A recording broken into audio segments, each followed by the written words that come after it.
Can we please be on our feet for parliamentary prayers? Have the prayers.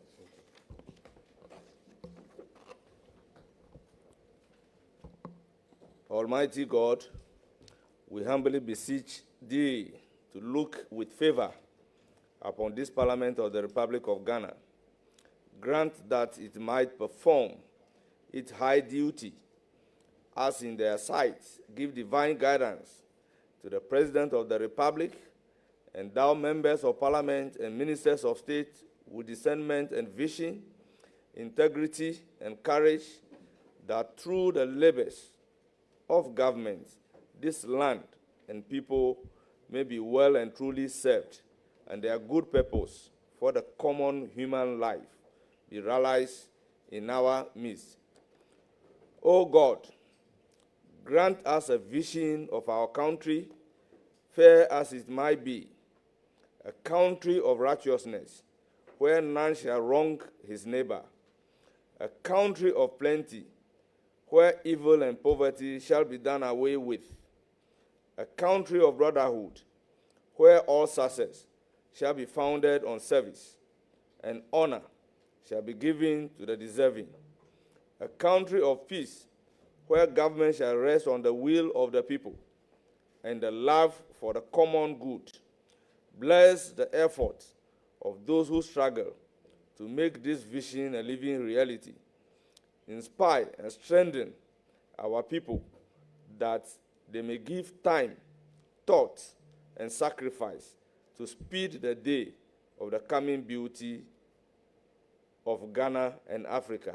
Amen. You may resume your seat.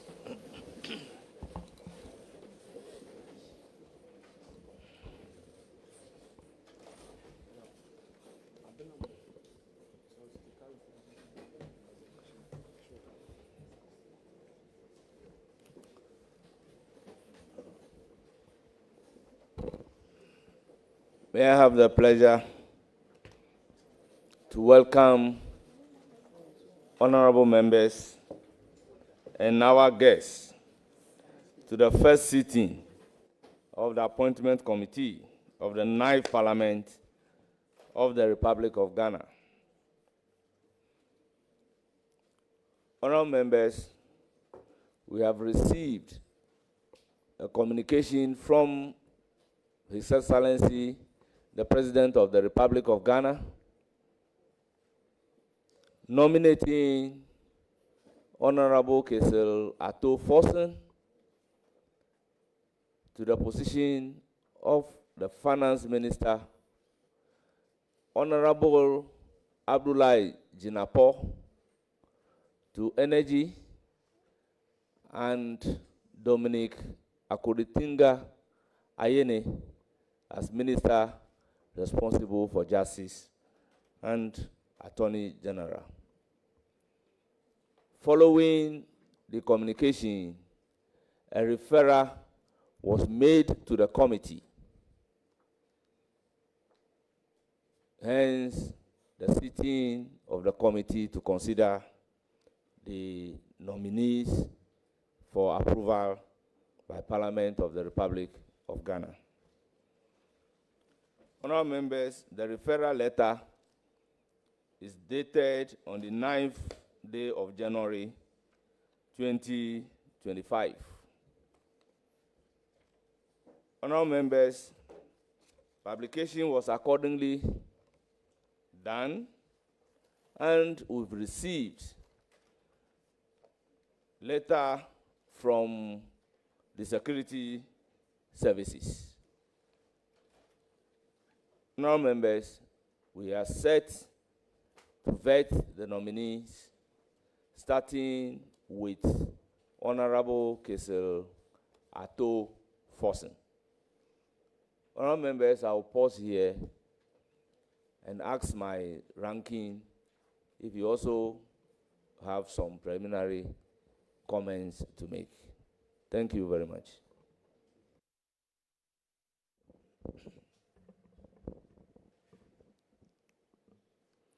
Chairman, thank you very much for the opportunity. We want to assure you of our fullest cooperation in this endeavor, and also pray that you indulge us in all matters that we will raise for the good of our country and the governance of our country. Chairman, committee members, our distinguished colleagues of the 9th Parliament of the 4th Republic, as we convene this most solemn and consequential duties entrusted to us by the Constitution, the scrutiny of nominees for ministerial appointment. This process, developed by Parliament in fulfillment of its constitutional duty under Article 78 of the 1992 Constitution, is neither a ceremonial or perfunctory. It is an essential pillar of our democracy, designed to ensure that those called to high office are not only qualified, but are also prepared to serve with integrity, vision, and an unwavering commitment to the national interests. This constitutional mandate is further buttressed by the ratio in the landmark case of J.H. Mensah versus Attorney General, where the Supreme Court clarified that while the phrase prior approval, as used in Article 78 of the 1992 Constitution, is not to be construed as a term of art, it includes substantive parliamentary scrutiny. This committee, therefore, shoulders the dual burden of exercising our oversight role while safeguarding the public interest. On this occasion, colleagues, we will be scrutinizing 3 nominees of admirable distinction. They are my respected colleague, Dr. Kessel Atuba-Forson, Dr. Dominic Ayeni, and Honorable John Abdullahi Jenapo. Whilst we congratulate these nominees for their work done so far in public service and their political credentials, we are also here to say that their mere stature is not enough, and that Parliament would have to meet its duty of prior approval by rigorously scrutinizing all of them. Suffice to state that we, the minority side, whilst observing the protocols and the practice of this House regarding how to treat our leaders, will ensure that we limit ourselves to policy matters, since the finance minister designate, although he's a leader, is going to manage the affairs of the state, and he is the most critical person in this whole enterprise. Now, let me address some few concerns of the Minority Caucus on the notification of Parliament of the nominees. Before we openly examine the individual and their merits, we must address a procedural misstep that casts a shadow on the integrity of this process. As you may recall, the Secretary to the President purported to have been given the mandate by the President to sign a letter to us. May I refer us to Order 65.1 of our rules, which provides that communication from the President to the House shall be to the Speaker in writing, signed by the President, or in the absence of the President, by the Vice President, or by a minister authorized by the President. So where from this letter from the Secretary to Parliament. So ab initio, President Mohammed's government has breached the standing orders of this House. He failed to write directly to Parliament. he got his secretary to write to us. And even so, that letter from the secretary,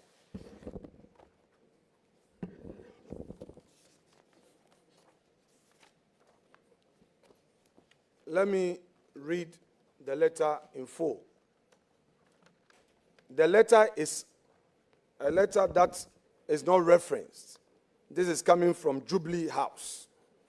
A letter that is not referenced, coming from Jubilee, without any reference. And it's addressed to Right Honorable Speaker, dated the 9th of January, 2025. Nomination of ministers for parliamentary approval. In accordance with Article 78(1) of the Constitution of the Republic of Ghana, I hereby, on behalf of His Excellency John Mahama, submit for consideration and approval of Parliament the following nominees for appointment. So, paragraph 1 in itself has two major problems. When the President took an oath, he stated his name as John Dramani Mahama. He is not John Mahama. So the secretary got the name of the president wrong. Second, he says that he is doing so on behalf of His Excellency the President. He cannot. The letter should be properly constructed to state that he has been authorized. That is if we decide to even waive our the 65(1). He cannot just get up and say he is writing on behalf of the president. He doesn't have that mandate to do so.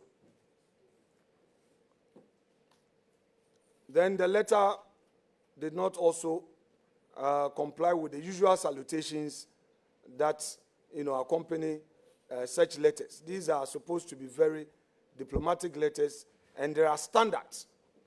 Perhaps because the secretary is yet to go to Jubilee House proper, we'll pardon him because these things is supposed to follow due process.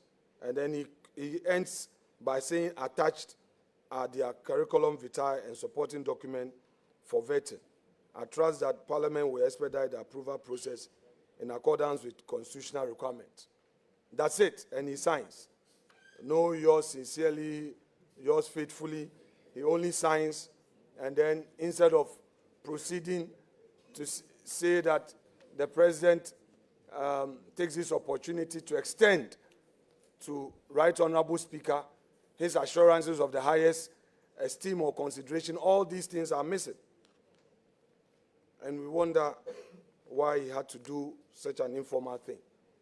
Then he copies the letter to Secretary to Cabinet. There's no Secretary to Cabinet. There's no Cabinet.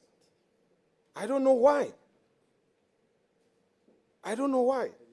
But I will pardon him and expect that in future he does the thing right. Because this is the Secretary to Cabinet Office, Jubilee House, Accra. I don't know where the Secretary to President is getting this from. Unless he says that they've already formed the cabinet, without the knowledge of Parliament, and that they are engaging in some unconstitutionality, which Honorable Ato Forson will describe it as banana republic. We are not a banana republic. We are not a banana republic. So, Secretary to President, Parliament is not even aware of your appointment, because under normal circumstances, the President is supposed to even communicate to Parliament. It is part of the imperatives of governance that he communicate to Parliament. So that is issue one. Issue one. Issue two. And let me be very clear. The minority in Parliament stands ready to support the formation of government within reasonable time. It is the reason why we waived the right to get the public to have a long period of notice and we did so on the floor of the House. We are ready to support government. However, the cooperation we are promising hinges on the President demonstrating the requisite fortitude and transparency. The leadership of this country cannot afford the luxury of ambiguity. We urge His Excellency, President John Dramani Mahama, to summon the courage to present the full slate of his ministerial nominees, because this nation deserves no less.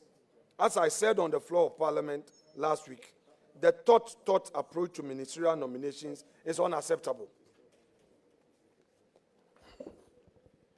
We are on break. Adjournment is up to 21st. Members are supposed to go to their constituencies, but we are ready to do this since on the 9th of January, when we had these 3 nominees being ferried to Parliament. The President has since not communicated anything. We wonder whether they are ready to govern. The election results was declared on the 8th of December, on the 9th of December.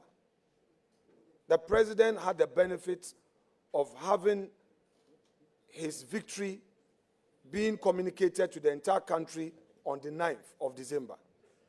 We expected that within the 1 month after the declaration, he would put in place a team. For this thought is unacceptable. Now, post-election violence and national security. Honorable Chair, equally pressing is the wave of violence and attacks that has swept across the nation in the aftermath of December 7th elections. Mr. Chairman, and the subsequent transition of power. Mr. Chairman. We acknowledge the President's recent Chairman. call on the Mr. Chairman, IGP please. to investigate the election-related death. Honorable Minority Leader, I recognize Honorable Mahama Ayariga. Okay.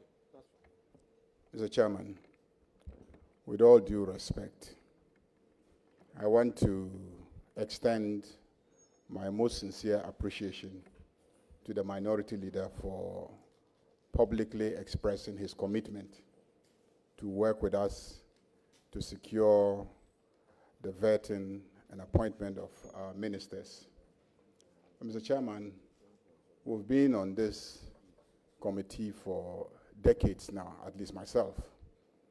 And for the Minority Leader to use this platform as a press conference to copiously try to denigrate the presidency and to sort of try to direct the presidency as to what to do, I think is not the best.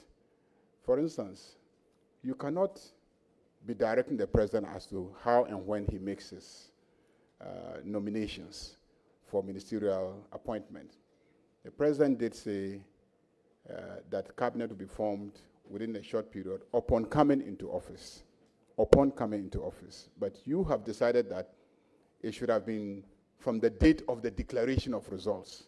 I mean, that is not the promise that was made by the president. You can have your opinion on the matter, but please, you can express it outside at the press conference, but at this appointments committee meeting, this is the first day, and let's start it on a good note. And I dare say that not everything in our standing orders meet constitutional standards. Not everything in our standing orders meet constitutional standards. And the recent case where the Supreme Court struck down some provisions of our standing orders as being inconsistent with the Constitution should serve as a guide. So yes, you've drawn attention to our standing orders and the mode of communication and etc. We will take that on board. But I just want you to know that not everything in our standing orders meets constitutional standards. And as recently as last year, you are all here in this house when the Supreme Court said that some provisions of our standing orders were not consistent with the provisions of the Constitution. Otherwise, I want to again express our appreciation to you for publicly expressing your commitment to work with us to have a smooth processing of ministerial nominees. Thank you very much, Honorable Ayerga. Honorable Minority Leader, you may conclude. Thank you. I may continue, please. Conclude. Mr. Chairman, with the greatest respect, we will do all we can to cooperate with you. Chairman, words have meanings, and I've given you my assurance. There's a reason why we're here. If members would want to make reference to precedents, I have been on this appointment committee where Honorable Harun Idrisu, the then minority leader, spent 20 minutes in reading his opening remarks. It's there on record. Honorable Dr. KCL Atuforsen. Yes, if you don't want me to proceed, let me know. Don't start using the words "you may conclude." With the greatest respect. These interjections must stop. We have had situations where the minority leader, as he then was, Honorable KCL Atuforsen, the then minority chief whip, when my respected deputy was chairing the committee for the Supreme Court nominees before cameras, they raised issues about even the content of the communication from His Excellency the President. Why would Honorable Ayerga be offended and say I'm denigrating the presidency? It's part of public record. Go and watch it. You were a member of the committee where you questioned the language, the phrases used. You analyze each phrase of the president. It is your turn. Time. Please, it's your turn. Please be patient. Let me finish. Please, let me finish. Chairman, thank you very Honorable much. Minority Leader, you know the chairman is a man with indomitable spirit. I will not be threatened. You may proceed. Chairman, we cannot threaten you, and you know I won't threaten you, considering our Chairman, special relationship. Chairman, no, this is very important. I will Chairman, not no, threaten very- you. I beg you, I beg you, So, I beg you. I beg you. It's very important. Chairman, beg do you. I have Chairman, the floor? it's very important. Thank you very much. We acknowledge the President's recent call on the Inspector General of Police to investigate election-related deaths recorded in 2020 and 2024, a commendable step towards justice and accountability. However, the President has remained conspicuously silent on the escalating attacks on public and civil servants reportedly perpetrated by loyalists of his party, the NDC. These attacks, ostensibly to protect state assets, have reportedly targeted innocent citizens, including judicial officers, causing significant damage to private and public property. A deafening presidential silence in such troubling moments risks being construed as tacit endorsement of criminality. We make this point well aware of his earlier call for calm when he was president-elect. The concerns raised by the Civil and Local Government Staff Association of Ghana, CLOSAC, regarding these attacks cannot be ignored, nor can we overlook the apparent failure of the police to suppress the situation and prosecute offenders. Indeed, the President's 5-member Internal Security Committee has thus far proven either incapable or unwilling to subdue this wave of lawlessness. Let it be clear, these acts of violence are an affront to the rule of law and must be addressed with urgency. Another form of violence that demands immediate and thorough investigation involved the verbal and physical attacks suffered by Electoral Commission officials at the hands of some NDC loyalists, including members of parliament, claiming to protect the ballot. These individuals brazenly obstructed and assaulted election officers who were simply carrying out their lawful duties as returning or presiding officers. Such actions were not only unlawful, but represented a blatant disregard for election-related laws and protocols undermining the sanctity of our democratic process. Per Section 40 of Representation of the People's Act, there is an unequivocal position in the law. Quote, a person who willfully obstructs or interferes with an election officer in the execution of his duty commits an offense and is liable on conviction to a fine not exceeding 1 million cedis or to imprisonment for a term not exceeding 2 years or both. The disturbing videos circulating publicly highlight the grave threat that these actions pose to our democracy. If approved, the nominee for Attorney General must ensure a thorough investigation and accountability for these violations, as no crime in pursuit of political power should go unpunished. Upholding justice and the rule of law requires that all, including NDC MPs, MPP MPs, and all loyalists of political parties who violate the law under the guise of protecting the ballot, face due consequences. This is about safeguarding Ghana's democratic integrity, not political partisanship. Mr. Chair, winning an election must not rest solely on the foundation of valid votes freely and lawfully cast in favor of a candidate, not on the degree of violence employed to intimidate or coerce those tasked with counting and tallying the results. Elections are the ultimate expression of the people's will, and any attempt to subvert this sacred process through intimidation or force undermines the very essence of democracy. Such actions cannot and must not be tolerated in a nation committed to justice, fairness, and the rule of law. Energy sector and the looming power crisis. Turning to the energy sector, it is deeply concerning to hear that the new administration attempting to shift blame for a so-called looming power crisis onto the previous government.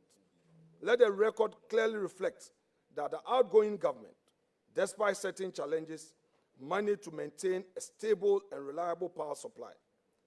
I have said this with utmost confidence and conviction, drawing from my experience and first-hand knowledge as chair of the ECG board.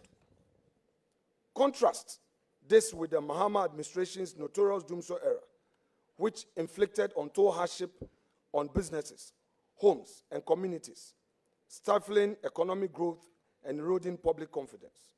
The people of Ghana have entrusted this government with responsibility to lead, not to lament.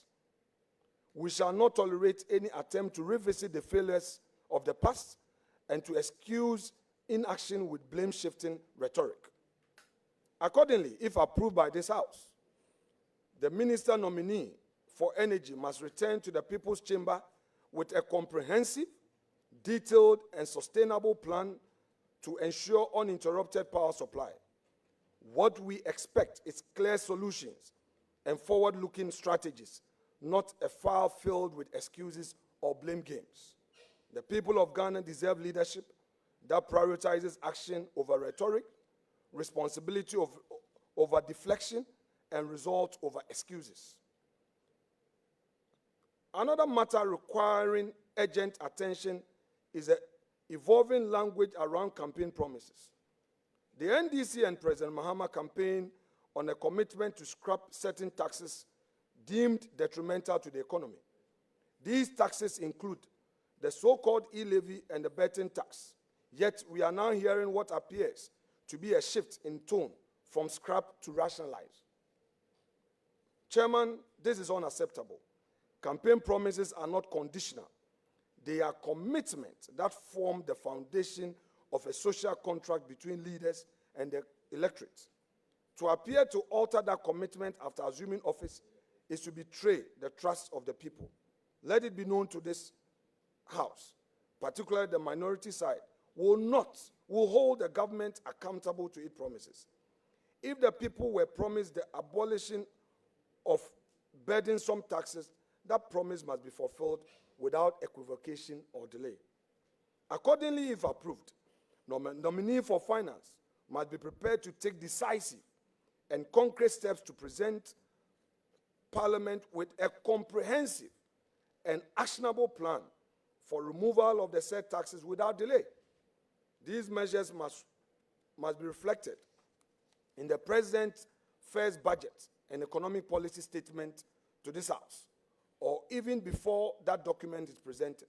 Let it be clear one more time that this House will not entertain any equivocation, delays, or excuses.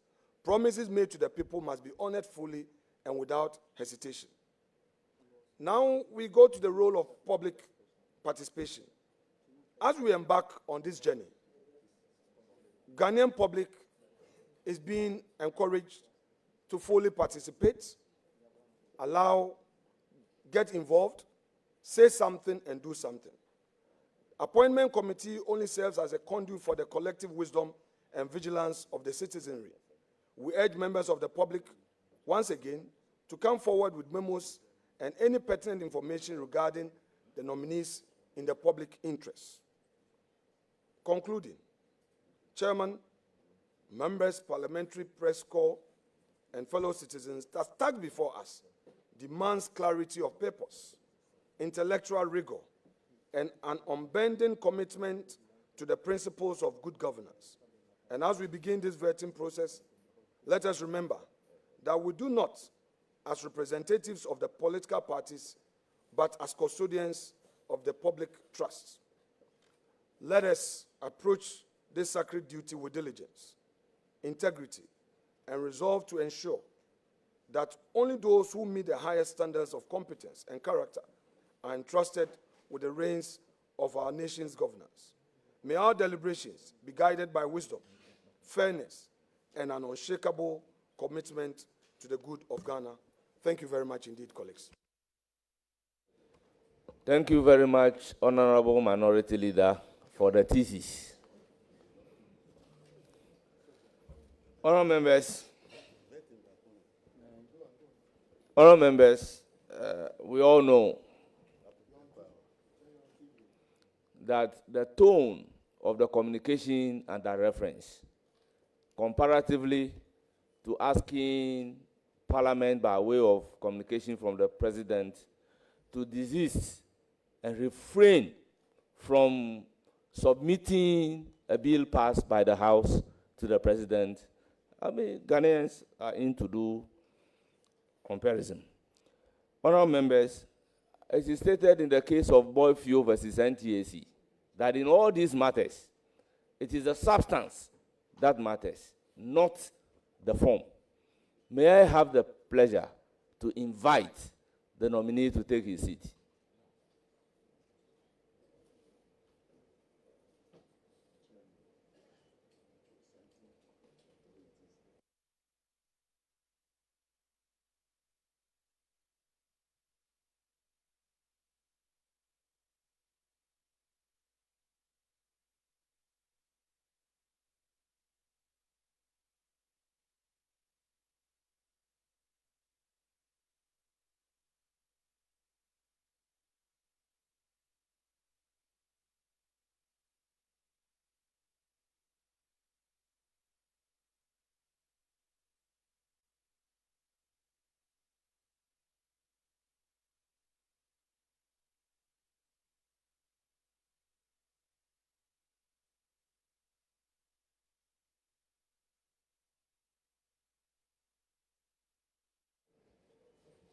Honorable members, I call upon the clerk of the committee to administer the oath.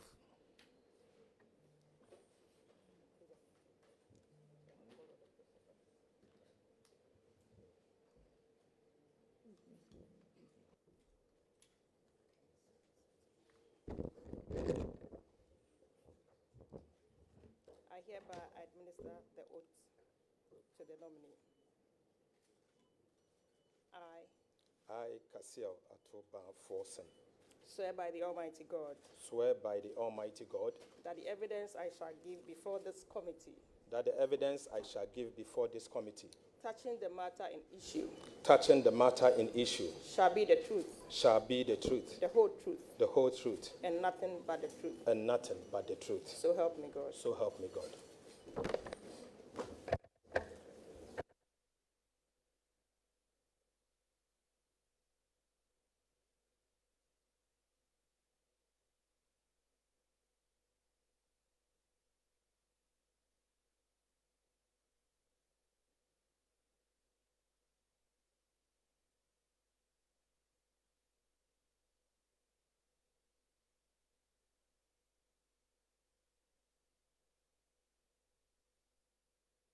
Honourable members, as tradition demands, can we proceed to do self-introduction?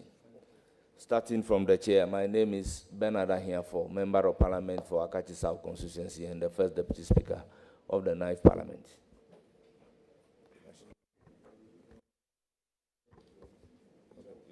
Honorable Emmanuel Makufibwa, Elembele. Mahama Ayaruga, Boku Central. Mahama Shaibu, Daboya Mankarabo. Agnes Namomulate, Kroa. Comfort Doyo Kuju Ada. Gideon Boako, I represent the people of the Tana North constituency. Mahamang Tia Abdul Kabir, Wale Wale constituency. Koko Asante, Etiwa West constituency. Cheneboa Kodia Foko Manson Kwanta constituency. Isaac Adongo, Bogatanga Central. John Darko, Swami. Dr. Stephen Amwa, Nishiaso constituency in the Ashanti region. Lawrence Sergeant Sam, Himalaya Wardenshire. Michael Edu, Oforukroop constituency. Samuel Kwekapem North constituency. Charles Forson, Tama Central. Andrew Dachuite, Solatuna Calvin. Titus Bayo, Lambuse constituency. Jerry Ahmed Shaib, Wejak Bawi. Al Hassan Kobragansa, Esikmodo Bimbrakwa constituency. Thomas Ampimnyako, Eso Jaman. Richard Achampon, Bia East.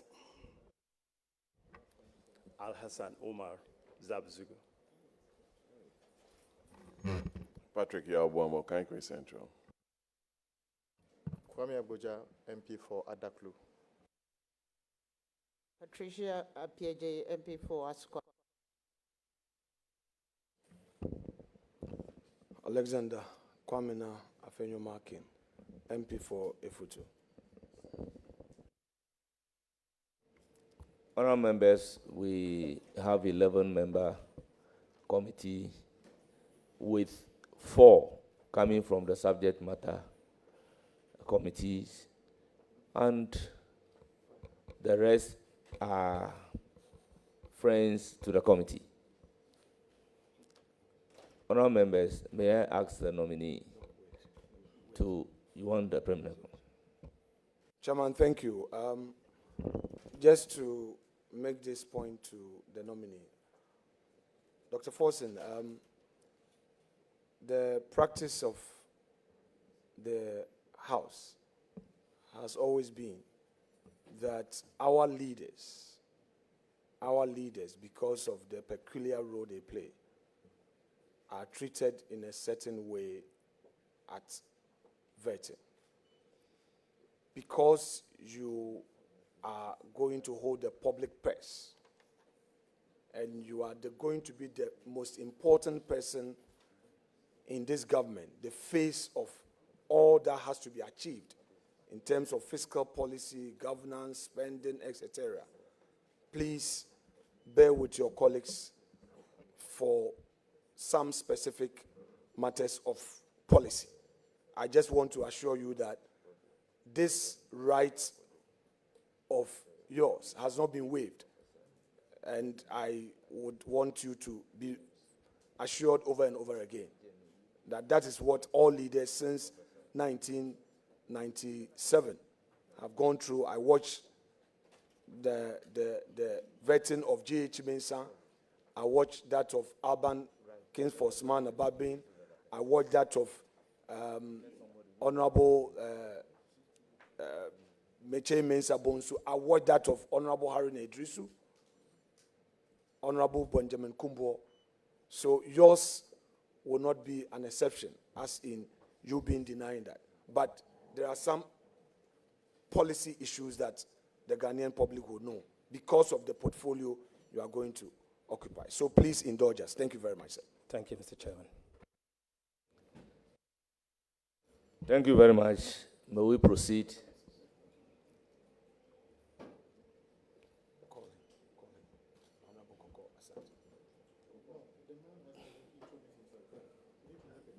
Nominee, may you tell us about yourself?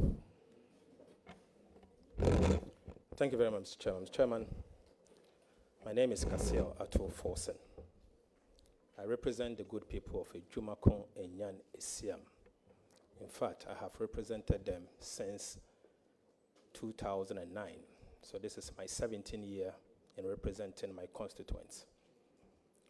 I'm a third born from a family of my mother's side of 7. I have a wife, I have 4 children. I'm currently the leader of the majority side of NDC, majority side of Parliament. I'm also serving as the leader of government business as we speak. I have served in the past at the Finance Committee, of which I served 6 years as the ranking member of the Finance Committee. I've been a Deputy Minister of Finance for 4 years, and I've been a minority leader in the last 2 years. Thank you very much. Leader, I noticed that in your CV, your name is Kasiel Atuba Forsen. The letter from the Secretary to the President, which letter I interrogated, also has the same. But when you introduced yourself, you said you are Atuba Forsen. Have you abandoned the Kasiel? Maybe I didn't hear. So, Honorable Member, my name is not Kasiel. My name is Kasiel. Okay, very well. And I can't abandon my first so name. Kasiel. Kasiel. Kasiel. Atuba Forsen. Good. Thank you. I've been saying Kasiel. So Kasiel Atuba Forsen. Very well. Great. Thank you. Honorable. Thank you. Congratulations, Honorable. Chairman, I want to plead with you to make sure that those with you, especially the ranking or the leadership, will indeed catch your eye, as you've said, because some of the interjections will not be helpful. For example, the Honorable Afenyon Makin, when he was introducing himself, mentioned his full name without the new addition he has brought on the floor or signing. We are not, nobody jumped to ask whether he has abandoned that name. So frankly, well, whatever it is, you should have added it. It's officially added. So the point I'm making is that, please, if you want to make interjections, please, leave certain things that you know are not necessary. Chairman. So we can move and make progress. Chairman, the nominee is in the chair, please. Honourable members, the nominee is in the chairs. And I will proceed to take a question from the subject matter committee members. I am guided by the minority leader and the ranking member that the first person to start questioning is Koko Asante. By the rules, you are to ask 3 questions. And supplementary question will be subject to the discretion of the chair. Thank you, Mr. Chairman. Honorable nominee, congratulations. Thank you. I know you mean very well for the country, Ghanaians. You've been a deputy minister, so I know you come with a lot of experience. But honorable nominee, I'd like to just indicate that your answers here carry a lot of weight. The investor community, both local and international, are watching and listening to every statement that you make here today. So I just want to, I know that you'll be mindful. Of course, there's no pressure. My first question, Mr. Chairman. Well, honorable members, when you are asked to ask question, proceed to ask the question and let's limit the commentaries. Thank you, Mr. Chairman, Chairman. wait. I just wanted to congratulate. Wait. Please put off your mind. Chairman, with the greatest respect. Chairman, it's not just a guide. The member is a new member. We have all practiced at the bar. We know what some of these things do to a person on his or her feet. I beg of you one more time. We are here to cooperate with you. Let's be tolerant. You've been in the minority before. You know what it is. Because this vetting, although it is majority-minority, you know that the work itself is being done by the minority. So please allow members to flow. I beg of you. I want us to have a very decent engagement and be stable in all we're doing. I'm begging you. Honorable Patrick Bowman. Chairman, thank you very much. I think the finance minister's position, like Honorable Koko rightly said, is very, very important. We know what the leader is made of. But sometimes some foundations ought to be laid to guide the nominee in his answers. Because she said the investor community, both locally and internationally, will be watching and listening. And these are very important partners in our growth program.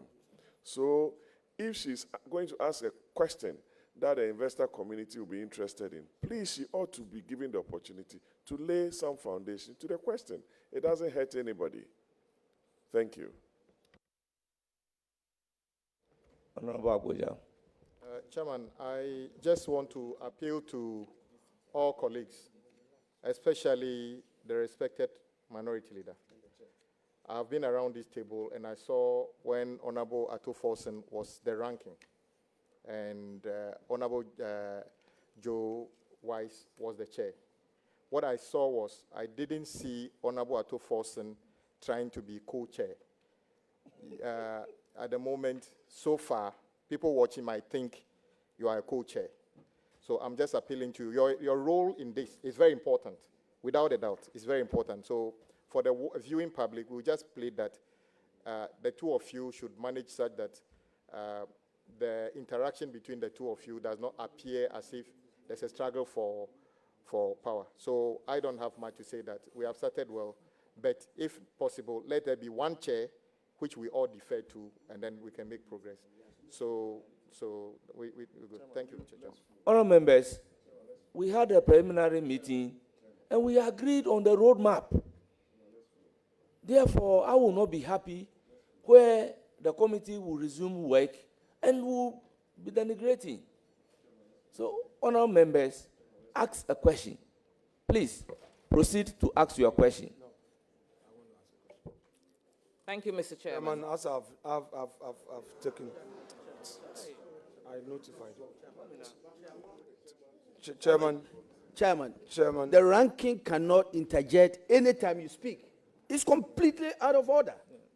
You cannot interject anytime the chairman speaks. You are not the chairman of this committee. Chairman, thank you very much. I tapped you for your leave, and I didn't just get up to make an input. Chairman, also with the greatest respect to you, in all humility, please, this situation where you are more or less directing the member, please, I would not co-chair with you. I know my position. I'm the ranking. I'm pleading with you too.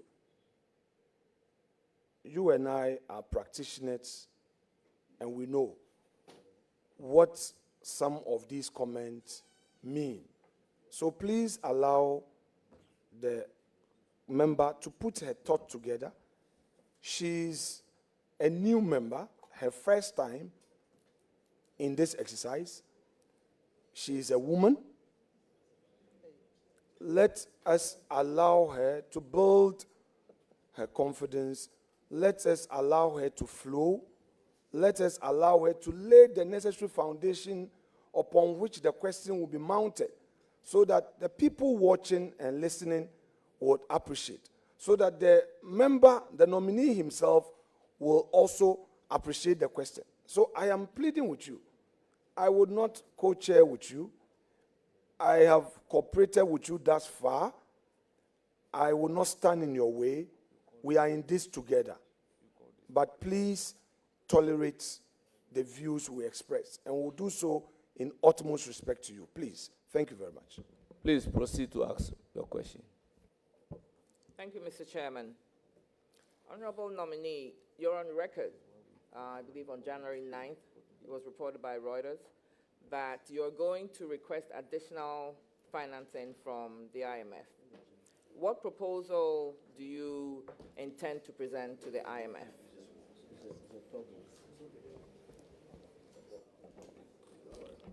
Thank you, Mr. Chairman. Mr. Chairman, inaccurate reportage. I did not say I am going to request for additional financing from the IMF. Inaccurate. What I said was we could request for additional finances if the need arises. Thank you. Thank you very much. Next question.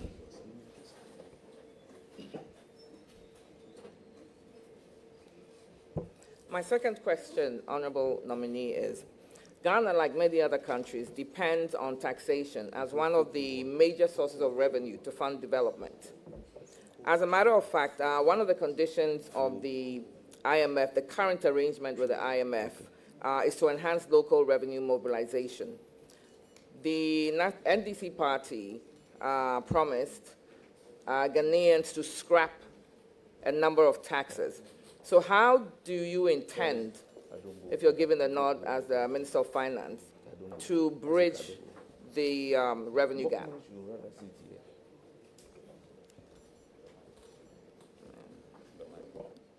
Honorable nominee, the floor is yours. Mr. Chairman, thank you. And Mr. Chairman, let me say this is an excellent question. Mr. Chairman, Ghana currently collects approximately 13.8% of GDP in terms of tax revenue, according to the latest data I've cited as part of the transition. It is obvious that we can do better. I've studied the Ghana economy for some time, and I can say without mentioning a word that Ghana has huge potential when it comes to tax revenue mobilization. You don't necessarily have to increase taxes before you rake in revenue. We have the handles. What we need to do is to improve compliance. I will work with the JRA, the tax policy unit of the Ministry of Finance, to ensure that we increase compliance and to raise the revenue as much as we can. Yes, in the medium term, it is my vision, when approved, to increase the revenue from 13.8, tax revenue from 13.8% of GDP to about 16 to 18%. That will be able to compare ourselves to our peers. I believe the potentials are out there. It doesn't necessarily mean we should increase taxes. Yes, we have obviously announced that we are going to scrap certain taxes. We'll stick to just that. But it doesn't also mean that we don't care about the revenue. We care about the revenue. And we will have to do more on revenue. But it doesn't necessarily mean we should increase taxes. Some of the taxes out there are not bringing in the revenue that it should. For example, the betting tax is bringing in less than 50 million Ghana cedis a year. It's a nuisance tax. Scrapping 50 million Ghana cedis will not mean anything in a way that will affect the economy if you are to adjust, particularly from the expenditure side. I mean, the noise with the betting tax and all does not comprehend the imposition of such a tax. And so I believe that scrapping such a tax will not necessarily affect the forward march of the Ghanaian economy. Thank you. Thank you very much. Your last question. Thank you, Mr. Chairman. Historically, there have been a lot of macroeconomic policy focus on inflation and exchange rates. Yet the AGI and others in the private sector still complain of high interest rates affecting their businesses. So what are you going to do, given a nod, differently? What are you going to do differently to ensure that our macroeconomic policies are more effective in lowering interest rates for the private sector? Thank you. Thank you. I think government has a key role to play in this, particularly the fiscal authorities. I say this because if the country is actively in the market, borrowing every week, I mean, if you look at the T-bill market today, every single week, we roll over 111 billion Ghana cedis. And if you were to roll over 111 billion Ghana cedis week in, week out, the exchange rate, the interest rate will certainly go up. And you should also understand that interest rate sometimes is a function of inflation. And that is why, personally, I believe there was the need for us to immediately work to bring inflation down. And then also work in such a way that we can stabilize inflation, stabilize the exchange rate, and create jobs. Until we do such a thing, certainly the concerns you've raised will still be there. And there's a lot of work we have to do. It starts from the fiscal authorities. We need to cut expenditure. The time is now. We have to cut the waste. And if you cut the waste, certainly you'll be able to, you will not be able to, you will certainly go to the market in a careful way that you will not be borrowing as much as you are borrowing today. And that in itself, you won't crowd out the private sector and you will be bringing down the inflation in a way that interest rate will come down. Thank you. Thank you very much. Minority Leader, the ranking member, has one follow-up question. Thank you. Chairman, thank you very much. Leader, you said in a response to our respected colleague's question about tax revenue that as a nation, we don't need to necessarily raise revenue through taxes. I mean, that's then clarify so that I can lay the proper foundation, please. Mr. Chairman, I did not say that. Just want you to clarify the point then. I said we do not necessarily have to raise tax revenue by increasing the tax rate. It doesn't mean the same. So, how do you juxtapose that within the context of your previous position in respect of incentives to the private sector? We've had a private sector policy by the previous government where the whole intent was to free the space for the private sector so that they can invest more, so that they can employ more. You held a position strongly against that incentive, that taxes be necessarily imposed on raw materials that are imported for manufacturing purposes in the country, on equipment that are imported for manufacturing in the country, and all others. How do you juxtapose that? Mr. Chairman, my position. Honorable nominee, before you come in. Honorable Mama Yarga is on point of order. Mr. Speaker, Mr. Chairman, the nominee did not say that taxes should not be imposed on raw materials. The issue was whether or not taxes already imposed should be received or exempted by this House. So let's communicate accurately. Thank you very much, Honorable Ayarga. The nominee is capable of answering the question, so proceed to answer the question. Thank you, Mr. Chairman. Mr. Chairman, my position on tax exemptions are well known. I do not intend to hide from that, and I won't hide from that.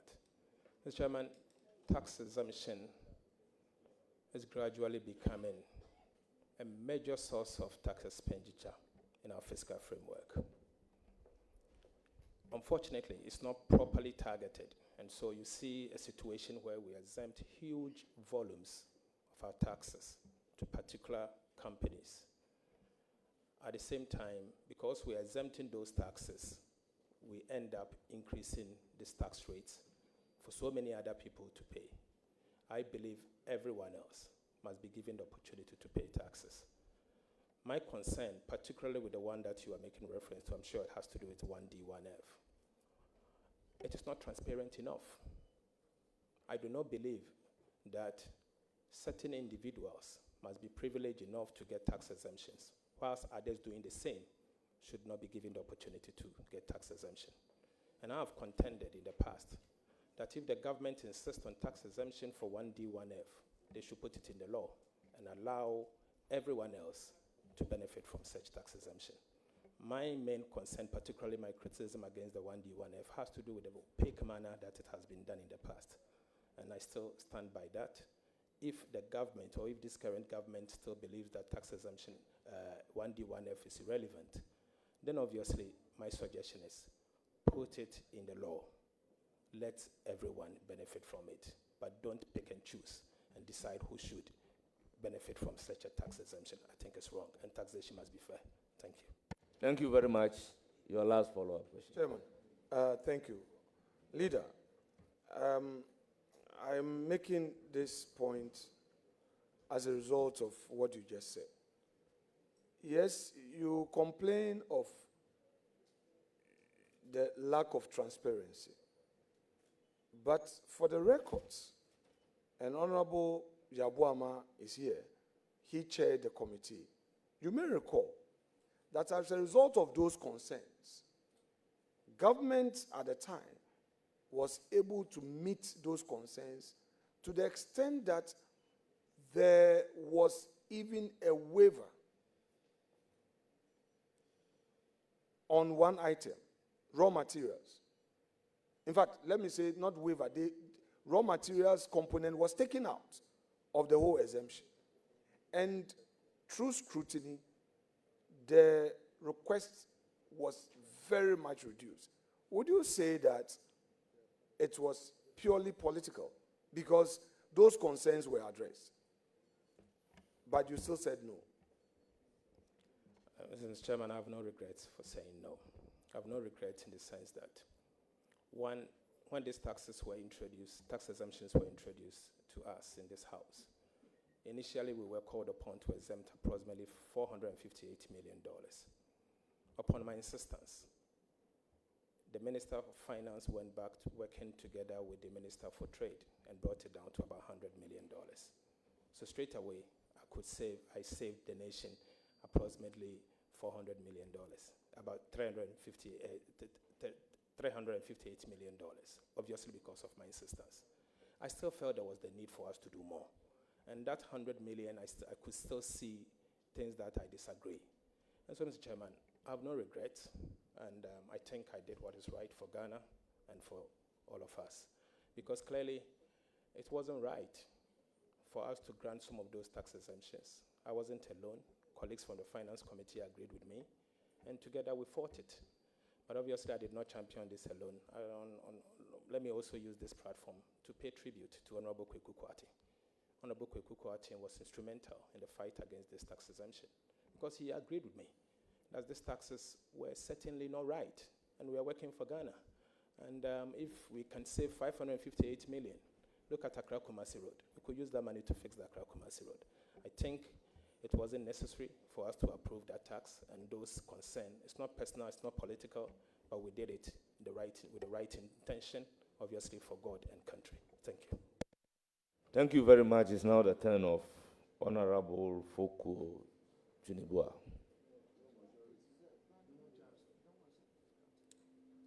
Thank you, Mr. Chair. Get closer to your mic. Honorable Cassil Atoban Forson, congratulations. Thank you very being much. Nominated as Minister Designate for Finance. I've got a few questions. The first one, can you tell us how you are going to fund the government machinery, given that now there is no appetite for lenders to give money on long term, and the money market segment is already crowded, as you initially alluded to. So how are you going to fund government machinery? Lenders are not ready to give long term. The money market end is already crowded. Thank you. Thank you, Mr. Chairman. Mr. Chairman, in the short term, we need to. Mr. Chairman, in the short term, we need to bring confidence back. It's as important as anything. My proposal is for us to immediately introduce a very strong budget, signaling that we are ready to do the heavy liftings. That first budget will indeed send the right signal that Ghana is ready to open our doors for investors to come into the country. I believe if we are to introduce strong measures, particularly from the expenditure side, we will be able to bring inflation down to 8% plus or minus 2. In doing so, we'll be able to reopen the domestic bond market so that we can move away from the over-reliance of the treasury bill market. And so we'll be able to, at a minimum, smoothen the harms that has been created as a result of the domestic debt exchange and the Eurobond. And so we need to bring confidence back. But you know, if you are confronted with a situation where you do not have financing, then there's the need for you to look within. Let's deal with expenditure. Let's cut expenditure. Let us not pretend that there's money out there for us. Just like it has been done in somewhere, we can also do it here. My proposal is, let's look at the expenditure side as well. It shouldn't always be borrowing and borrowing and borrowing. It's time for us to cut the waste, and so I will lead the process to cut the waste. And I will need you, honorable members, to help me cut the waste so that we live and stay within the envelope that we can. But when push comes to shove, obviously, we will work with our development partners, such as the Africa Development Bank, the World Bank, the European Union, and other bilateral agencies, including the IMF, to raise cheaper sources of financing to finance government expenditure, particularly where expenditures that can lead to a proper growth and inclusive growth. Thank you. Thank you very much. Next question. Thank you, Minister Designate. My second question, you've already given a hint on it, which relates to tax exemptions.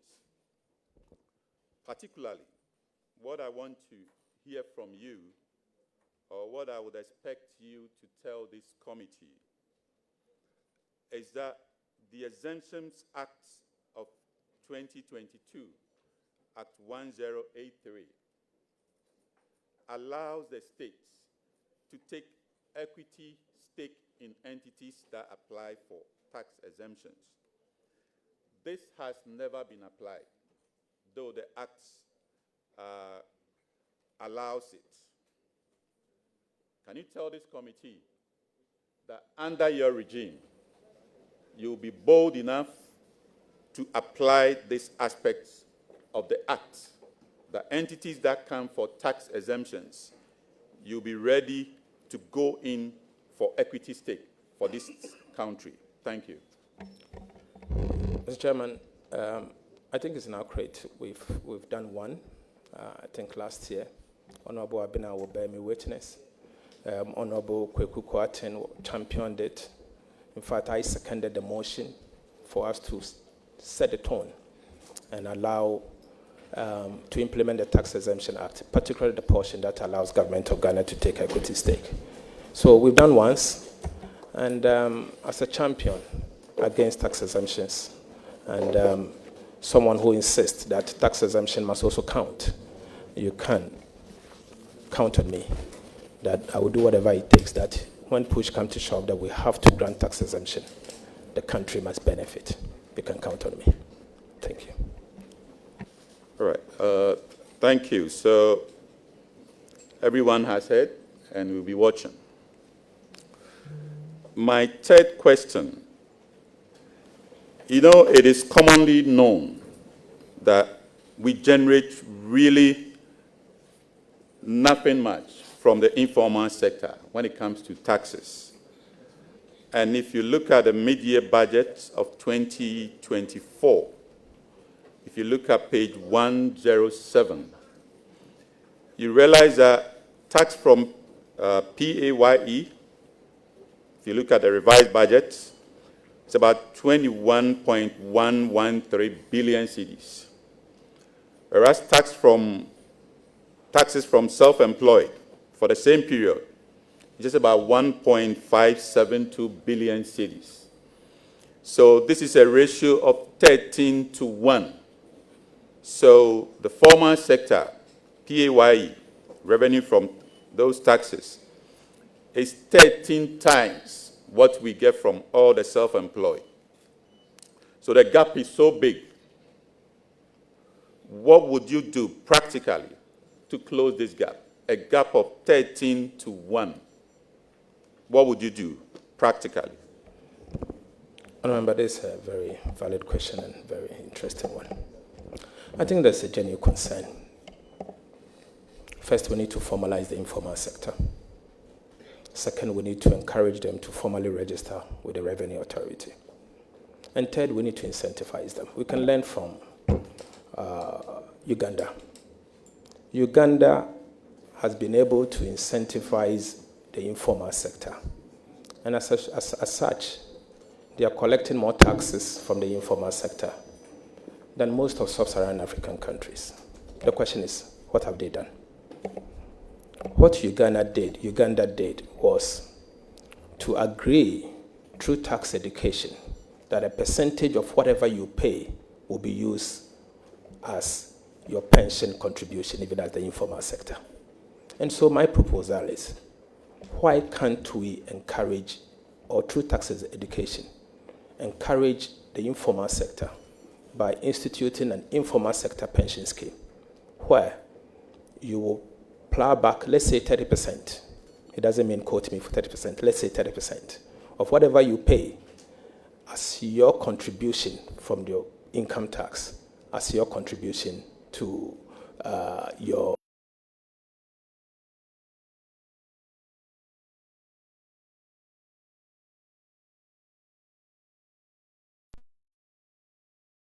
to formalize the informal sector and to incentivize them to pay.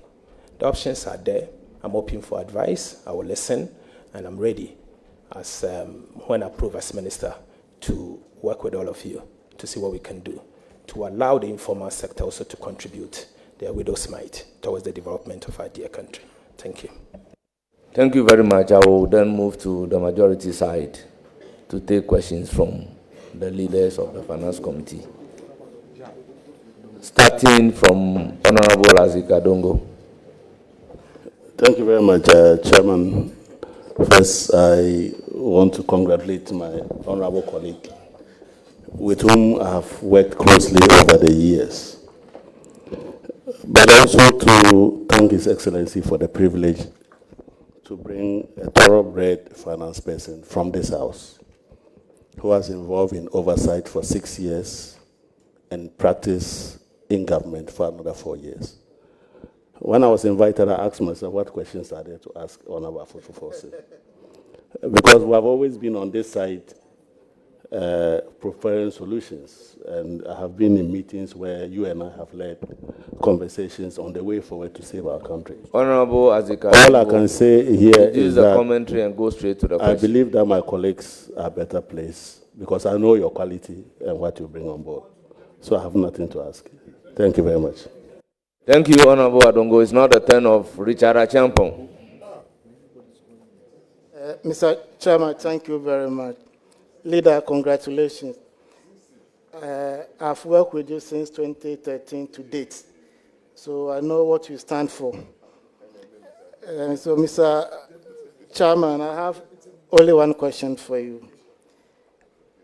Mr. Nominee, how do you plan to address the country's fiscal challenges and ensure debt sustainability? Thank you very much. Honorable Nominee, your answer. Mr. Chairman, Ghana's debt management in the past few years has been a major cause of concern. It is sad to know that the country has gone through a very difficult debt exchange, domestic. It's also sad to note that we had to restructure our Eurobonds. In order to not to repeat the past mistakes, we intend to establish an independent debt management office. But in the meantime, we have a major hump that we have to deal with.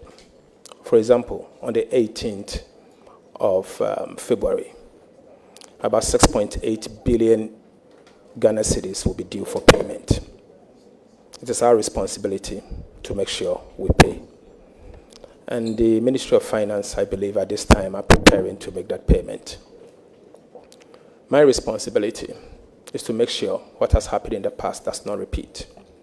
And so I will do just that. I will work with the Ministry of Finance. I will work with our development partners. And we'll do whatever it takes to avoid a second wave of the crisis we faced in 2022. That I can assure you. Thank you very much. Any further question? In the absence of any further question, it's now the turn of Honorable Agnes Namomo Latte.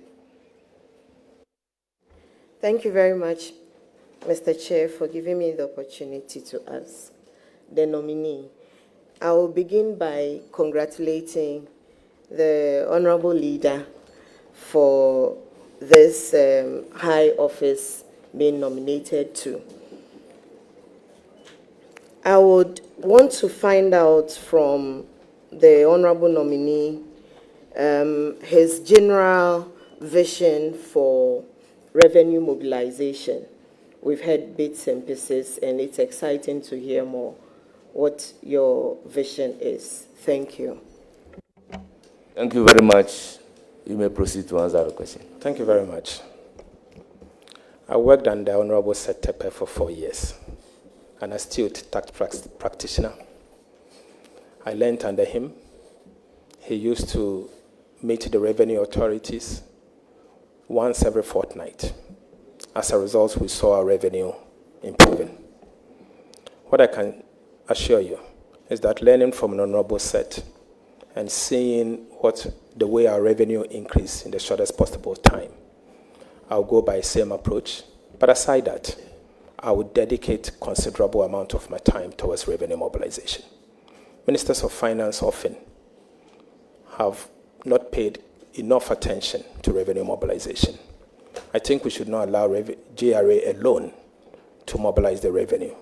The Ministers of Finance will have a role to play, and I'll play such a role.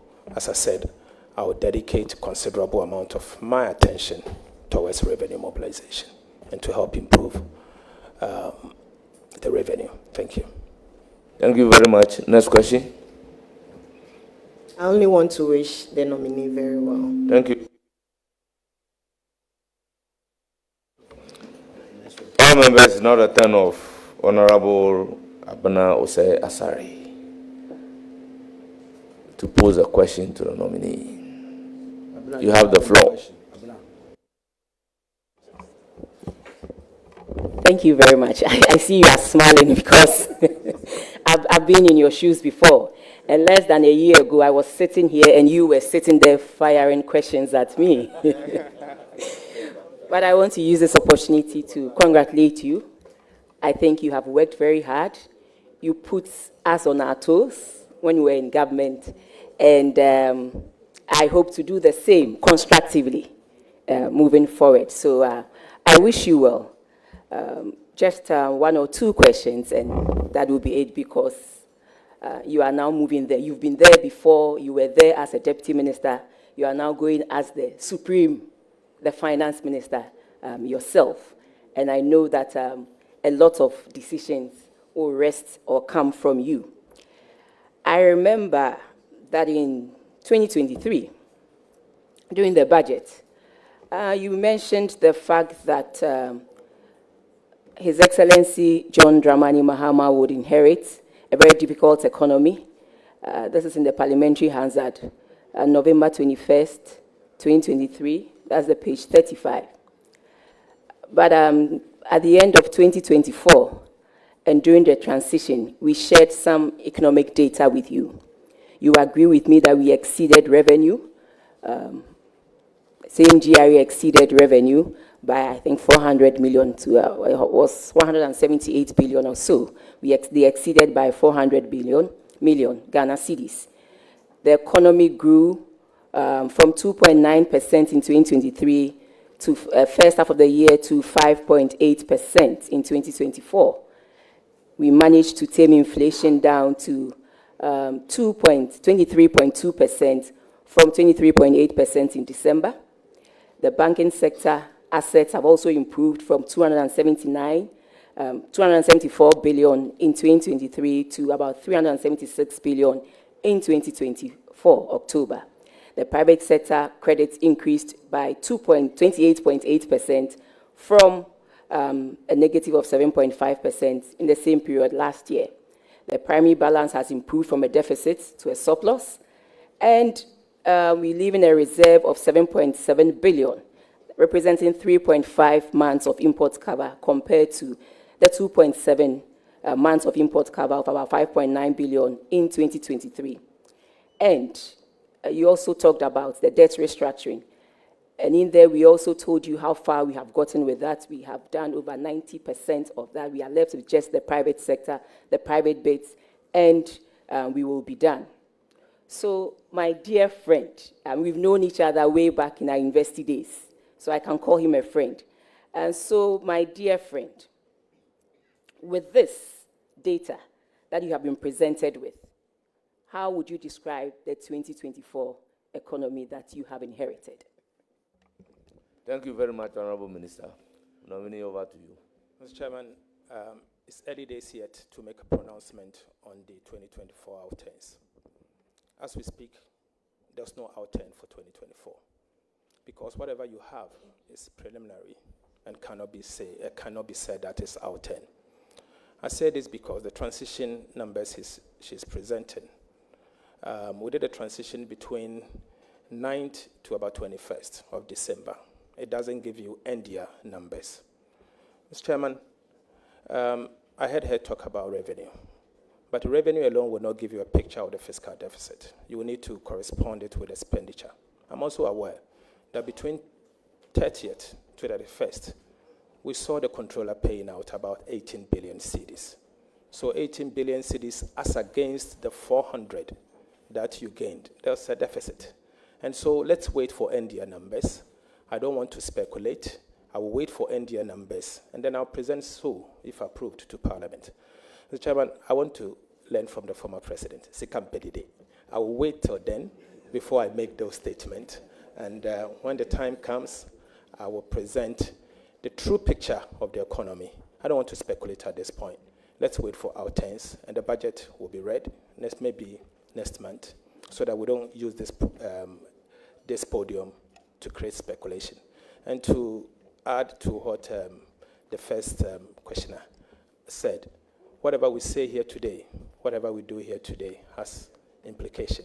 And it's very sensitive to the market, and so let's be careful not to speculate. I don't want to be pushed to speculate. So Honorable Nominee, you know the rules. What is the meaning of Sikam Pedide? Mr. Chairman, the former president spoke in French and Cree. I don't understand. I'll wait for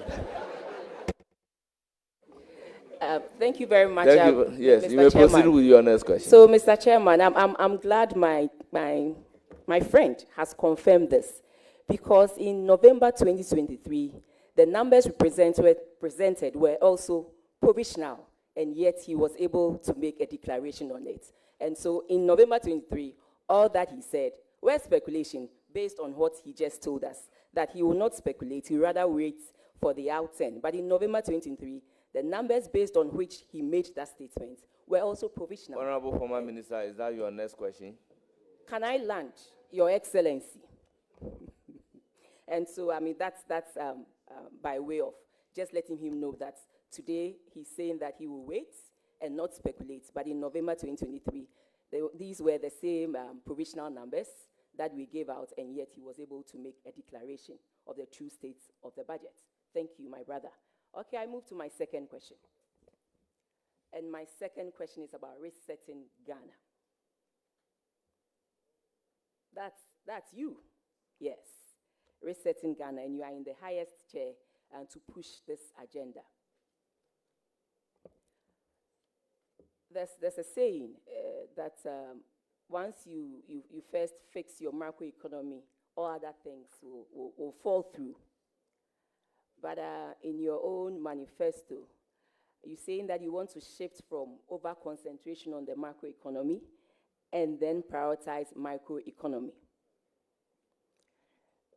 Looking at the current macroeconomic situation, can you say, as you suggested, that it is going to remain the same, that we have fixed the macro such that you can start, you can start quickly with your macroeconomy agenda that you gave out in your manifesto? I just want you to share with us what you think you will do to hit the ground running, as you said in your manifesto, moving away from the macroeconomy because you think we have fixed that for you, and then you want to ride on the back of that to continue with your macroeconomy, as you stated in the manifesto. Thank you very much. You The may macro proceed is to answer. fixed. Mr. Chairman, I want to leave this with us. Ghana is not out of the woods yet. In fact, we are still in the woods. And there's a lot more work we have to do, as long as the macro is concerned. But it's important for us to understand that you don't only grow the economy from the macro, you grow the economy also from the micro. You don't necessarily create jobs only from the macro, you create jobs from the micro. You don't stabilize the city only from the micro, you stabilize the city also from the micro. Mr. Chairman, it is obvious that in the last many years, Ghana has overly concentrated on the macroeconomy.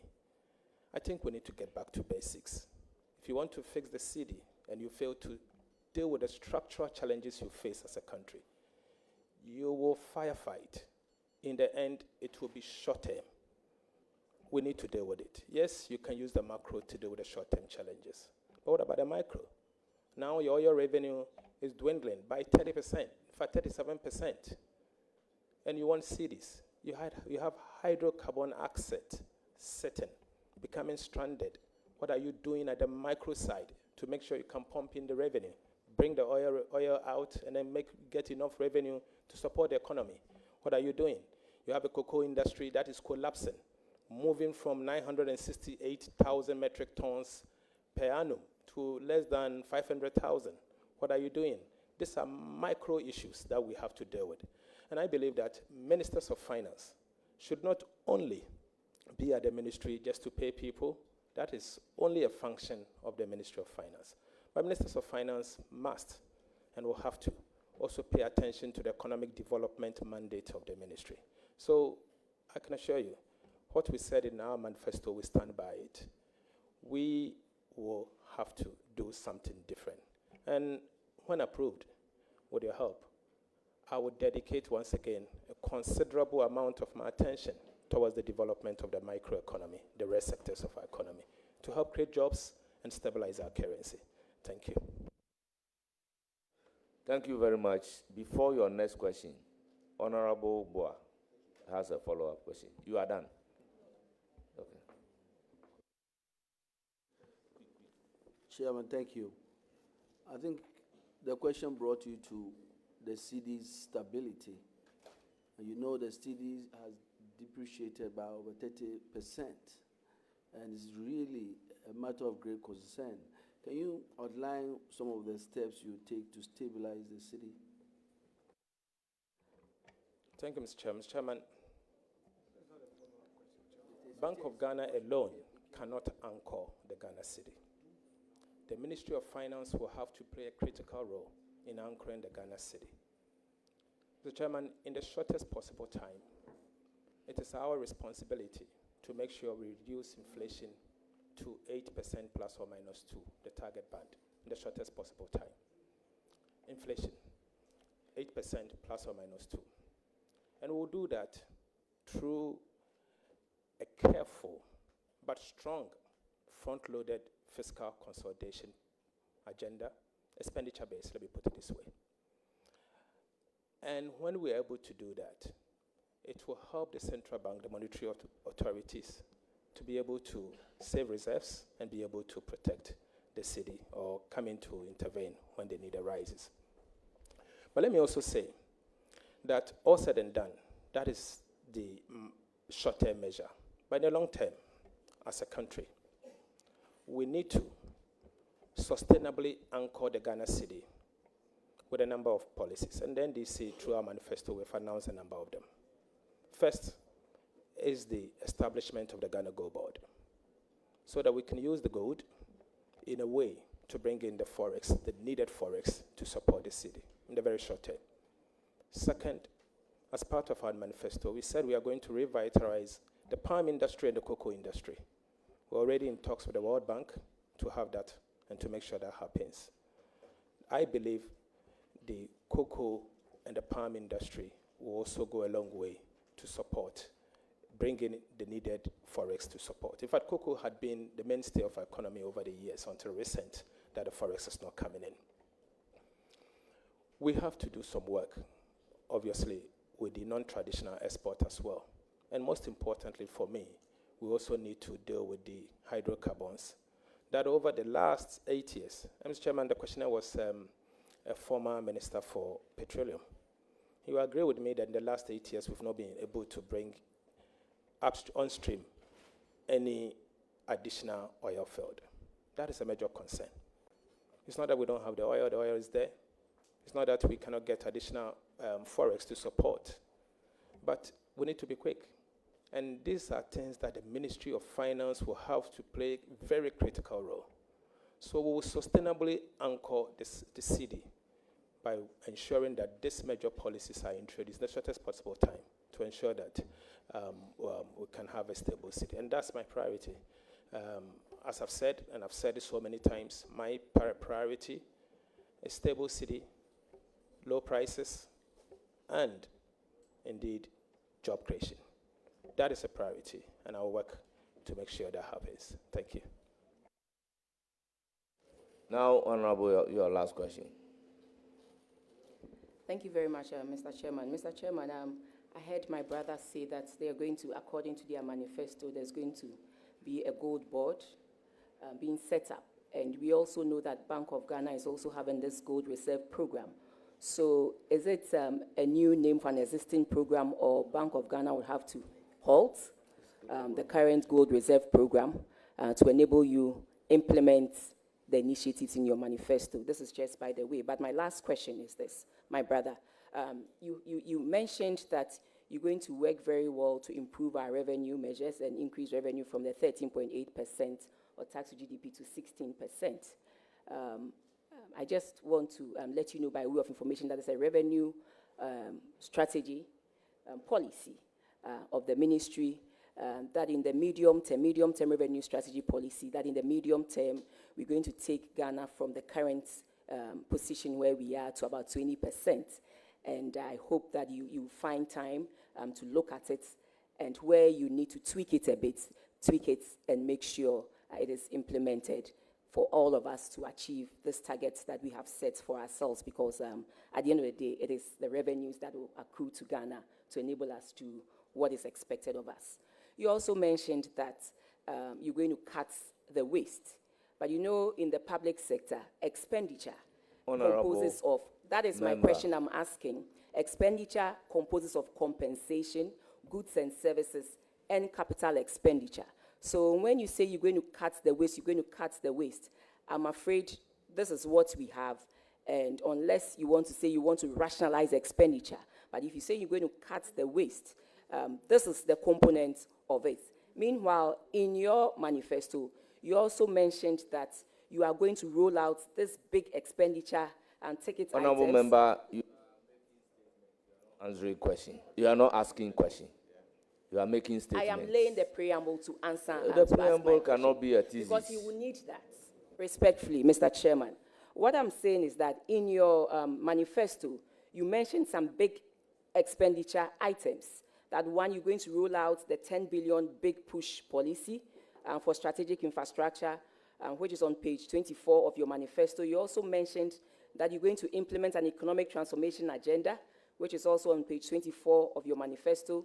You mentioned that you're going to implement the Ghana Framework for Industrialization, Revitalization, Support, and Transformation, aka Ghana First, which is also on page 37 of your manifesto. And your holy grail, That is the 24-hour economy. So with your position of cutting waste and this huge expenditure ticket items in your manifesto, how do we reconcile the two? Thank you. Mr. Chairman, thank you. Mr. Chairman, as for the waste, we will cut it. And it has to be cut. It has to be cut in such a way that you will not hurt growth and you will not hurt the vulnerable. But we will cut it. Mr. Chairman, I've been in this house for years, 60 years. During this period, I've learned a lot. I learned under Minister Tekpe. I've served on the Finance Committee for 12 years. I've been a ranking member for 6 years. I've been a minority leader for 2 years. Now I'm the majority leader. No one can convince me that our budget does not have waste. We need to cut them. We need to come together, identify them, and cut it. Mr. Chairman, the question is, the waste benefit only a select few, and then its unintended consequences affect all of us as a nation. It ends up breeding fiscal indiscipline, high budget deficit, financing, and in the end, we've seen the outcome. Haircuts. That's the outcome. But let me say that going forward, I will work with your good selves in an open manner, so that together we can work to save our country. Yes, the Honorable Abena made a point that their medium-term revenue strategy is to increase the revenue from its current level to 20%. I hope that is not taxes, because from 13.8 to 20% in the medium term, 2 to 3 years, is very steep, very steep. 13.8% of GDP to 20% is extremely steep. I'm not saying we cannot, but I will work to achieve it. But let me say that 13.8% to 20% is extremely steep. Have you been able to do it in 8 years? The answer is no. And so, unless it is domestic revenue, which include non-tax revenue, but I can assure you, I'll have a look at all of those. And it is in our interest to increase revenue. And we'll do whatever it takes to increase those revenues. Some of the things we'll do from the expenditure side is the establishment of an independent value for money office, so that Parliament, working with us, will be able to set up a ceiling of government contracts that must go through independent value for money analysis that will be owned by the state. I think that must be done. And it will be the beginning of cutting the waste. And Honorable Abena, I recognize that you've served at the Ministry of Finance for 8 good years. During this period, I know you worked on expenditure, you worked on revenue. So we'll tap into your wisdom.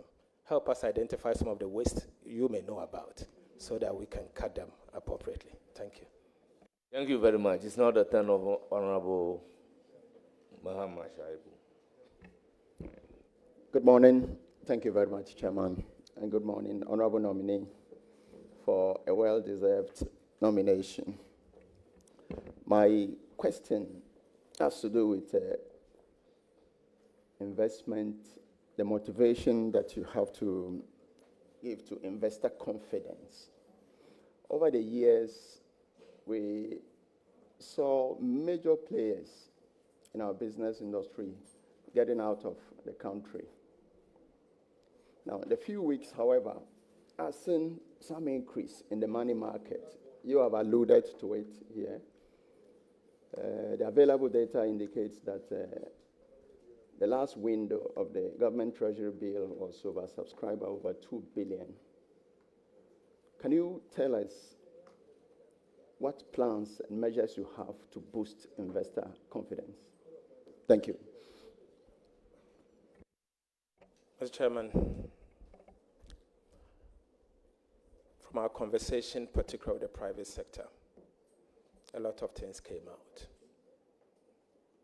Distorted VAT regime, the need for us to simplify our taxes, an unfriendly working environment. I believe we need to listen once again to the investing community and the private sector. And in doing so, we'll work with them to come out with a blueprint that will encourage the private sector to boom. From the bond side, I don't know if you meant by the money market side, the bond side. We need to immediately improve our credit rating faster. How do you improve the credit rating? Your fiscal will play a role, and signaling to them that you are ready to do things differently. I've signaled already that we will undergo an expenditure base, strong, front-loaded fiscal consolidation in the shortest possible time, so that together we can send a strong signal to the market, particularly when inflation is reduced. Today, it is very difficult for us to go back to the bond market. But for us to go back there, domestic bond market, I mean, for us to go back there are a few things we need to get it right. Your credit rating and inflation. Inflation today is 23.8, the highest in the last 8 months. And you can see the inflation is inching up. It's inching up by the day. Why has inflation become so stubborn? And I think it's a question we need to ask.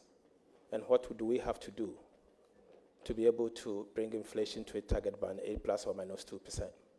It has to start from the fiscal authorities. And we will start. And we know exactly what we have to do. I need your nod. I need your support. And together, we have a responsibility to do what it takes to fix the economy for the benefit of all of us, particularly the ordinary Ghanaian out there who is struggling. So I'm open, very open for ideas and to listen to you, not only you, but to the private sector and the entire market, to do whatever you have to do. I'm a very lucky man. I come to this job, apart from my personal experience, but I worked under an astute finance minister, the Honorable Seth, who's like a father to me. I'll reach out anytime, and there are a lot of people. And Honorable Abena is here, a sister I know, Honorable Amin, the former past minister.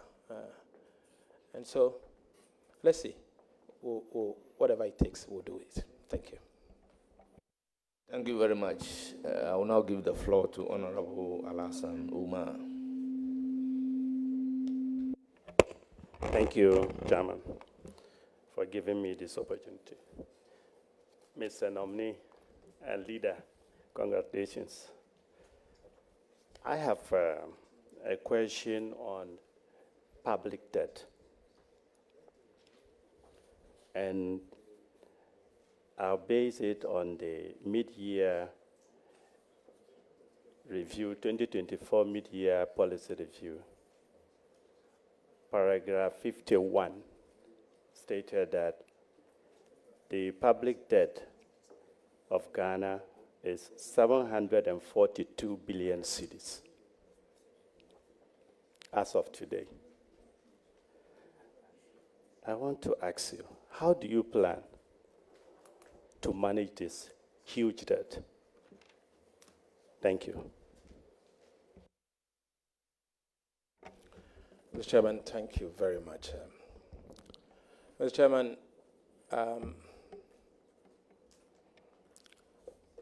we will manage the public debt.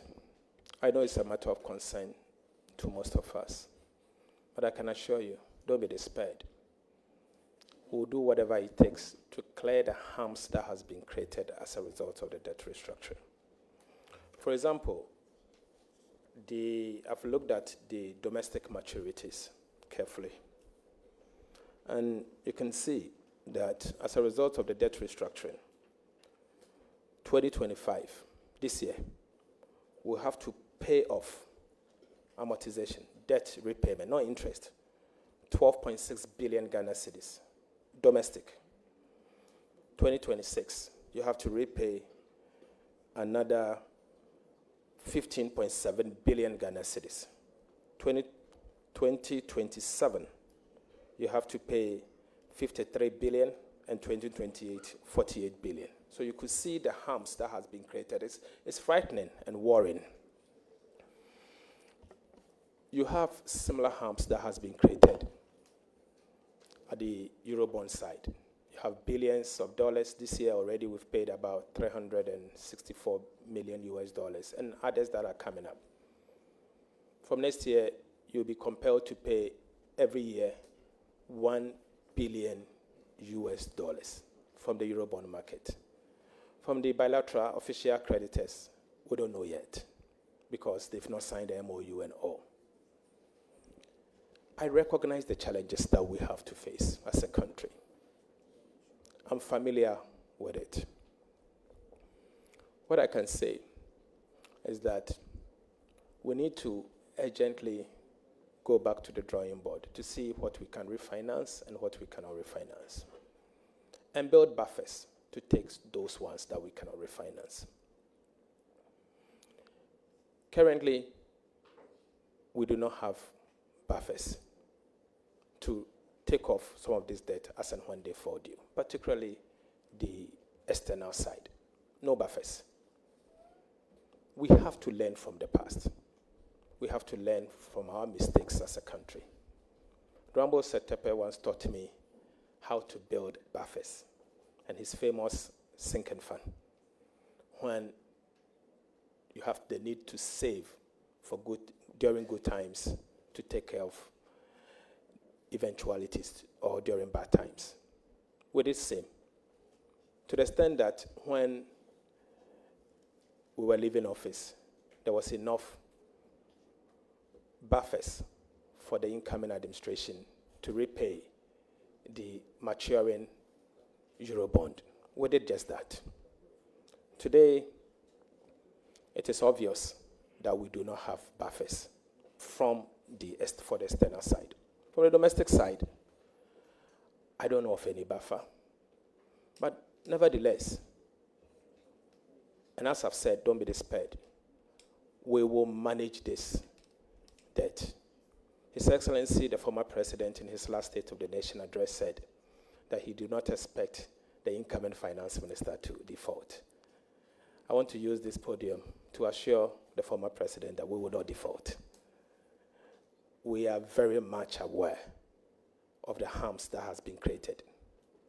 It's not palatable. It's worrying. For example, you need to always, every week, week in, week out, go into the T-bill market and refinance 111 billion Ghana cedis. Week in, week out. 91 days, you have to refinance 51.6. 182 days, you have to refinance 24.6 billion. And 364 days, you have to refinance 34.9 billion. So together, you are talking of 111 billion Ghana cedis in T-bills that you have to refinance.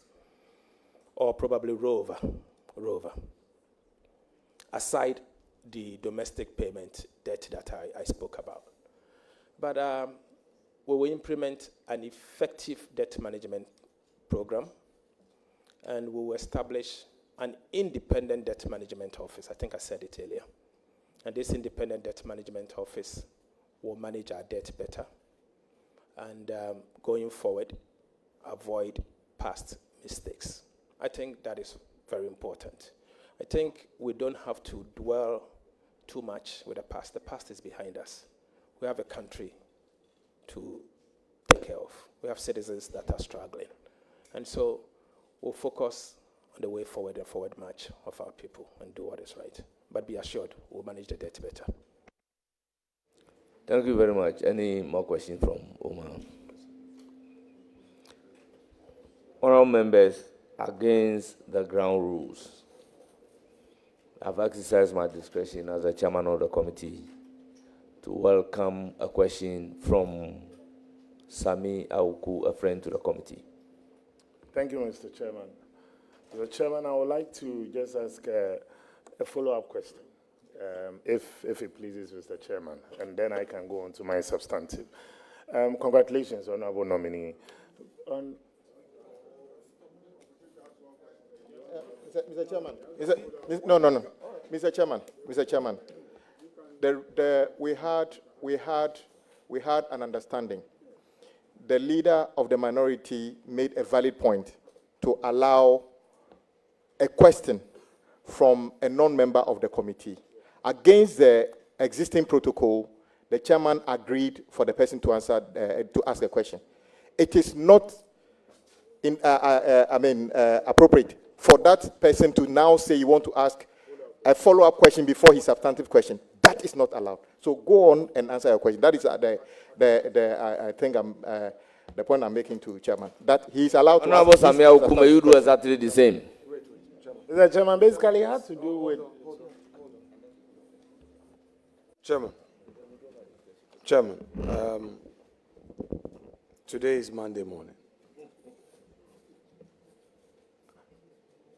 Over and over again, I want to assure colleagues in the majority of our fullest cooperation.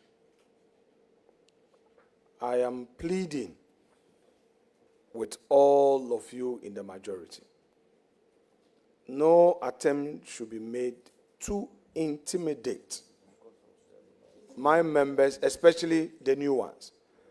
Honorable Kwame Govins Agboja, you are an experienced legislator. What you just did, you knew the effect of what you just did. When I pinch you guys a bit, then you're all crying, Afenyo. You do that to my members.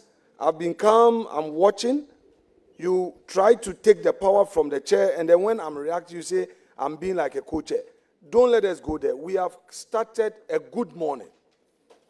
Tolerate us enough. Be patient. So far, your side have not done the scrutiny. And we understand you are in government. Scrutiny would largely be done by the minority and the opposition. So please, in all humility, if you will be... There's no problem. Let me finish. Let me finish. Vice Chair, Mr. Chairman, Mr. Chairman, I need to finish. I allowed Honorable Govins Agboja to finish. Chairman, point of order. Even when I had a point of order, I allowed him to finish. The rule of this game is tolerance. And if you are in government and you still act as though you are in opposition, we would have it. We would have it. If your style would be to be attacking me, you would have it. You would have it. Point of order. Chairman, if you think that you are still our side, you've been asking very good questions. I'm on my chairman. You know you never gave him. Mr. Chairman, you never gave your vice. He's completely out of order. Chairman, you never gave him the floor. Chairman, should never allow any friend of this committee to ask questions. Now, the former chairman never allowed any friend to ask a question. Honorable Boy, you don't have the floor. You don't have the floor.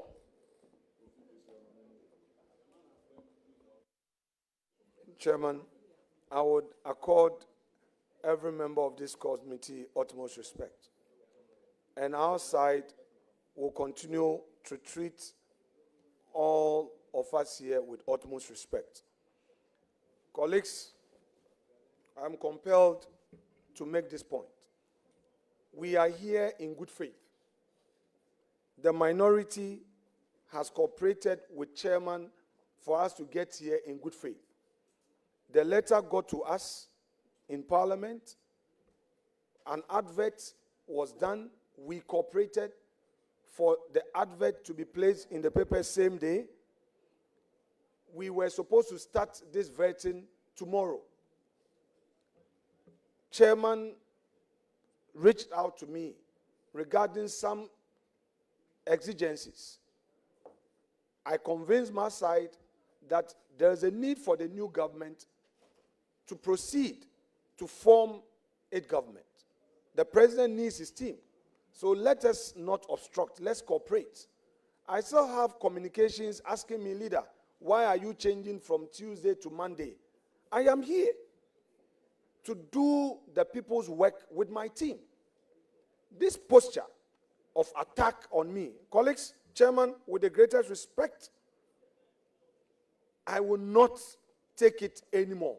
Even my opening remarks had to receive interjections and point of order. When go and watch Bagwin as minority leader, his opening remarks. Let's watch the videos. Let's watch Haruna Idrisu. Guys, I don't want a situation where it will be like Markin wants to do this and that. I understand governance. I know governance. And I will support you to form your government. But nobody should make an attempt to use some attacks to frustrate. It won't work. And we are not going to boycott proceedings.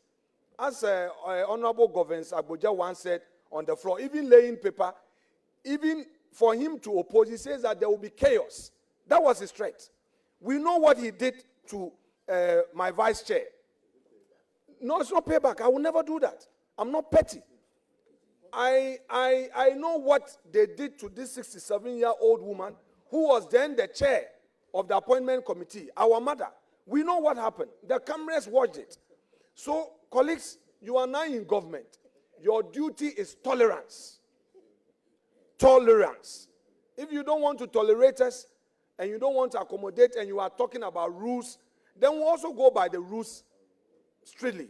I would end here. Chairman, thank you. And let not, thank you very much, Honorable Minority Leader. Again.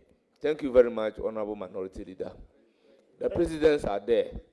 We all know that Honorable Joseph Osei-Osu, sitting as the chairman of the appointment committee, will never welcome a question from a non-member of the committee. I am using my discretion to allow a non-member to ask a question. I am asking you to ask a question. And to ask a question does not give you room to ask supplementary question before the main question. It's an abuse of the opportunity being given to you. May you proceed and ask your question. Mr. Chairman. Chairman, wait. No, wait. Chairman, with the greatest respect, I know you are an advocate. You do a lot of cross-examination. You cannot raise your voice on a member. He's a first timer. When he makes a mistake, let's correct him in a manner that would encourage him to enjoy Parliament. He's a new member. Please, with the greatest respect, I know it was not your intention, but knowing you when you get your client in a tight corner, how you deal with them, I beg you, this is not your client. I beg you. Neither is he. So, Mr. Chairman. Honourable member, ask your question. Mr. Chairman, thank you very much. But first of all, I did not even make a mistake in the first place. Just for the record, I did seek leave. Go ahead Mr. and Chairman. ask the question, and please. once it wasn't approved, then I proceed to my substantive. That's all, Mr. Chairman. And thank you very much, Mr. Chairman, for the clarity. And I will proceed. Honorable nominee, I would like to refer you to a publication on the 15th of March 2021. And I want to paraphrase because I don't want to miss any word. And I quote, Ghana today, we are complaining that this gambling is destroying our youth. I've read a number of articles on this. I would have thought that the government will come out with a policy to restrict gambling and to even ban it, he said. And this was a quotation attributed to you, Honorable Nominee. I want to ask and proceed on this. Do you still stand by this position of banning gambling and banning betting and all that in its entirety, or now your position has changed? That's what I wanted to ask. Thank you. Thank you, Mr. Chairman. Mr. Chairman, I think it's a very good question, and it's an opportunity for me to clarify. Mr. Chairman, I was on a show with the Honorable Kojo Oppong Nkrumah, and the contest must come out. The Honorable Kojo Oppong Nkrumah, at the time Minister for Information, I'm sure,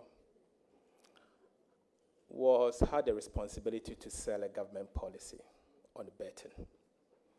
And he said, I'm surprised you are not bringing that portion. He said that betting tax is being implemented because it is destroying our youth, and that the government is introducing this betting tax the government is introducing this betting tax to deter them, equivalent to a sin tax, so that they will not be staking the bet. I retorted on a show being hosted by Evans Mensah on Joy FM PM Express. I retorted by saying that that will not solve the problem. That will not solve the problem because I've read a number of articles, and the article presupposes or suggests that it is destroying our youth. And so if you want to introduce a tax, you have to first look at the elasticities, and as to whether the elasticities will mean that imposing such a tax will prevent the individual or the people concerned from the staking of the VAT, of the betting or not. But I doubt that that will. And so if you intend doing that, the best option is to ban it and not to introduce a tax. And I said, the tax will not solve the problem. Here we are today. I've been vindicated. Has the tax solved the problem as intended by the government? Big no. I insist that that tax must be abolished. And as Minister of Finance, my first budget, I will abolish the betting tax. Thank you.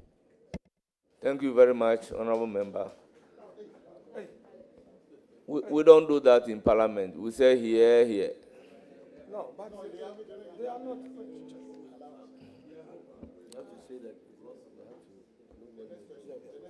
The next person is Honorable Mama Elga. Well done. Well done. Yes. Well done. Mama Elga.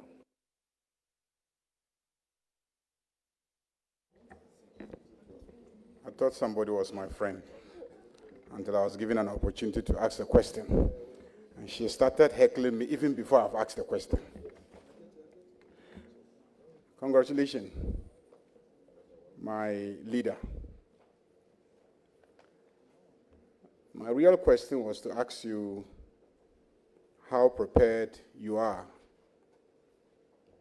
to deal with the multitude of economic challenges confronting Ghana. But after listening to you within these few minutes, I thought it wise to abandon my question. Because even before asking, you have made a case demonstrating your readiness and preparedness to confront the problems of Ghana with greater expertise and finesse than we have seen in the past. So I have a few questions focusing on what my brother and former majority leader and now minority leader raised in his thesis that he read before we started. Oh, it's very beautiful. Thesis. Honourable Member, continue.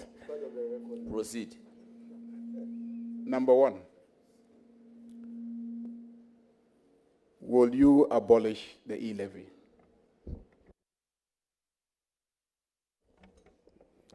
Thank you very much, Mr. Chairman. Mr. Chairman, my position on the e-levy is well known. I do not intend to run from it. I've written articles against the e-levy. I championed opposition against the e-levy. I still stand by them.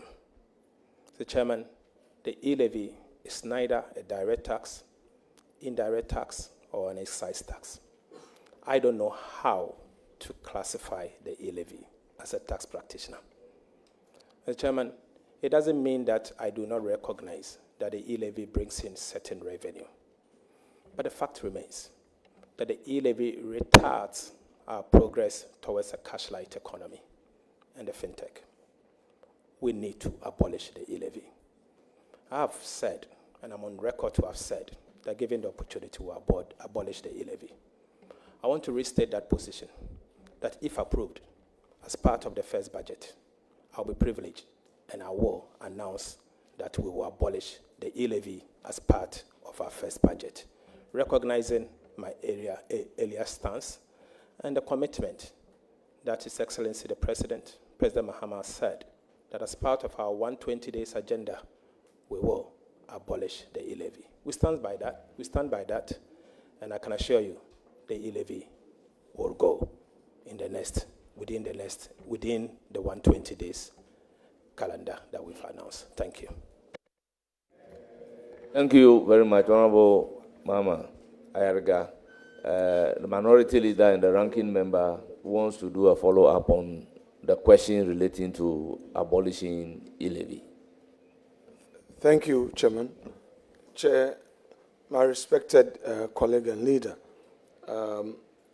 tells us that he's aware that abolishing the e-levy would amount to government losing revenue. How does he make up for the loss in revenue? Thank you very much. Your answer to the question, please. Mr. Chairman, it shouldn't always be revenue. But why are we not paying attention to expenditure? I think you have a choice of both. Remove the e-levy and replace it.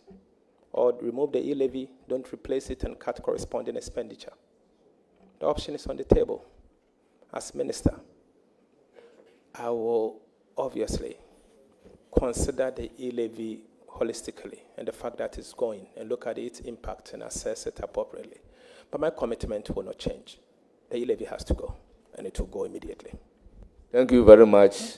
He intimated he has a further supplementary question. Chair, my respected colleague and leader has introduced an important point, and I find a very intelligent one. He says that it's not always about revenue, but expenditure.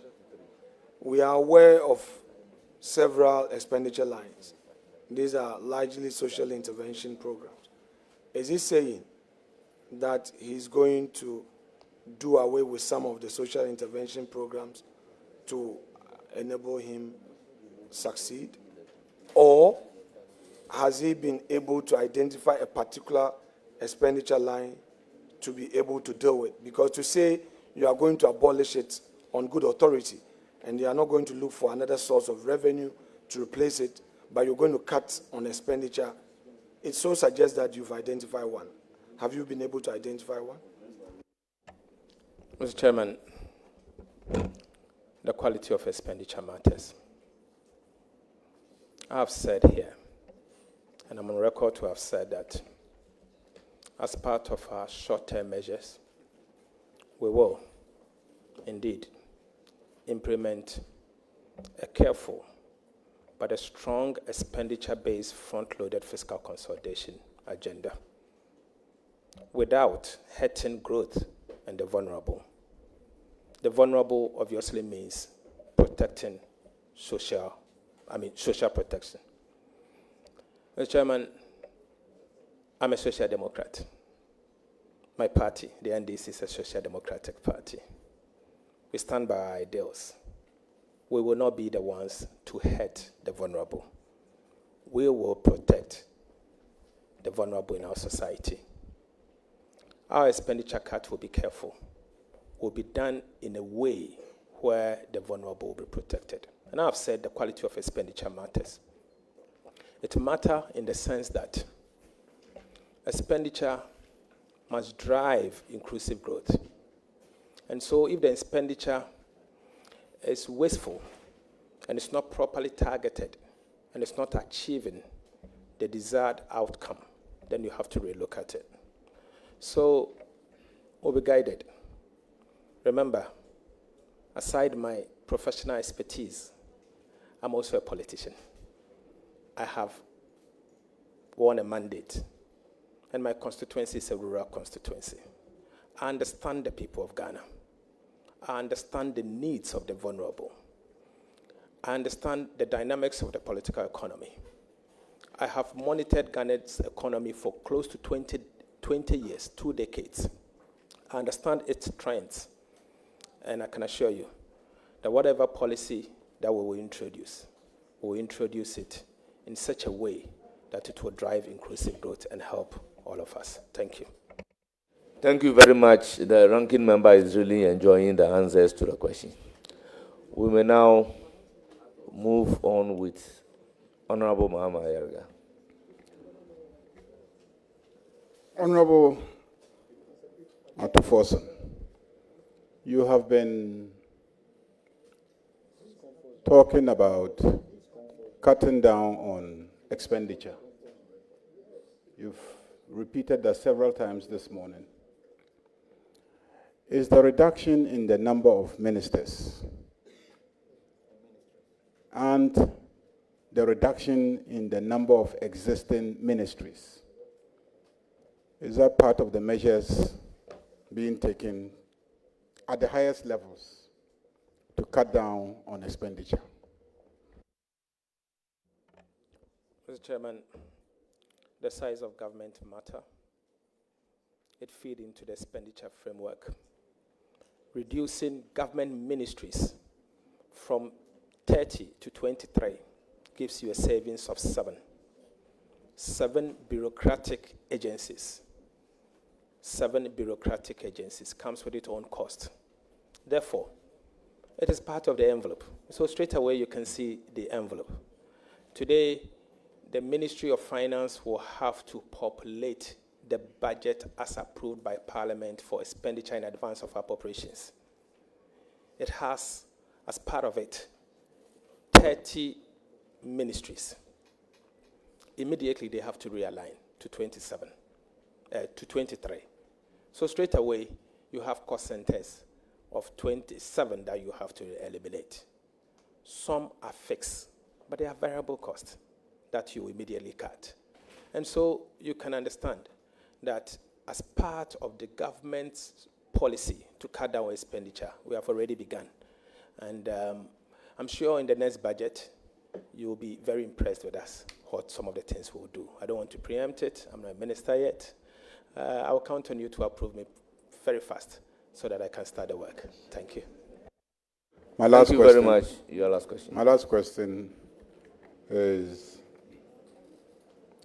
do you have any doubts about any of our commitments to abolish any of the taxes? Are we reneging? Is there any conversation in the circles of government?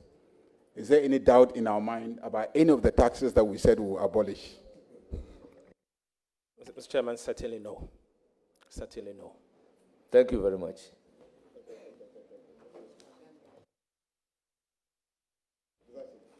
I will take a question from Honorable Ampinyako.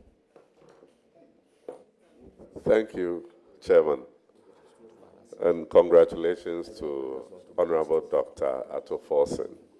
But I am impressed with your responses so far, a clear indication that you are ready to help reset Ghana.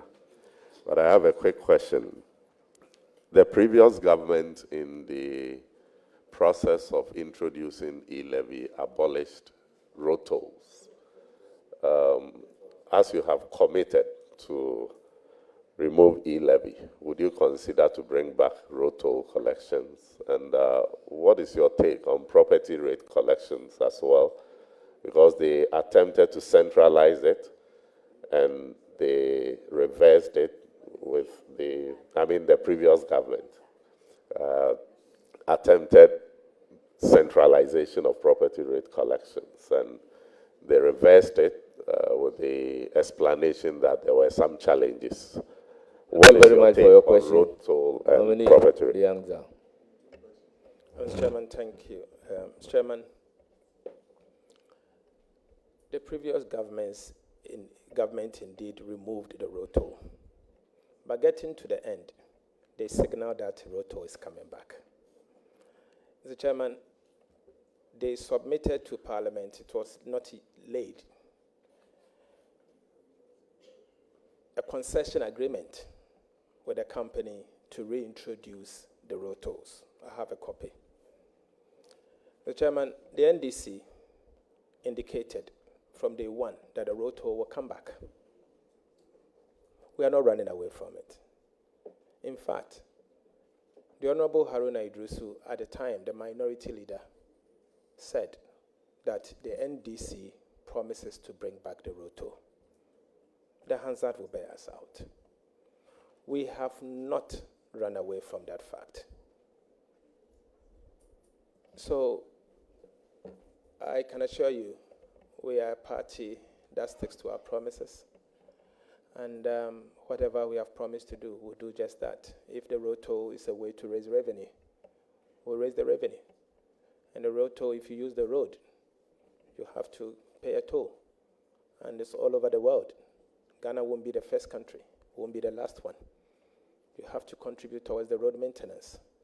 And so the only thing is we have to collect the revenue effectively and efficiently so that we can plow it towards the maintenance of those roads.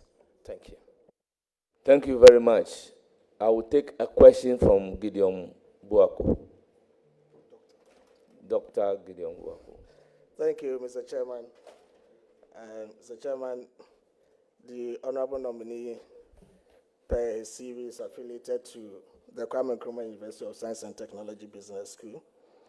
In fact, he signed up for the program at the time I was seconded to the office of the Vice President. So as a lecturer of the business school, I think it is appropriate that on behalf of the KNUST Business School, I congratulate you. And I can see my colleague, Professor Jonathan Annan, sitting behind you to show moral support. Mr. Honorable Nominee, on 3rd April 2019, Ghana's economic management team held a public lecture at the College of Physicians and Surgeons. And this lecture was led by the former Vice President, Dr. Mahamudu Bawumia. The lecture was themed, Our Progress, Our Status, Our Future.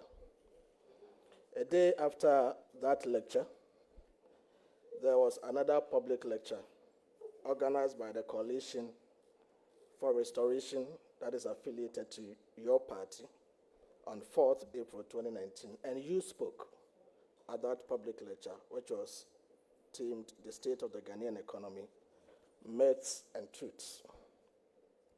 In your presentation, you put out some data, among which I found a highly misleading data that you put out.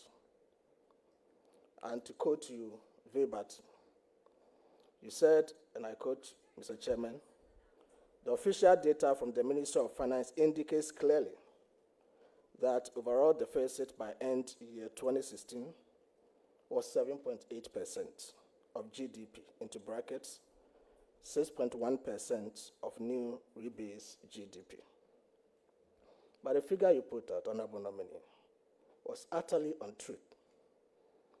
And to back this with evidence, if you read the budget statements of 2017, the mid-year budget statement of 2018, and the mid-year budget statement of 2019, the full budget, you will see that page 7, paragraph 14 of the 2017 mid-year budget put that figure at 9.3% of GDP, and not what you quoted.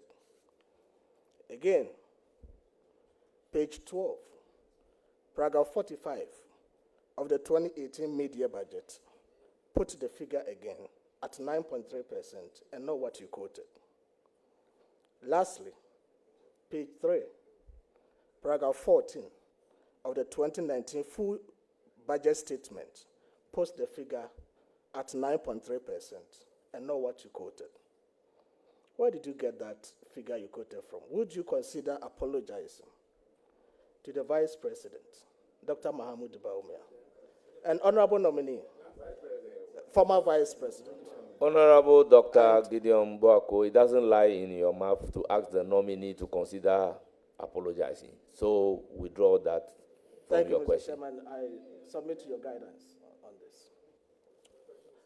Honorable Nominee, my question is, you know the enviable office of the Finance Minister that potentially you're going to occupy should come with utmost integrity, honesty, backed by meticulousness, profundity, and analytical precision.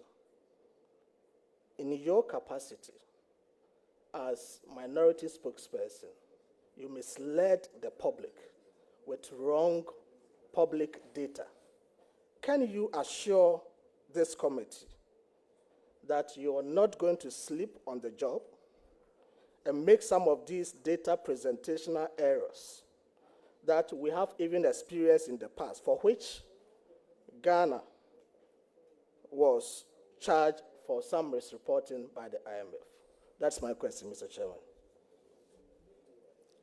Mr. Chairman, thank you very much for this. Before you answer the question, the questioner, I will want you to consider withdrawing, going to the office with a degree of honesty, integrity. I mean, it's against our rules. So expunge that from your question. Then I can ask the nominee to answer the Mr. Chairman, question. if you can guide me. I think what the chairman is saying is that the aspect where you delved into his personality. So just say that that bit is deemed withdrawn. Then we make. Mr. Chairman, duly acknowledged. Thank you very much. Nominee, you may proceed to answer the question. Thank you very much, Mr. Chairman. Mr. Chairman, the Honorable Gideon Boakon has got it very wrong. Very wrong in the sense that he's not privy to the IMF data. And I want to refer him to the IMF staff report for 2018 and 2019. And if you can check now, I want to take him into it. Mr. Chairman, he's wrong. In fact, the very 7.8 fiscal deficit for 2016 was reported by the IMF. And Mr. Chairman, the IMF has subsequently even revised the fiscal deficit for 2016 down on cash basis to 6.3%. 6.3%. Mr. Chairman, you know me in this house. I don't just speak. I speak with data. I research before I speak. I use data from independent sources. Ghana was in an IMF program at the time. 2017, the Ministry of Finance presented a budget. They quoted the numbers he's making reference to. I challenged the numbers. In fact, my former boss also challenged the numbers because I was a deputy minister at the time. 2018, they repeated the same inaccurate numbers, and it had become the order of the day. Mr. Chairman, I point of order. have I a don't responsibility. think it is. Yes, Mr. Chairman, I point have of a order. responsibility to defend our legacy. And I had a responsibility to defend our legacy. And in defending the legacy, I actually decided to use data from independent sources, the International Monetary Fund.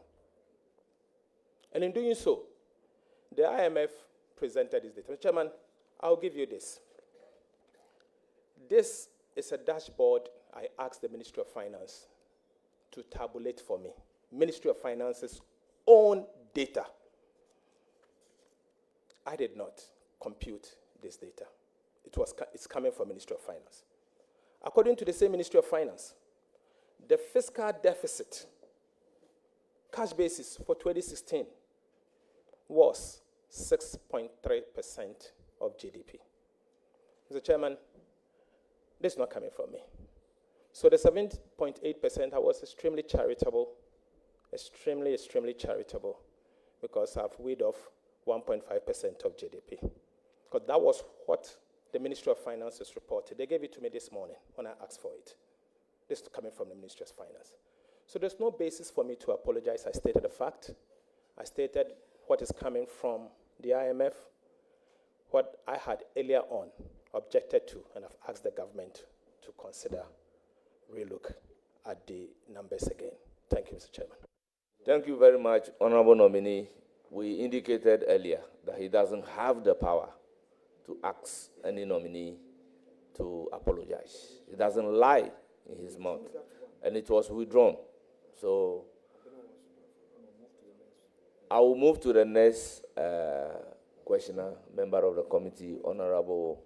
Mr. Chairman, I'll seek your leave for a point of order. My brother and You are nominee, taking the point of order on who? Which matter are you taking the point of order on on? the matter he just put on the table that consistently Ministry of Finance presented wrong data to Under Parliament. what order are you coming? Mr. Chairman, I have to put this on record that he's saying that consistently for 2 years, Ministry of Finance presented wrong data. You were a member of Parliament at that time. We were all members of Parliament at that time. And then he comes back to tell us that today he's gone back to that same Ministry of Finance to get accurate data because he's the one going to, lead or chair, lead the ministry. I don't think it is proper. I don't think this is how we should treat ourselves. If for one reason you have found out another data that is maybe contrary to what we presented, definitely there will be explanations. Definitely there will be, reasons why it is so. But to say that consistently we presented wrong data to Parliament consistently for 2 years, Mr. Chairman, this is Ghana. And like my neighbor in Etiwa West said, whatever we say here, the international investors are listening and watching, and to have repercussions on this economy. So let's manage what we say. We are not saying don't speak the truth, but you cannot say that consistently for 2 years, Ministry of Finance presented a wrong data here. Mr. Chairman, I expect you to do something about it. Thank you very much. I will not allow the nominee to answer. That is not a question. It's a commentary. May we proceed? Honorable Mr. Patrick Chairman, Yaw Buama. respectfully, you have to do something about it because you were a member of Parliament at that time, and they are saying that we, Honorable members Patrick of Parliament, Yaw Buama. watched while wrong data was being presented. Honorable Patrick And you are the Yaw chairman. Buama. Honorable Abna Hussein Asare, you are out of order. Mr. Chairman, respectfully, you have Put to your do something. microphone off. Honorable Patrick Yaw Buama, it's now your turn. Chairman, you have female members on this committee, and I believe you must protect the ladies on the committee, Mr. Chairman. Mr. Chairman, Abna is your colleague and a female member on the committee, so we must do some. Thank you, Chairman. Thank you, Chairman, for the opportunity to ask some questions. Let me use the opportunity to congratulate my good friend, Honorable Kasiel Atoba Forson, for his nomination as Finance Minister Designate. Sometime in 2022, you alluded to the fact that the central bank had printed over 22 billion cedis, ostensibly to inject into the economy some funds. I would want to find out from you if you still stand by that comment or those comments, given the fact that the central bank came out with a statement explaining what they did, which was in line with the fund program and also some borrowing from the secondary market. Thank you. Mr. Chairman, I've not changed my position. Ghana was not in an IMF program in 2022, and it cannot be in line with the IMF program.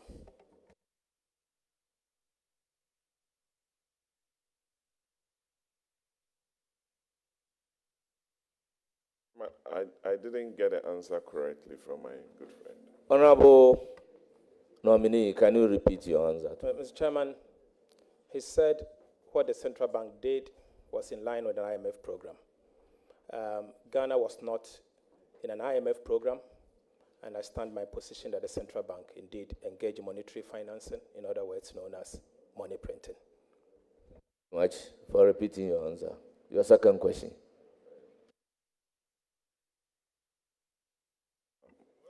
Ato, I know Honorable Ato Forson. Sorry for calling you Ato. I'm used to calling you Ato.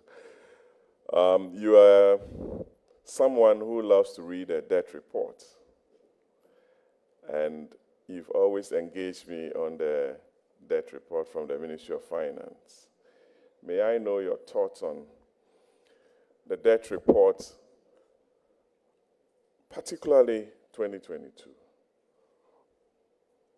Reading from the previous debt report, the public debt, as it stands now, increases with the depreciation of the cedi. About 90% of the increase in our external debt was due to the cedi's depreciation,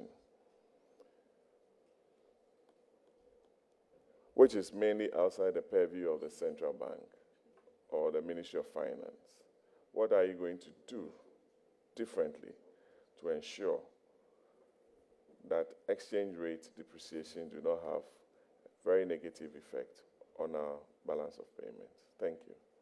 Thank you, Honourable Member.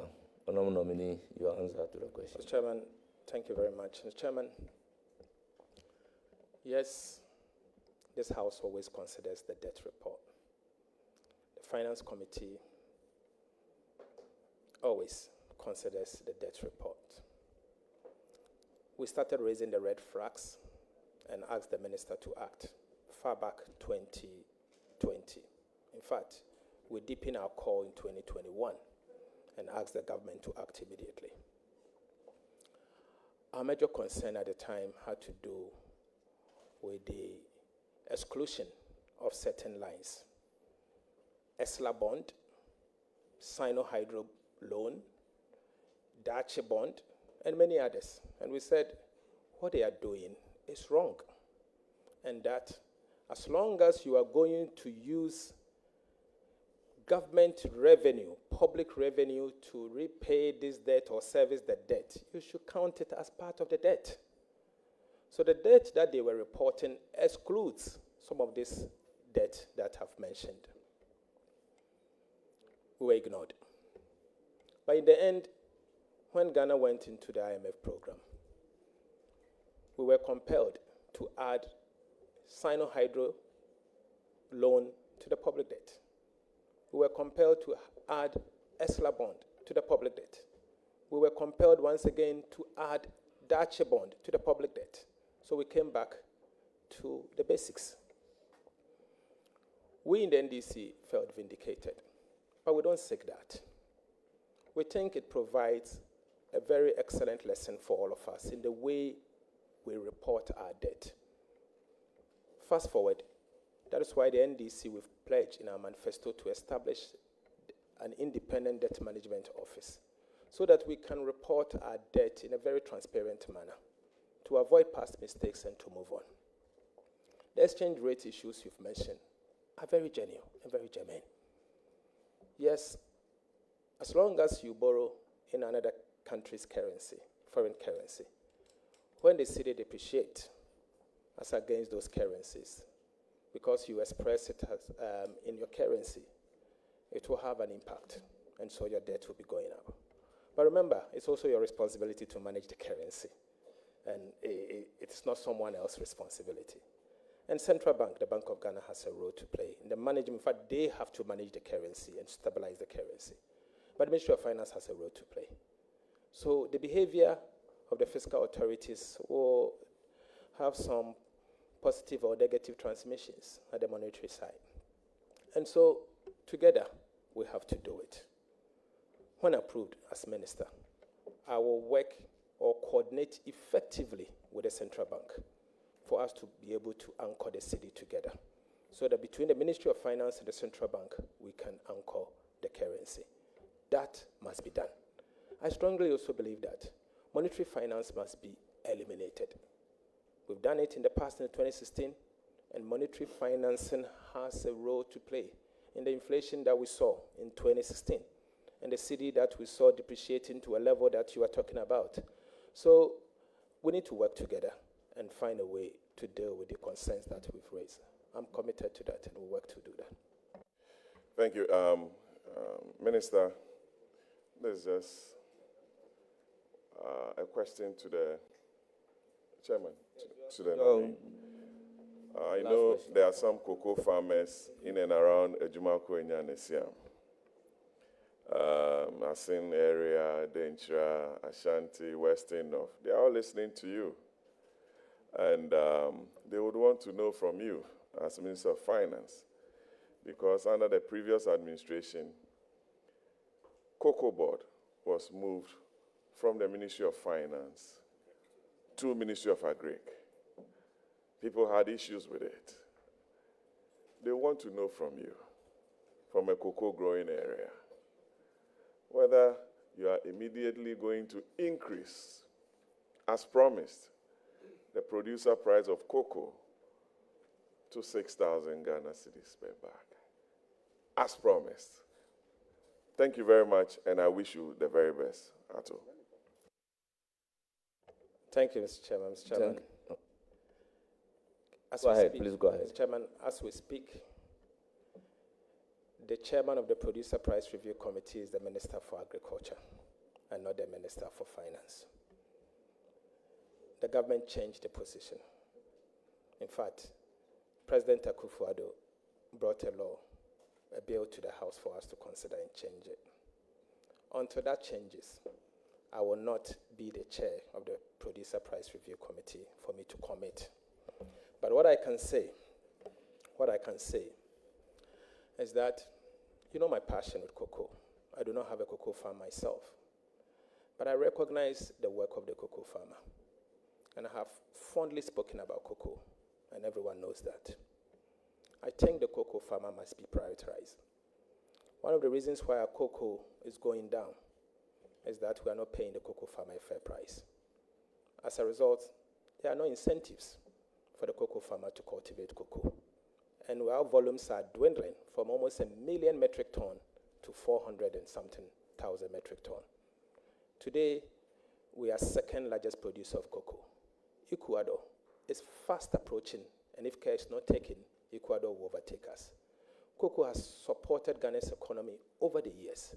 I think it's about time that we pay attention to the cocoa sector by giving fair price to the cocoa farmer and revamp the industry. As minister, obviously, as Minister of Finance, when approved, I will work with the Ghana Cocoa Board as a rare sector active player to revitalize the cocoa sector, but at the same time paying attention to what the cocoa farmer gets, because we need to incentivize them, we need to encourage them for them to be able to cultivate the cocoa and for them to be able to also be encouraged to stay within the sector. Remember, the cocoa industry is more or less the largest single employer of Ghana's economy. And it cuts across how many regions in our country. Almost half of this country produces cocoa. So don't overlook cocoa, and we will not overlook cocoa. Minister, Thank you very much. Just to give you some information, that committee is co-chaired by the Minister of Finance and the Minister. So you have a voice. Right from the word go, you have a voice. So that even empowers me stronger. Thank you very much. And my passion will always come to play. Thank you. It's now the turn of Honorable Governor Kwame Abuja, the Majority Chief Whip. Chairman, thank you. I also want to take the opportunity to congratulate my boss, the Majority Leader, Honorable Kessel Atoba Forson. Working with you as your whip, I have no doubt you are cut for this job. You are a personality determined to achieve results, and you are selfless, and you love your country.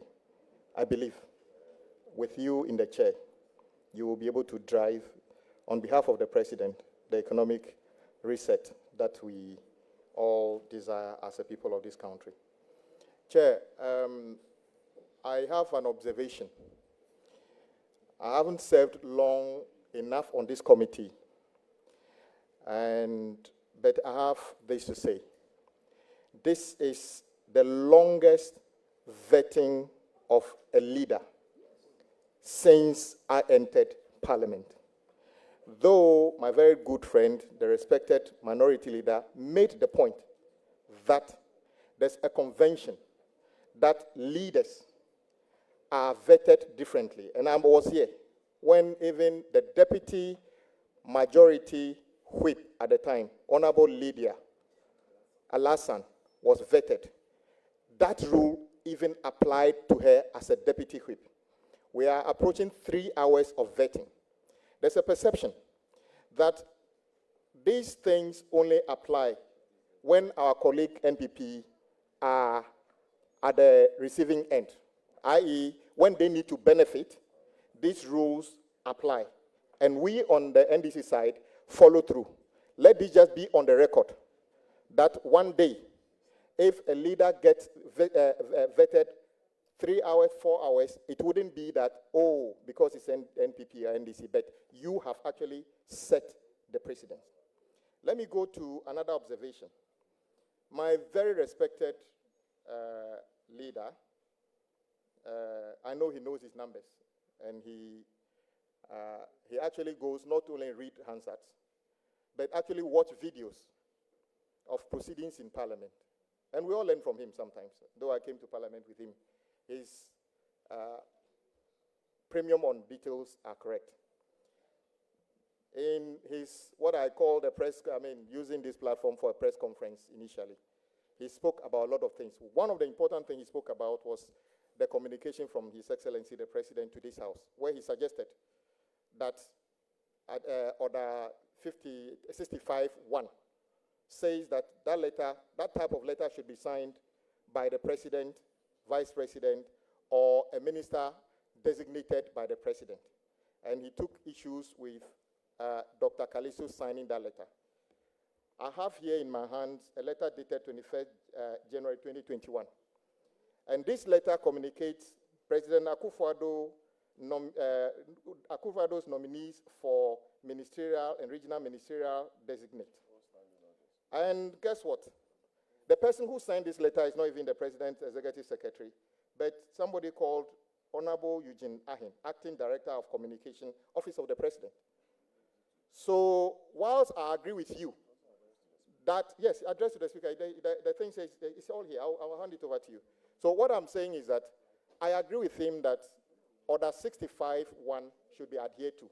But the point is that this is nothing new in this House. Indeed, the Executive Secretary of the President has communicated to this House appointing people to authority under that same thing. So just for the records. Honorable Dr. Ato Forson, I have just one question for you. And this question is regarding a payment of $53 million towards a supposed cathedral project, which was a commitment of the former president to his God. As we speak, the $53 million has been paid. The result is a big hole not far from here. We also know that the payment was made through the Ministry of Finance. My question to you is, having knowledge that the $53 million could have paid for 3 completed Agenda 111 district hospitals, could have paid for 1,220 6-unit classroom blocks, could have paid for 1,050 chip compounds, could have paid at least 299,000 teachers, and actually could have bought 9,000 cutlasses for farmers. Will you promise that when you are approved by this House and then subsequently by the House, you would set up an investigation as to whether this payment was legitimate, and if possible, retrieve this money so that we can buy the 9,000 cutlasses for the farmers, actually build 1,050 chip compounds and 1,200 6-unit classroom blocks. Hopefully, Adaklu will get some of the 6-unit classroom blocks because we still have schools under trade. Will you make a commitment to make sure that this $53 million, which many Ghanaians believe was a waste, would become something that can benefit the ordinary people of this country? Thank you very much. Before you proceed to answer the question, let me reiterate the fact that regarding the form of the communication to Parliament, I indicated quoting a decided case to support. As a matter of fact, it's not about the form but the substance. So let's leave it there. You may proceed to provide an answer to the question. Thank you. Chairman, thank you very much. Mr. Chairman, this takes me back to what I started earlier. The quality of expenditure matter. You see, and I've said earlier on that there was the need for us to cut the waste. This is one of the waste that I refer to. And learning from past mistakes, we don't need to repeat this. As to whether we investigate it or not, the Ministry of Finance do not have investigative power. It is the government, and based on the government agenda to investigate. I attend the Office of the Attorney General and the newly established ORA. So, Mr. Chairman, let me put it this way. There are bitter lessons we have to learn from some of these expenditures and what it has done to all of us as a country and what we have gone through together, because in the end, we ended up borrowing, and we borrowed into an unsustainable pit to the extent that we had to give domestic bondholders haircuts, including Euro bondholders.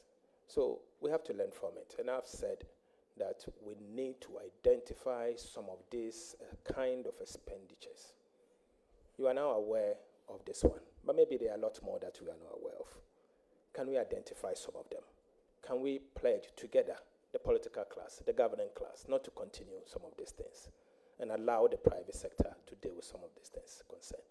So I'll leave that here and urge you that I will work with yourselves to identify some of these wasteful expenditures and cut them appropriately. Let's cut the waste together. Thank you very much. Chairman, thank you for the opportunity. Chairman, my respected colleague Kwame Agboja made reference to an earlier observation made by me in respect of the communication from the Secretary to the President to the House. He did suggest that there is precedence and that in January 2021, specifically 21st of January 2021, a communication from the Presidency was signed by Eugene Ahin, Acting Director of Communication, informing the Speaker of some nominees, and that to him is a precedence. I humbly beg to disagree with him on his own evidence. The letter he referred to is rather a press release, not a letter to the Speaker. And for his own record, it's titled "For Immediate Release, President Akufo-Addo's nominees for ministerial and regional ministers designate." The President of the Republic, Nana Addo Dankwa Akufo-Addo, has submitted to Parliament for prior approval through the Speaker, Right Honorable Alban Sumana Kingsford Bagbin, the names of the following persons for appointments as ministers in his new government. So, just for the record, my respected colleague, Eugene Ahin has never written on behalf of the President to the Speaker. This is a press release. And if you want me to read the conclusion, I will.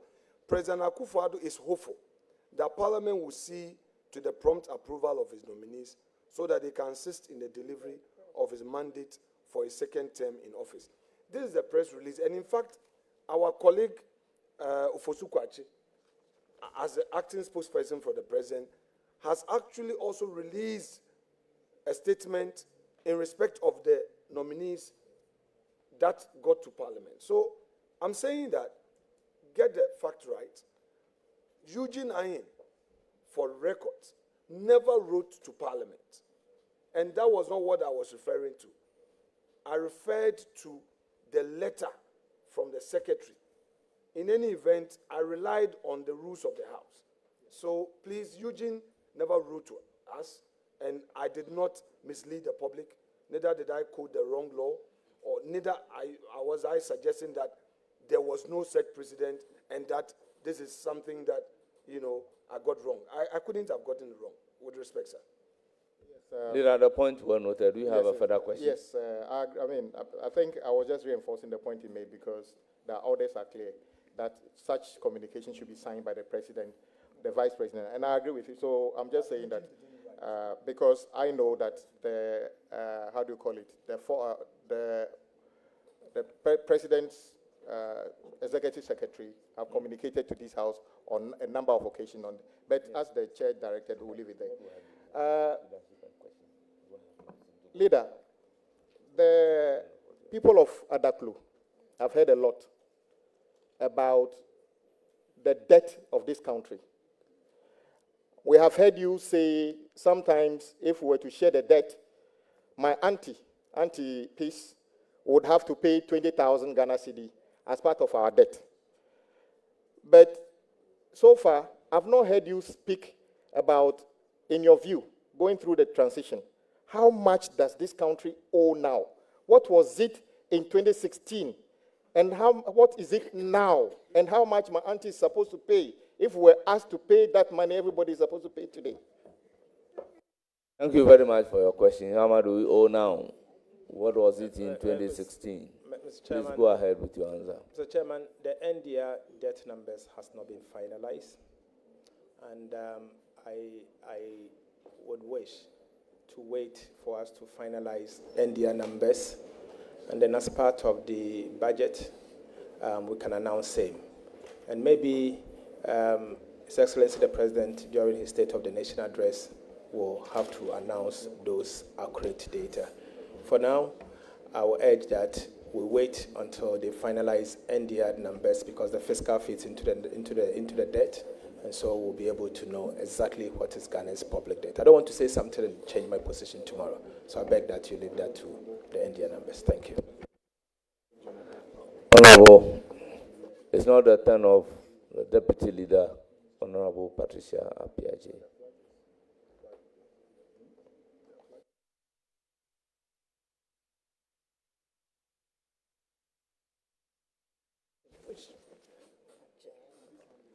Thank you very much, Mr. Chairman.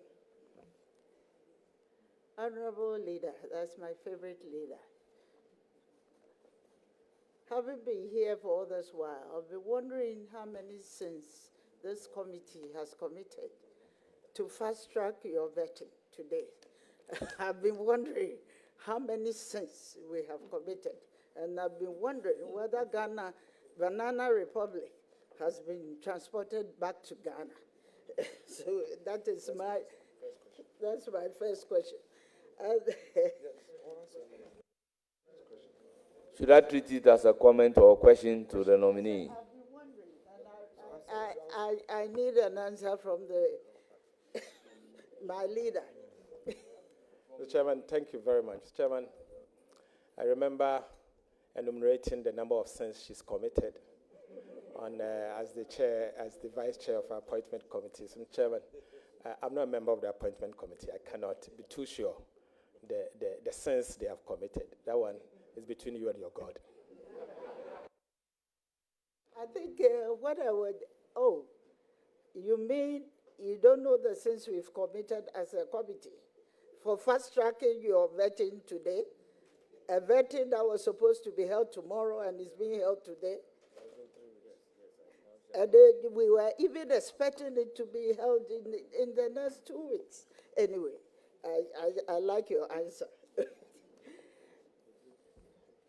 Honorable Leader, on behalf of the cocoa farmers across the country and on my own behalf, I'd like to congratulate you for your appointment as the Minister Designate for Finance. Honorable Leader, the current cocoa price, producer price of cocoa, is 49,600 per ton. That is 3,100 for 64 kg bag. Over the past 1 year, Are you talking in terms of dollars or cedis? Cedis, I want to be clear. Over the past 1 year, you've been advocating for higher producer price for our cocoa farmers. And you know they are very happy that given the nod, you are going to be on the seat. Should you get the nod from this house, what reasonable and fair producer price must our cocoa farmers expect from the new administration? And when will this review take place? I would like to mention specifically the figure you mentioned, 6,000 per bag of cocoa. Thank you. Mr. Chairman, without a doubt, I'm a biggest advocate for cocoa farmers. I've done that in the last 8 years, and I've fought for the cocoa farmer, year in, year out. I will not change that.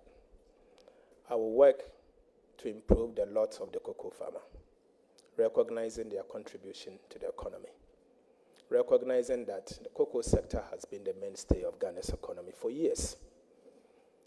My concern, and I've always raised these concerns, has to do with the fact that the sector is collapsing and dwindling at a very fast rate, in fact, at an exponential rate. I think we need to do something, including the farm gate price and revamping the sector itself. I've said that the ministry, the Ghana Cocoa Board is currently under the Ministry of Agriculture. It is not under the Ministry of Finance, unless there's a policy change. But let me speak to what is before us now. It is not under the Ministry of Finance. So I do not have the sole power, prerogative, to announce cocoa price today. But obviously, as a minister, I'll be the champion for cocoa farmers, and I'll make sure that they get a fair price. Thank you. Thank you very much. Any further question? Yes, this will be a follow-up because I remember vividly on the floor of Parliament, the minister indicated that he is going to advocate for 6,000 a bag for cocoa farmers. And I'm surprised that you are now saying that it doesn't lie within your sole prerogative to do that.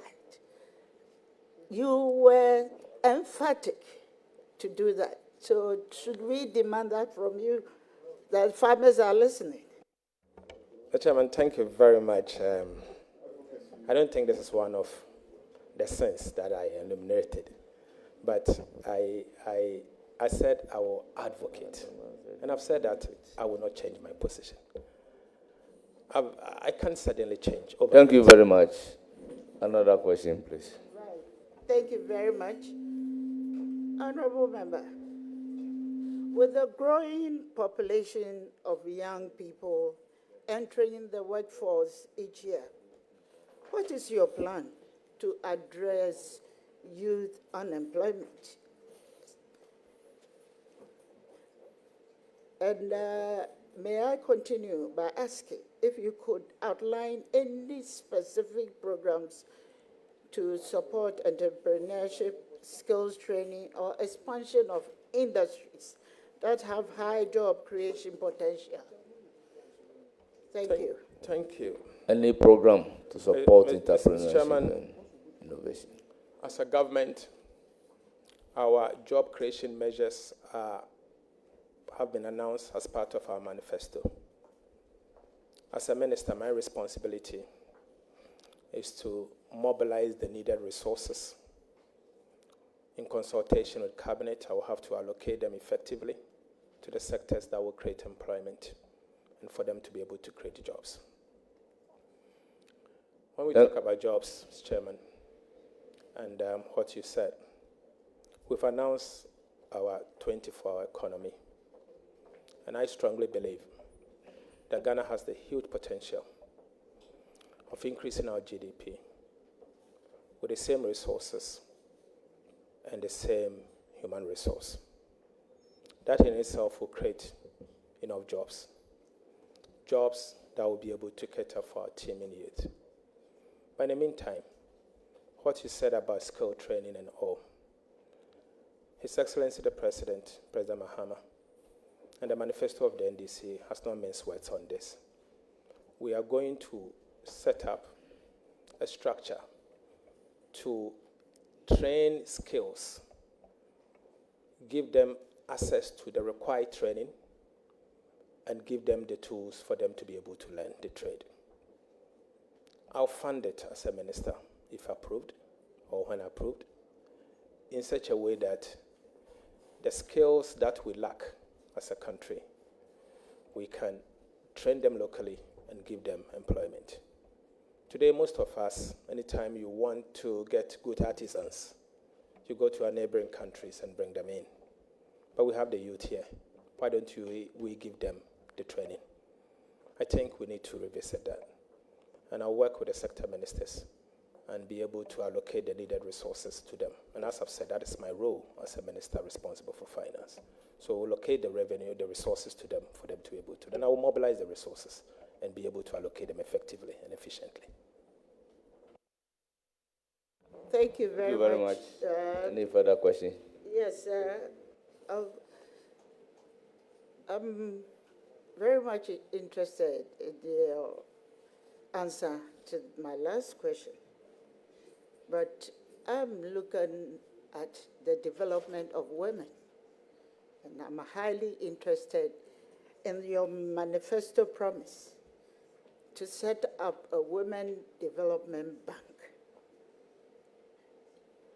and then free tertiary education. And I know all these things are going to be of a prime benefit for our ladies or our women in the country. With the proposed reduction in taxes, is fiscal consolidation a priority for the government in the near term, taking into account government's manifesto? Thank you. Honorable nominee. Thank you. Mr. Chairman, fiscal consolidation is not only a priority, but we will front load it. We will front load it carefully. At the same time, we will signal to the investor community strongly that fiscal consolidation is not only a priority, but we will front load it in a way, at the same time not ignoring the impact on growth and protecting the vulnerable. So that, I can assure you, it is a priority. We have an option to rationalize some of these expenditures. And so it's a matter of switching and rationalizing. So it doesn't mean the flagship we've announced as part of our manifesto does not mean we are going to increase expenditure. That is not what it means. It's a priority of government, and we'll do just that. Thank you for your answer. Any more questions? Yes, I will have my last contribution. Question or contribution? Question, a follow-up question to the statement made or the question put in by Dr. Boakum.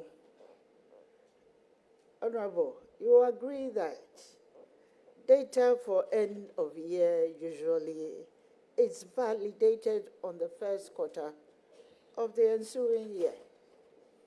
So all data presented during the budget reading in November are provisional. How then do you say that data presented in 2017 and 2018, knowing that they are provisional, you term it as inaccurate? Thank you. Thank you very much. What did you say? Those data is provisional, though, Mr. but Chairman, inaccurate. that is exactly my point. The Honorable Gideon Boakun made reference to a particular data point and said that I was inaccurate. I had said this in 2019, and I said it at the time that the government had published accurate data.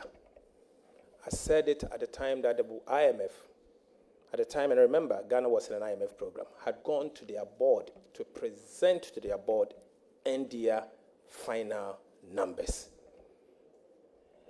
Mr. Chairman, I did not lie. I said what I believe was the fact. In fact, subsequent data from the Ministry of Finance has confirmed that I was overly generous, and then the fiscal data was even below what I had announced. I had announced 7.8, and that they had revised it downwards to 6.3. Chairman, I did not cook these numbers. This was given to me by the Ministry of Finance this morning. And so, this is what I mean. Data, obviously, is maybe preliminary until finally determined at the end of the year. And that's why I've been careful not to announce any NDR numbers. But that is what it is. And you know, in Parliament, you have to debate. You have to debate certain data, and you debate that appropriately. Thank you very much. The question well answered. Any more questions? We'll now... Just to wish the honorable member, my favorite friend, very well. Thank you very much. Honorable Dr. Gideon Buako, you are not even a member of the committee. So why are you raising your hand? It appears I'm overindulging you. No. Honorable Bua, your turn. Thank you, Chairman. Thank you very much. Chairman, thank you very much. Chairman, with respect. Chairman, let me say that Chairman, you have... With the greatest respect. Chairman, No, don't. Let me, Chairman, I need to come in on this. But the chairman has recognized me unless he changes his mind. Honorable Minority Leader, I recognize Honorable Bua. Chairman, I'm in for a point of Thank you, order. Chairman, Thank you, Chairman. point of order. Thank you, Chairman, let's deal with this before. Thank you, Chairman. Chairman, let's deal with this. Honorable Afenyomakin, Chairman, let's deal with this. Respect Chairman, the chair. let's deal with this before we. Respect the chair. Chairman, let's deal with Please this. Please respect the chair. Leader, I have recognized Chairman, Amabua. and I have noted Thereafter, that. I can give you the floor. Chairman. Honorable Minority Leader. Chairman. Honorable Minority Leader, I have recognized Honorable Amabua, the Deputy Majority Leader. I will give you the floor thereafter. Chairman, with the greatest respect.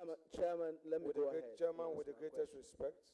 Honorable Kesel, Chairman, with the greatest respect to congratulations. You. Please, let's deal with this Very, very proud so of that after that we entered you consistently raise your voice 2009 on my colleagues.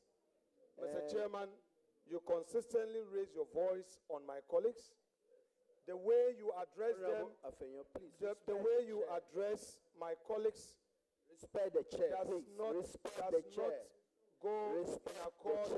Does not go in accord with what we all have agreed on to extend to each other that utmost respect.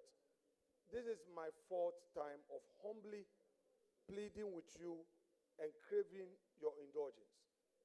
I understand that you may have a high-pitched voice. However, I will plead with you. The way you came across as shouting on him, it happened in Honorable Abina Osei Asare. You did it to Honorable Samia Wuku, and it's happening. I'm only pleading with you that in all humility, please, perhaps you did not intend that.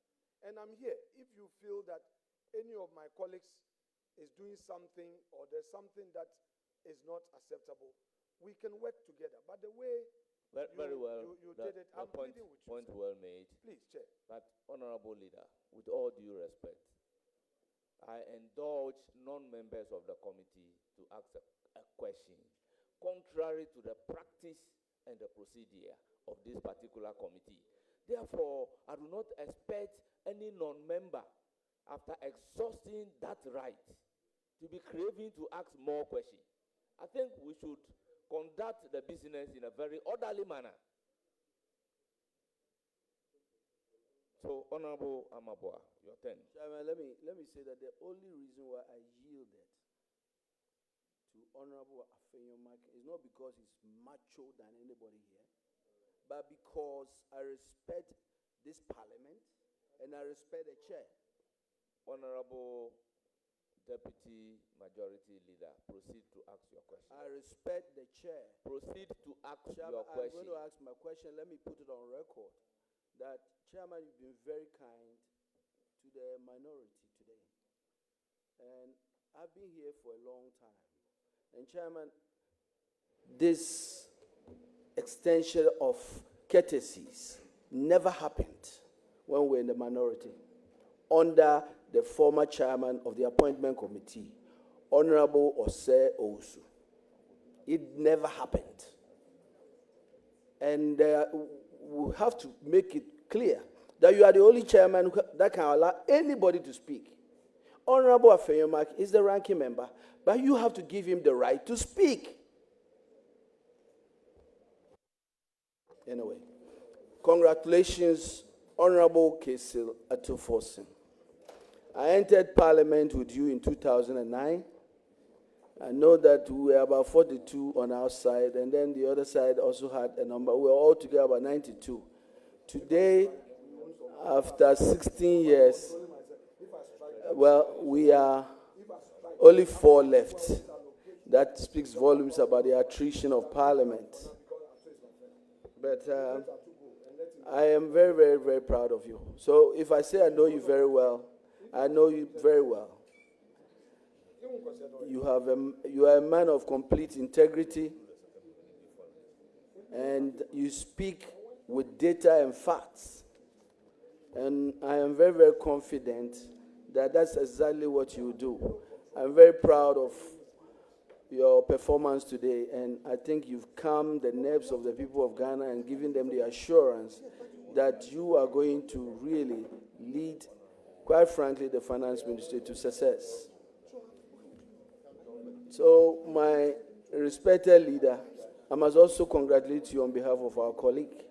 You, as minority leader, will be remembered as the leader that in the last 2 years led the minority from 137 to 188 seats. Congratulations. So I'll go straight to my question. Ghana's economy, Honorable, is grappling with serious challenges. I think you've talked a lot about them. There to GDP issues, inflation, and high unemployment. And so my question is, as the Minister of Finance, what will be your top priorities to address these challenges? Mr. Chairman, thank you very much. Mr. Chairman, let me also thank His Excellency the President for the honor done me, and my party, the NDC, again, for giving me such an opportunity to serve Ghana in such a high position, in a position of trust. I come to this position very well prepared. I have 16 years experience in public service after some years in the private sector. The Chairman, in politics, you are aware that I've served, one as a Deputy Minister of Finance, and on the side when my party went to, and I urge my colleagues also to do the same. I will do whatever it takes to move this economy from the crisis that we are in today to where we have to be. My priority as a minister will be low prices, stable city, and jobs. Low prices in the sense that today inflation is 28.3, food inflation is 27.8, and we know the inflation we see today is largely driven with food inflation. What do we do? As minister, I will allocate resources in consultation with Cabinet to government policy of agriculture for economic transformation to make food cheaper. And we'll work with the minister responsible for agric to make food cheaper. That in itself will help make food available and protect food security. From the price side, you can't talk about price without inflation. I mean, inflation needs to be tamed. It has been stubborn. I've said it earlier. It has, in the last 8 months, you can see that we are still seeing some uptick, even though not too steep. But it has been 23.8. Today, that's the inflation rate. What do we do together to reduce this inflation. Yes, I've said it here and I want to say it again. We will work with the Bank of Ghana to reduce inflation to 8% plus or minus 2 in the shortest possible time. And how do we do this? From the fiscal side, we will front load fiscal consolidation in the shortest possible time so that we can get inflation down. And in doing so, we'll see prices stabilizing. The city needs to be anchored and has to be anchored from the Ministry of Finance and the Bank of Ghana.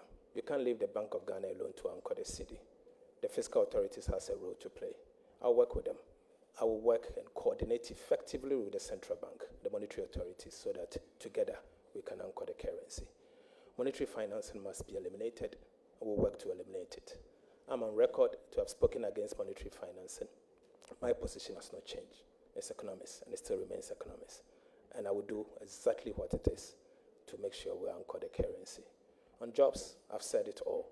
I've said it here that my responsibility as a minister responsible for finance is to raise the required revenue and to allocate it in consultation with cabinet to sectors that will create the jobs. And so we will do just that. And I want to repeat that. These are my priorities as a minister, and we'll work to achieve that in the shortest possible time. I want to be remembered as the one who helped to reduce prices and stabilize the currency and create jobs. That is what I ask God to help me to achieve. Thank you. Thank you. Shama, can I go ahead? Yes. Okay. So you talked a lot about the cost of living crisis, food inflation. Obviously, you can only do this with other sectors, other ministries, to address these, what we call the inefficiencies in the agriculture value chain. Can you outline some of the strategies that you do, working with other structures to address these inefficiencies in the agriculture value chain? Honorable nominee, your answer, please. Mr. Chairman, my passion is agric and agribusiness. And that's why I'm sure you've seen questions coming from Coco, left, right, and center. Why is it that food inflation is 27.8? I think it speaks volume. It speaks volume. And what are the staples? Ghana staples. Why are we not taking hard decision to invest in the agriculture sector? I think the time has come for us to pay attention to agriculture sector. I will wait for the nomination of the minister responsible for agriculture and his subsequent approval. I hope to work with the minister concerned, and we will work together to implement the government policy to make food cheaper. We have to mechanize agriculture. We have to improve and enhance productivity, and we have to modernize the agri sector and make it encouraging for young people to enter the sector. And in the process, you cannot ignore agribusiness. As I've said, that's my passion, and I intend to work with the minister responsible for agriculture to ensure food security and cheaper foods. Honorable Minister, I wish you all the best. Thank you very much. Any more questions? No, thank you very much. Thank you. I may allow questions from the ranking member, Honorable Deputy Minority Leader, Alexander Kwamina Afenyo-Martins. Honorable Deputy Minority Leader. Yes, Deputy Minority Leader. Honorable Deputy Ranking and Minority. Ranking Member and Minority Leader.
you will not hurt the vulnerable. And if I quote you further, you also said that I am from a rural constituency. Therefore, I will champion policies that would benefit the poor. Currently, we have some social intervention programs rolling. One, free SHS, boarding, free, tuition, free, feeding. Would you sustain the free SHS program?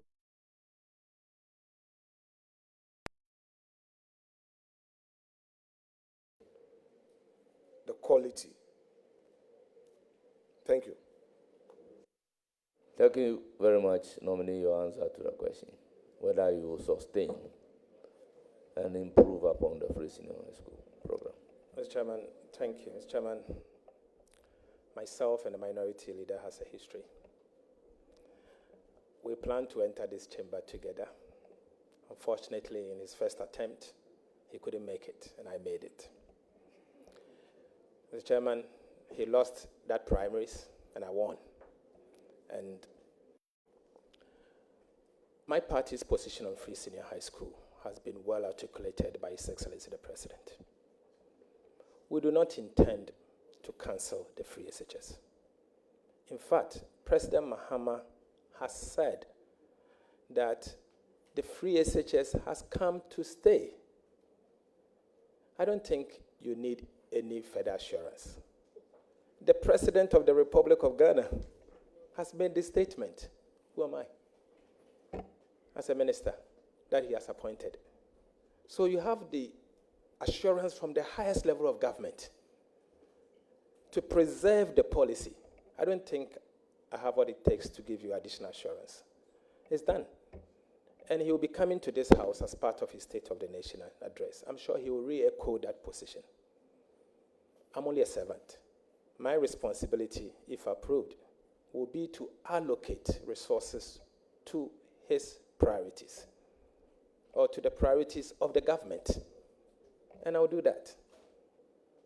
So, my brother and my friend, be assured that free SHS has come to stay.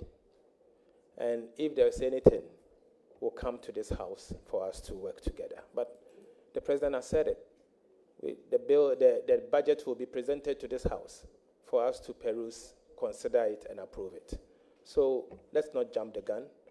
But I'm sure you are very sure.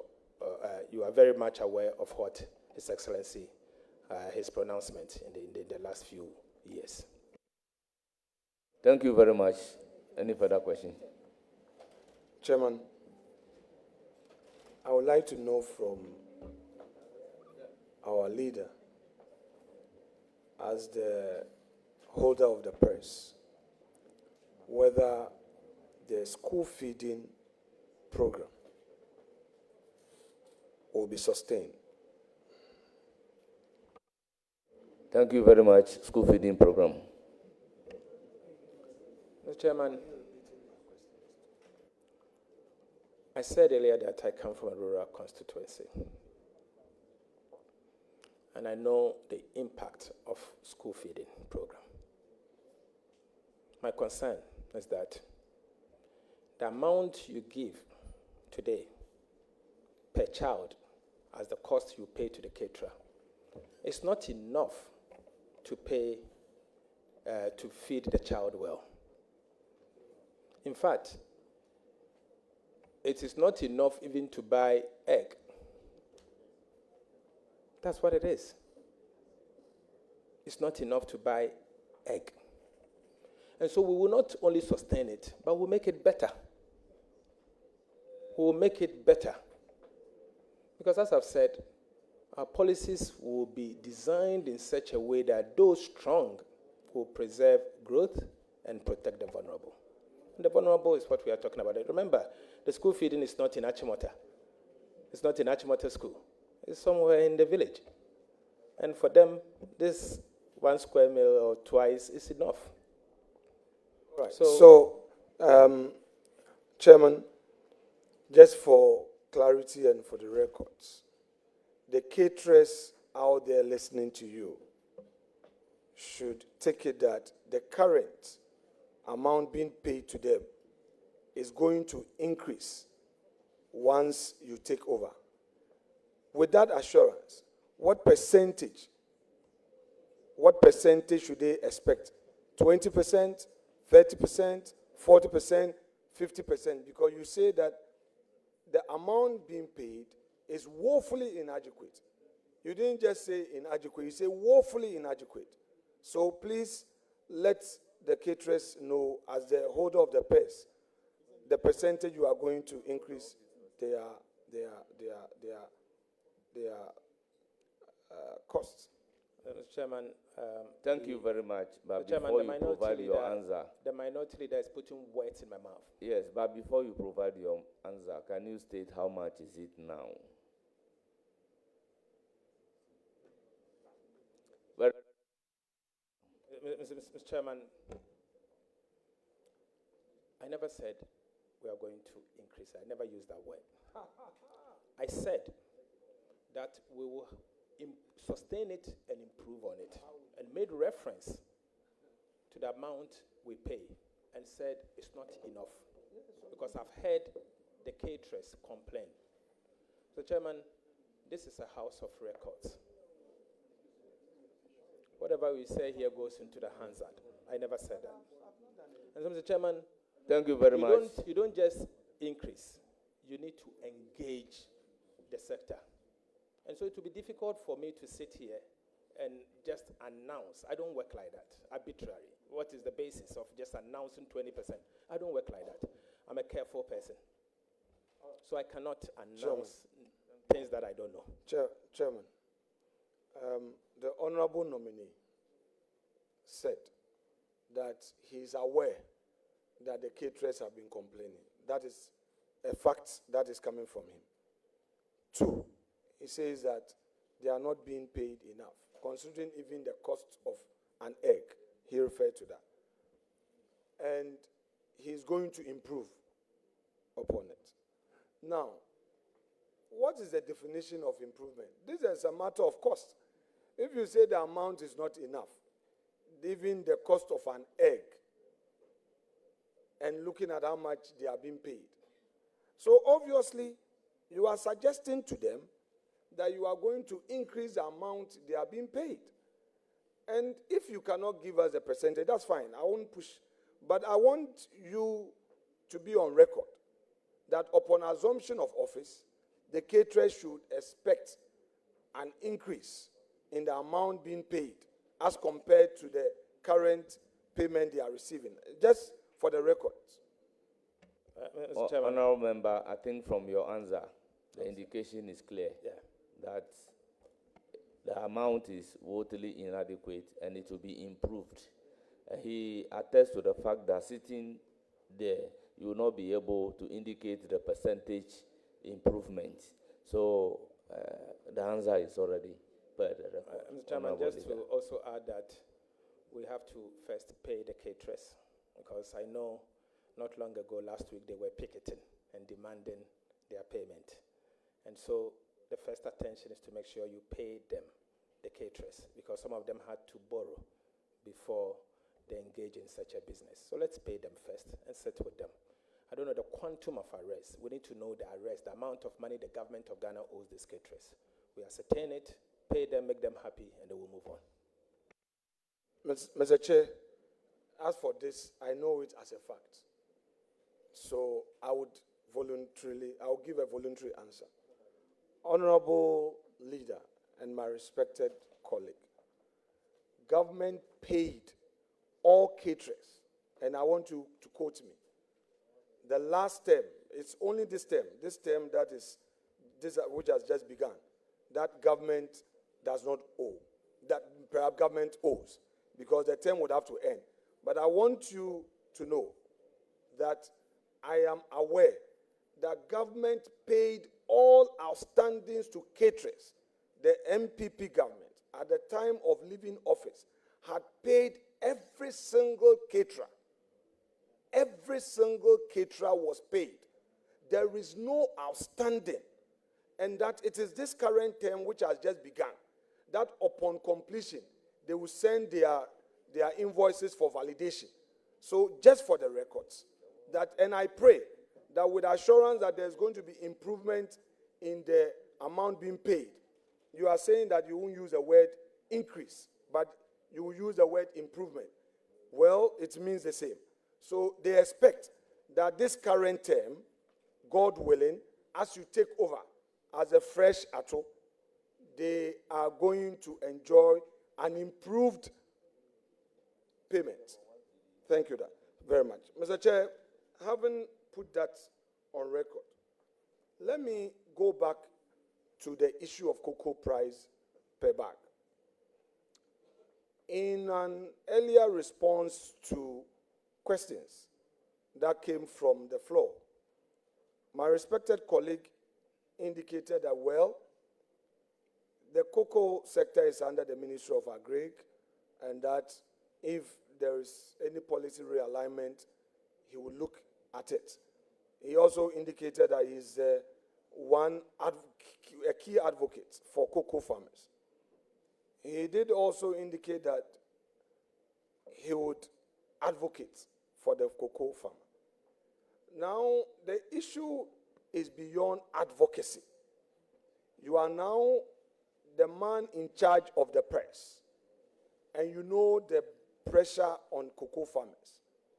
The 6,000 Ghana cedi per bag that you committed, would it be your benchmark in your advocacy and eventual decision for the cocoa farmer? Because they are listening. Thank you, Honorable Minority Leader. You may ask another question. Mr. Chairman, cocoa money does not come to the the consolidated fund. Cocoa money is outside the consolidated fund. It stays with the Ghana Cocoa Board. Ghana Cocoa Board uses this money part to buy cocoa, part to buy fertilizers and other inputs. I don't know what Cocoa Board is leaving behind. I don't know the extent of arrests they are leaving behind. I don't know the extent of debt that the Ghana Cocoa Board is leaving behind. I will not do this committee any good if I sit here and announce cocoa price. But as I've said, I remain a key advocate for the cocoa farmer. I will do so with the best of intention for the cocoa farmer. I recognize their sacrifices. I've spoke for them in the last 8 years, and I will continue to speak for the cocoa farmer. That I can assure you. But let's get to the Cocoa Board first and see what they have to do. I still maintain that the price they are paying the cocoa farmer is inadequate. I maintain that it's inadequate. Thank you. And there is more room for improvement. Thank you. Further question? Chairman, is a nominee conceding that the 6,000 per bag he quoted on the floor of the House was a mere political statement? Mr. Chairman, the 6,000 Ghana cedi per bag should have been paid in the last crop year. Mr. Chairman, I say this because Cocoa Board is gradually turning themselves into a procurement agent just to procure inputs and denying the cocoa farmer. So they could have adjusted their formula to benefit the cocoa farmer. Very soon, the minister responsible for Agric will be in place. I commit to work with him to give the cocoa farmer a fair price. And I believe the cocoa farmer deserves a fair price. And I know His Excellency the former president quoted me previously that I had said the cocoa farmer deserves 6,100. I'm not running away from that fact. I said it on the floor, and I backed it with the world market price in the city at the time, and still maintain that the cocoa farmer deserves 6,100. I've not run away from that position. Thank you. You've been consistent in your answer on this. Any further question? Rightly so, sir. Chairman, The nominee is being vetted as Minister of Finance. I want to ask I want to ask him whether economic planning will be part of his responsibilities. Thank you very much. Though the instrument is very clear, you may proceed to answer the question. Mr. Chairman, the instrument said Ministry of Finance. We are aware that the National Development Planning Commission deals with economic planning, but they interface with the Ministry of Finance. Fiscal policy in itself includes economic planning. And so there's an interface, a coordination between the Ministry of Finance and the National Development Planning Commission. We will accordingly do so. Very much. More question. Chairman, the instrument titled Executive Instrument EI1, Civil Service Instrument 2025, dated the 9th of January 2025, state the following: Ministries of the Civil Service. The following ministries in the civil service are hereby established.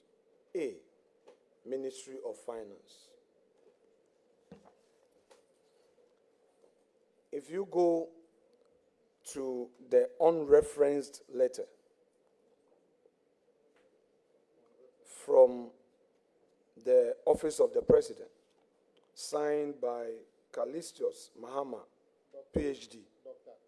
No, he put Callistius Mahama, PhD.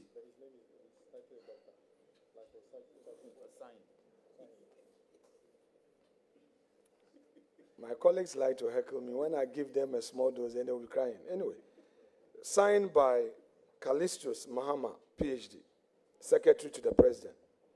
Which letter? The unreferenced letter, dated the 9th of January 2025. States as follows: in accordance with Article 78(1) of the Constitution of the Republic of Ghana, 1992, I hereby, on behalf of His Excellency John Mahama, submit for consideration and approval of Parliament the following nominees for ministerial appointment. 1. Dr. Cassiel Atoba Forson, MP, Minister Designate, Ministry of Finance and Economic Planning.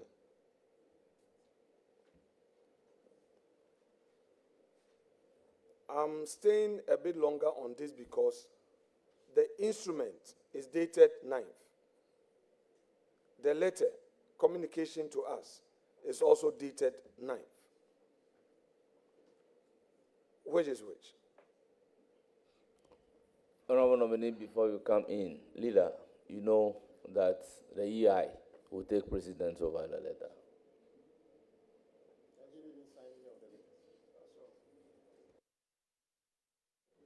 Chairman,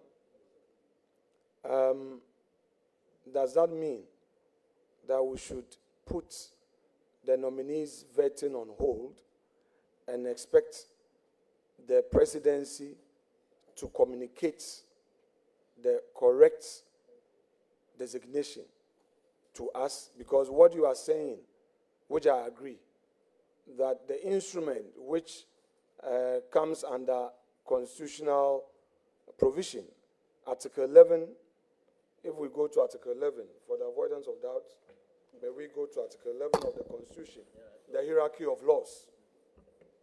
Give me your Constitution.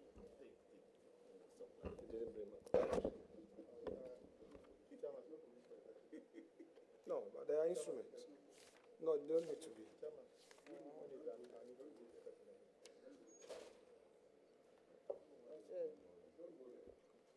11.7. Any other order or regulation made by a person or authority under the power conferred by this Constitution or any other law shall be, Mr. Chair, I agree, therefore, that the instrument takes precedence over the letter. If that is so, I believe that the right thing to do will then be that we receive another communication from the presidency stating the correct office you are going to hold. Because that contradiction can only be cured by a letter. In any event, the instrument is not formally before the House. You see, we are concerned because we thought the NDC, having had an experience in government before, was fully prepared for this term. You know, so with 8 quality men and women in charge of governance, we were expecting this to have been done. But I will not hold back your vetting. I am bringing this to attention of Chair to ferry these concerns to the presidency so that we get a new letter. And I pray that that letter comes before we take the report on the floor. That said, let me move to my next question. Honorable Leader, I pleaded with you that let's concentrate on the substance, but not the form. Before you proceed, I recognize the Chief Whip. Chairman, I sympathize with the minority leader. He raised this point earlier, and you rightly said, our committee had a pre-sitting meeting. All these issues were taken into consideration, and we came to a conclusion that we will do the vetting today. And I mean, we all commended them for this kindness. So going to bring back this thing and suggesting that somebody should have known something, I think these were the issues we discussed. Otherwise, what is the point of having pre-sitting meetings and then to decide on the path to take? And then in the public, we are making it look as if these issues were not addressed. So I'm pleading with you. You have your right as the leader of the opposition to bring forth your point. But you are taking us back a bit, and unfortunately, the majority of the people watching us did not benefit from the pre-meeting arrangement. So I'm pleading with you once again. I just want to remind you once again, the shortest vetting we've had in this parliament since I entered was the vetting of Honorable Che Mensah Bonsu, leader of the majority, leader of the House. The shortest. The opposite happening today is the longest. Just that on record again. And you were the one who actually brought this up and reminded us. And you are participating in the longest ever vetting. As for Parliament and Ghana, it will continue to exist. We just hope one day nobody will insist that vetting of another leader should be the shortest. Mr. Chairman, the shortest vetting we've ever had was with Honorable Alban Sumana Kingsford Bagbin. Let the records be perused. It's not Che Mensah Bonsu, so you check it. That said, I do not want to believe that Honorable Member Govin Abuja is trying to frustrate the process here. Fortunately, Honorable Roxanne Eche Defiamapo is right here with us. We have had him on record, including Honorable Govin Abuja, interrogating phrases used, sentences used, grammar, and paragraphs contained in a letter from Nana Addo Dankwa Akufo-Addo to the House. So please, if I'm just clarifying, just for the record, and don't, unduly come in. I beg you. Thank you very much. Thank you, honorable members. Let's make progress. So the point well noted. So proceed. All right. Thank you very much. Honorable nominee,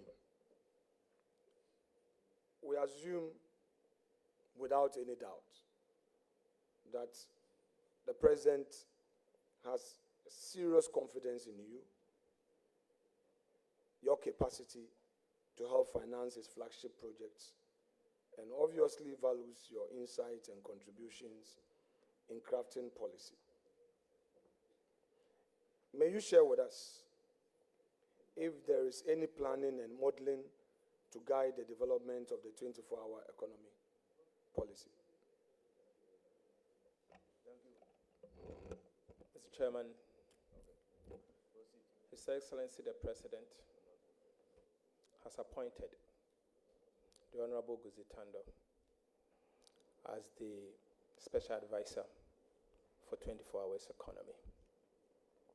His office, prior to his nomination, have worked extensively on a policy, a 24-hour economic policy. In the coming days, we will make those policies public, working with the Ministry of Finance. When approved, we'll work with them to implement the 24-hour economy. But as I've said earlier, I strongly believe that we can increase our GDP or double our GDP with the same capital and the same resources, with the same labor.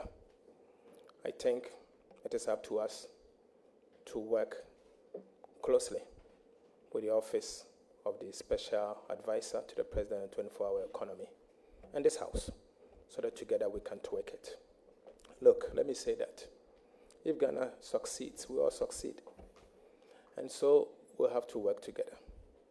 I don't have the full details of the work they've done. And as I said, the work didn't just start. They've been working in the last 2 years to develop a program towards this 24-hour economy agenda. No wonder the Honorable Guzitando was nominated to lead it, because he has been leading it since opposition. Thank you. So, Chairman. Thank you very much. Next question. Chairman, so just for the ordinary Ghanaian, what is a 24-hour economy? Just for the ordinary Ghanaian to understand. Thank you, Mr. Chairman. He needs an explanation of 24-hour economy from you. Mr. Chairman, simple put, the 24-hour economy is an economy where the rest sectors of the economy doesn't sleep. The rest sectors of the economy doesn't sleep. For example, we have a mining sector, don't we? We want to see where the mining sector does not sleep, as against a situation where the mining sector, for example, does 12 hours and go to bed. The benefits of light electricity, they should be able to work 24 hours. And many other sectors. You have the hydrocarbon sector. You have the entire agriculture value chain.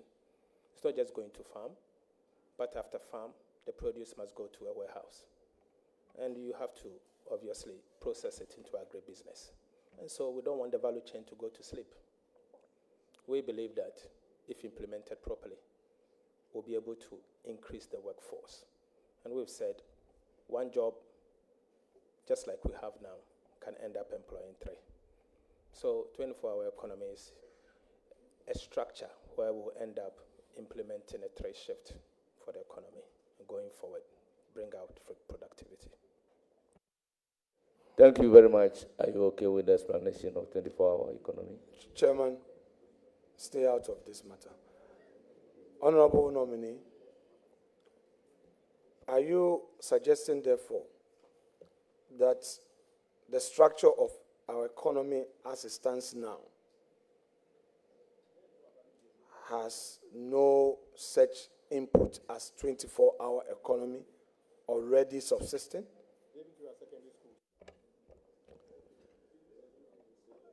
There's some semblance of 24 Please, hour. go ahead with your answer. Mr. Chairman, I think if you talk about the rest sector, no. No. You see, the rest sector are the core sectors of the economy that drives inclusive growth, proper growth, and create jobs. You have health, where hospitals operate 24 hours. You have the police, some police stations, work 24 hours and all, some restaurants and all. But that's not what we are talking about. That's not what we're talking about. We are talking of the real sector, where jobs are created. For example, we have Takoradi Port, my birthplace, where I grew up, secondary Takoradi Port. And you have mines, where you used to work, the Awaso area. Going all the way to Yini. With a proper railway line, you can get the Yini mines to produce bauxite within the same 24 hours. As what has been produced, you can haul it to Takoradi Port and ship them or process it. The whole process is what we are talking about, 24-hour economy. So it's the rail sector that we are talking about. Investment in the rail sector, deliberate government policy targeting the rail sector, where you can use the 24-hour economic policy to drive growth. That's what we are talking about, not chop bars. We are not talking of chop bars. We are not talking of pharmacy shop. That's not what we are talking about, rail sector growth. So are you therefore saying that you've done some costing, and having done some costing, you have an approach in terms of this model? Because from your answer, you are suggesting that you are going to target certain sectors. And if you are targeting these sectors and you really want to fuel economic growth, it means that you need to inject some funding. So let us know what funding arrangement you have in place to back this policy. Mr. Chairman, I don't want to jump the gun. I said earlier that the Capable of answering the question. I said earlier that the Office of the Special Advisor to the President, responsible for 24-hour economy, is doing some work. I know they're almost done, and because the work started 2 years ago when we also were in opposition. Today he's in office. He will need to tweak it and present same to Parliament. Obviously, what will be presented to Parliament will come from either the Ministry of Finance together with the Ministry of Trade. So let's wait for that. The President has appointed someone responsible for 24-hour economy. Let's wait for the person to provide us a proper blueprint, then we'll talk about it. Thank you. Any further question, Leader? Yes, please. You have a long way to go. Chairman, we have a 10 billion public infrastructure investment plan proposed by the NDC. At the same time, the NDC in government seeks to introduce the sinking fund and cap government borrowing. This is a manifesto promise. First, I want to know whether you pledge your support for this manifesto promise. And if so, walk us through the numbers and demonstrate how it fits into the IMF framework for 2025 to 2028. Mr. Chairman, I subscribe to the tenets of our manifesto because I was part in formulating that manifesto. Mr. Chairman, yes, we promised to set up a sinking fund. It's necessary. It is required. If we had single fund today, I wouldn't be sitting here lamenting that there are debts that will fall due, yet we do not have buffers. We need to establish that sinking fund. We've done it in the past, and we'll do it again. I've said that it is only right for you to save during good times to take off bad times. So we'll save when it's good, and when it's bad, we'll have buffers to be able to deal with the challenges. There's the need for us to cap borrowing. We have to cap borrowing. You can't borrow into an unsustainable pit. We've seen it in the past. Can we continue the same way? Can we continue giving bondholders haircuts? No. You know the consequences of the haircuts that we went through. The banking sector today is limping, and we'll have to borrow to support the banking sector as a result of the haircuts that the country went through, and many others. Pensioners have to suffer. Individual bondholders have to lose their capital, some their medication and all. We need to cap the borrowing. We need to have a plan to cap those borrowings. And so we commit to that. Aside what you mentioned, the 10 billion big push policy, the economy must grow in spite of all of this. Ghana's economy must grow. 10 billion over 4 years gives you 2.5 billion. The outgoing government, the immediate past government, Agenda 111, has left behind 1.5 billion for us to complete Agenda 111. We know all of that.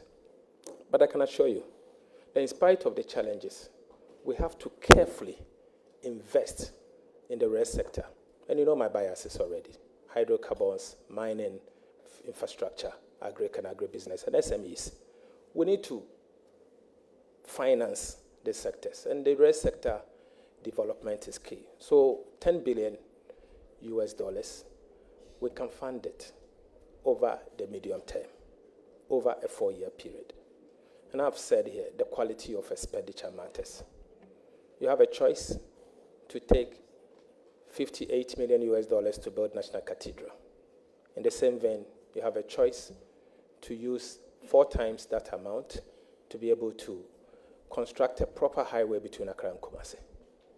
What would that do for you? It will increase productivity. So it's a matter of the quality of expenditure. We will do it. And we have to do it to move this country forward. Thank you very much. Chairman. Is that the end, or you have more questions?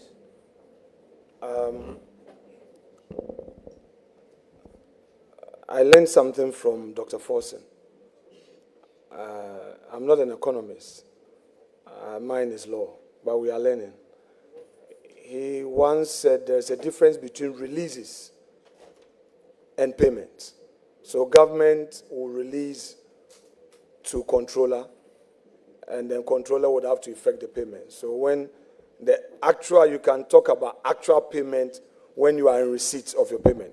Are you correct? Very well.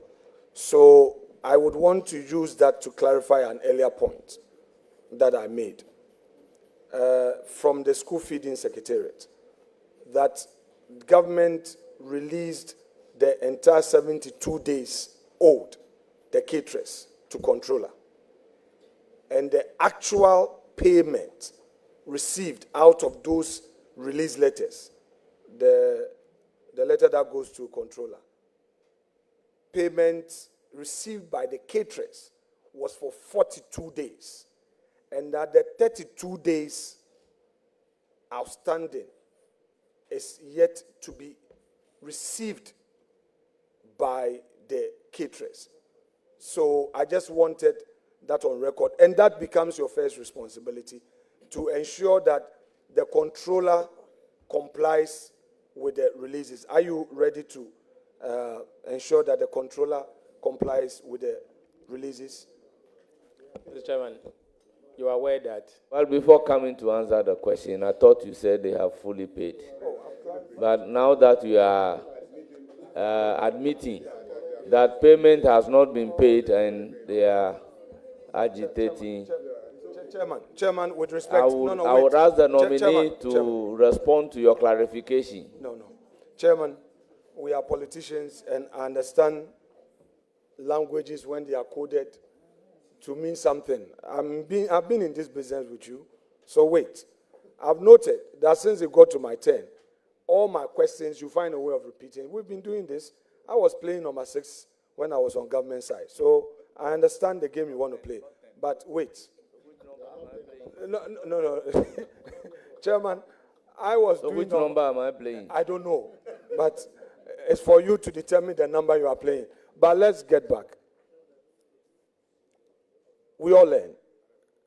And when you're learning, you don't have to be worried about mistakes. So you learn. I'm saying that government released all outstandings. And through the warrant the warrant that government communicated to the controller, it was for the full amount owed the caterers, the 72 days. So government of Nana Addo Dankwa Akufo-Addo, at the time of leaving office, released the entire outstanding to be paid. Now, the records have it that as at 31st of December 2024, the controller had only paid 42 days out of what he was directed to pay, and that we have some days outstanding in releases yet to be paid. Do we have your commitment to ensure that the controller complies with this?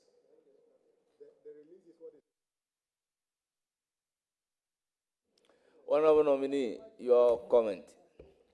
Mr. Chairman, I keep guiding the committee that let's be careful not to speculate, because we don't have the full picture yet. You may think it's 30-something days left, but you will end up seeing worse.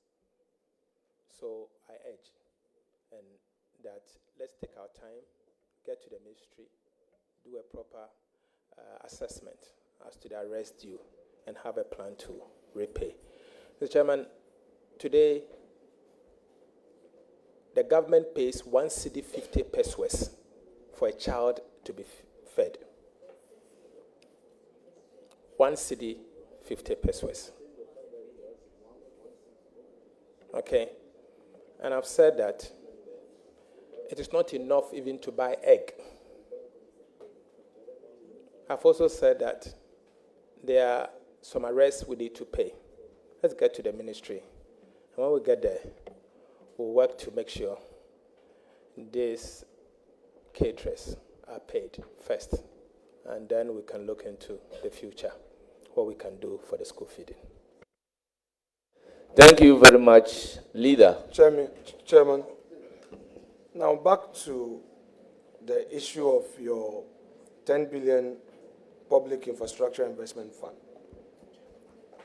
I want to know from you, Honorable Nominee, how much of the 10 billion shall be raised in each year, and how will that fit under the debt ceiling manifesto, the debt ceiling in your manifesto? Because you are proposing a certain debt ceiling. You are also talking about raising this 10 billion. I want to know how you intend to go about it and how much of same each year. Thank you. Nominee. Mr. Chairman, the policy will be submitted to Parliament for approval. The big push policy will be submitted to Parliament for approval. Thank you very much. In it, we'll give you the breakdown, how it's done, how we are going to raise money, and when we are going to start, and how much goes into each year. So the details will be provided to this House. Thanks. Any further question? Chairman, the nominee has two major interventions to make to meet a policy initiative of the government. And because you hold the purse, it would squarely come to you. One, the free university tuition for first year. Second, the extra costs to be incurred and the free SHS to cover private schools. So these are two main expenditure lines to look out for. So let me start with the first one. With the free university tuition for first years, I understand the university students are starting their semester 1. Now, are you going to implement it now, the free first year tuition for university students? Are you going to implement it this academic year, which has just begun, and would you factor it in your budget, which you are going to present? Thank you. Mr. Chairman. Well, proceed with the answer. Mr. Chairman, first, I'm not yet the Minister of Finance. Second, Mr. Chairman, I have to be at the ministry to assess the situation and introduce government policies accordingly. My responsibility as Minister of Finance will include mobilizing domestic revenue to fund government projects or government flagships. I will do that, not alone, but working with Cabinet. I'm mindful of our manifesto promises, and I should be the one to be able to recommend same to government if we can afford it. And as long as it's in government manifesto and there are timelines to it, I commit to it. I commit to it, and we'll do just that. But let me get to the ministry first, and let's see what we can do. Thank you. So, Chair, Honorable Nominee, are you suggesting that you have not considered the costing of this policy, the free tuition for first-year university students? Chairman, that is very wrong. I've never said that. It doesn't matter the costing. It must fit into a framework. And I have to get into the ministry first. I can't pretend to use this podium to read the national budget. This is not a budget. Let me get there so that I can present the budget to you, and some of these policies will be appropriately. Thank you very much. Chairman, I would want a further clarity on this all-important policy. Your manifesto talks about tertiary. Tertiary is not only the universities, but post-secondary institutions that award diplomas, certificates, in my view, are tertiary institutions. So you have nursing training institutions, colleges of nursing. You have the colleges of education. Are they all going to be factored in the free first-year tuition to avoid discrimination? Mr. Chairman, I think I've made this point already. I'm not yet in a position to make policy pronouncement on behalf of the government. I'm only a designate, a nominee. And you need to approve me first. Give me the power to be able to make policies and announce to you policies. Mr. Chairman, you may ask the Honorable Minority Leader to file a question so that I can come and answer when I become the minister. Thank you very much. You have to file a question. Chairman, after approval. No worries at all. But you see, a distinction must be made. There are matters that you need to get to the ministry to enable you have it handy. And those are not the ones I'm asking you. These are policies. And being part of a political party leadership, I know what goes into manifesto pledges. We had hints many months, or if not a year or two ago, that you were leading the economic team of your party. We know. Therefore, you've always known about this policy. It didn't just get into your manifesto.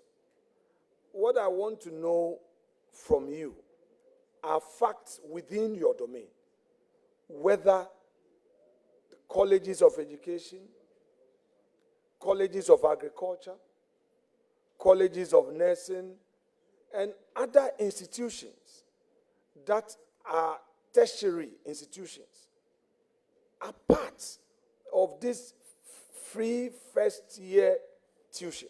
That is what I want to know from you, because you know what is tertiary when you were drafting the policy. That's what I want you to tell me, not something that you will get to know upon arriving at the ministry. Leader, with all due respect, the word tertiary is unambiguous. You are just calling on the nominee to give you an interpretation of tertiary.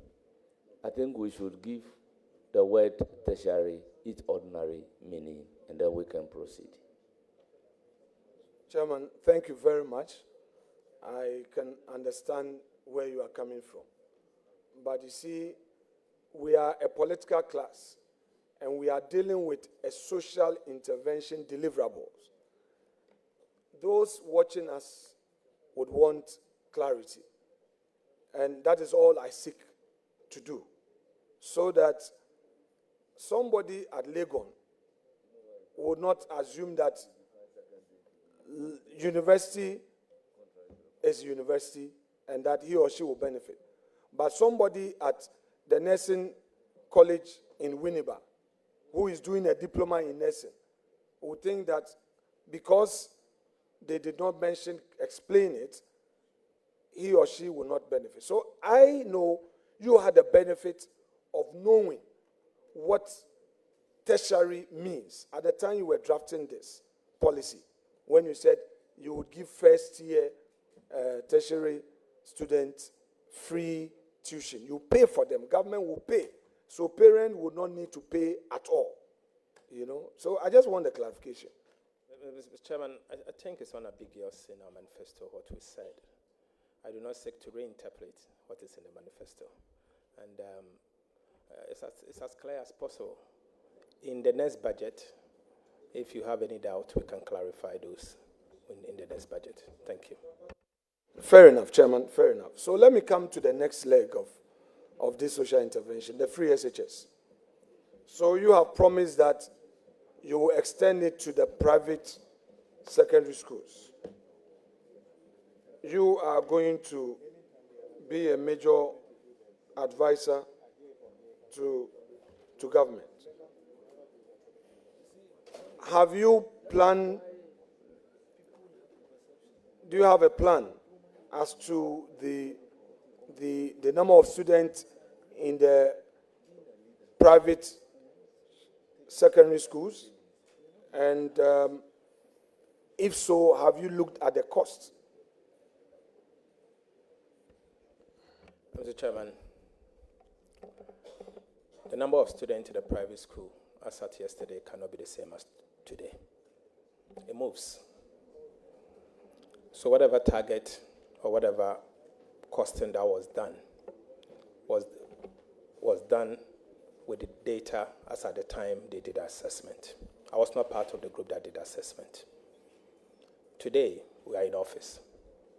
You need to look at the data, the number of people concerned, and how much you are paying. Let's get to office. The president is only 2 weeks, it's less than 2 weeks old, it's 1 week old. Let's get to the office, and then we can start work. There's no minister at post as we speak.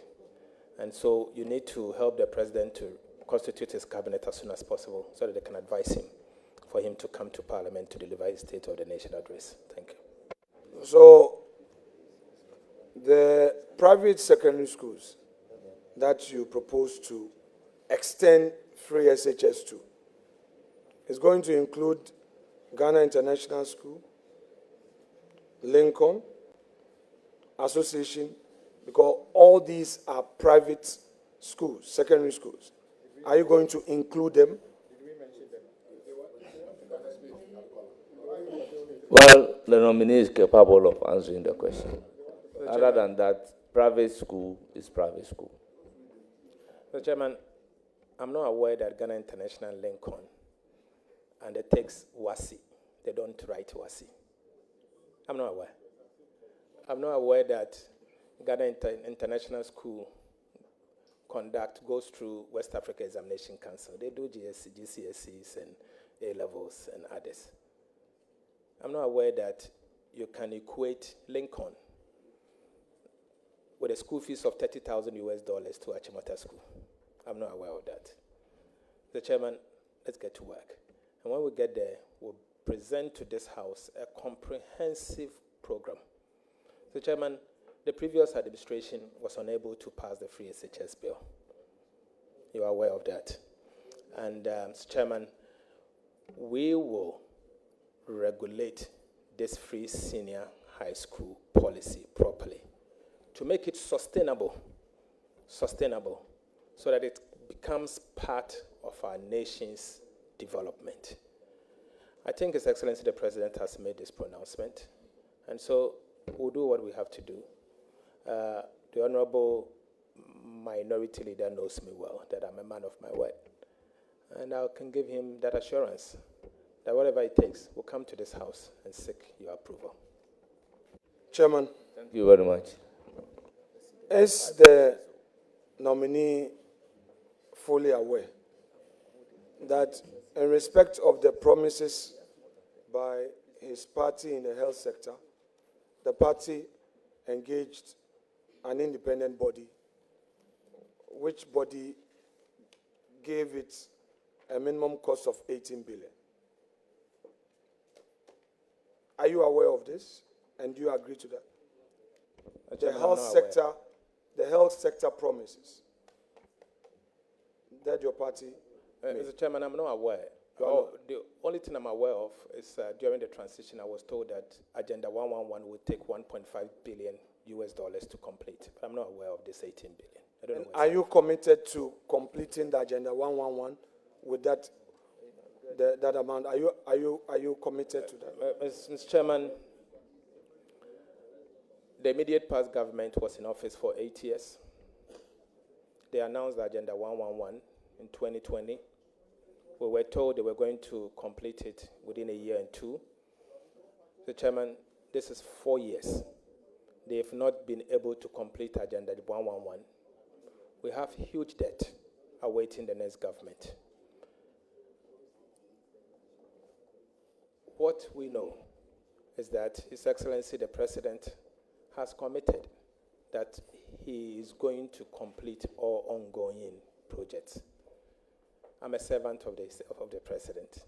I'll be his minister if approved. And so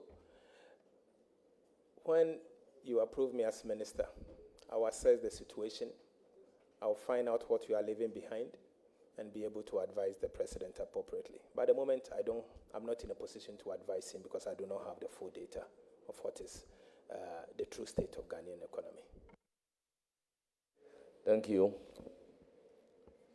Chairman, I have the last two for my respected brother and colleague, and I'll call it a day.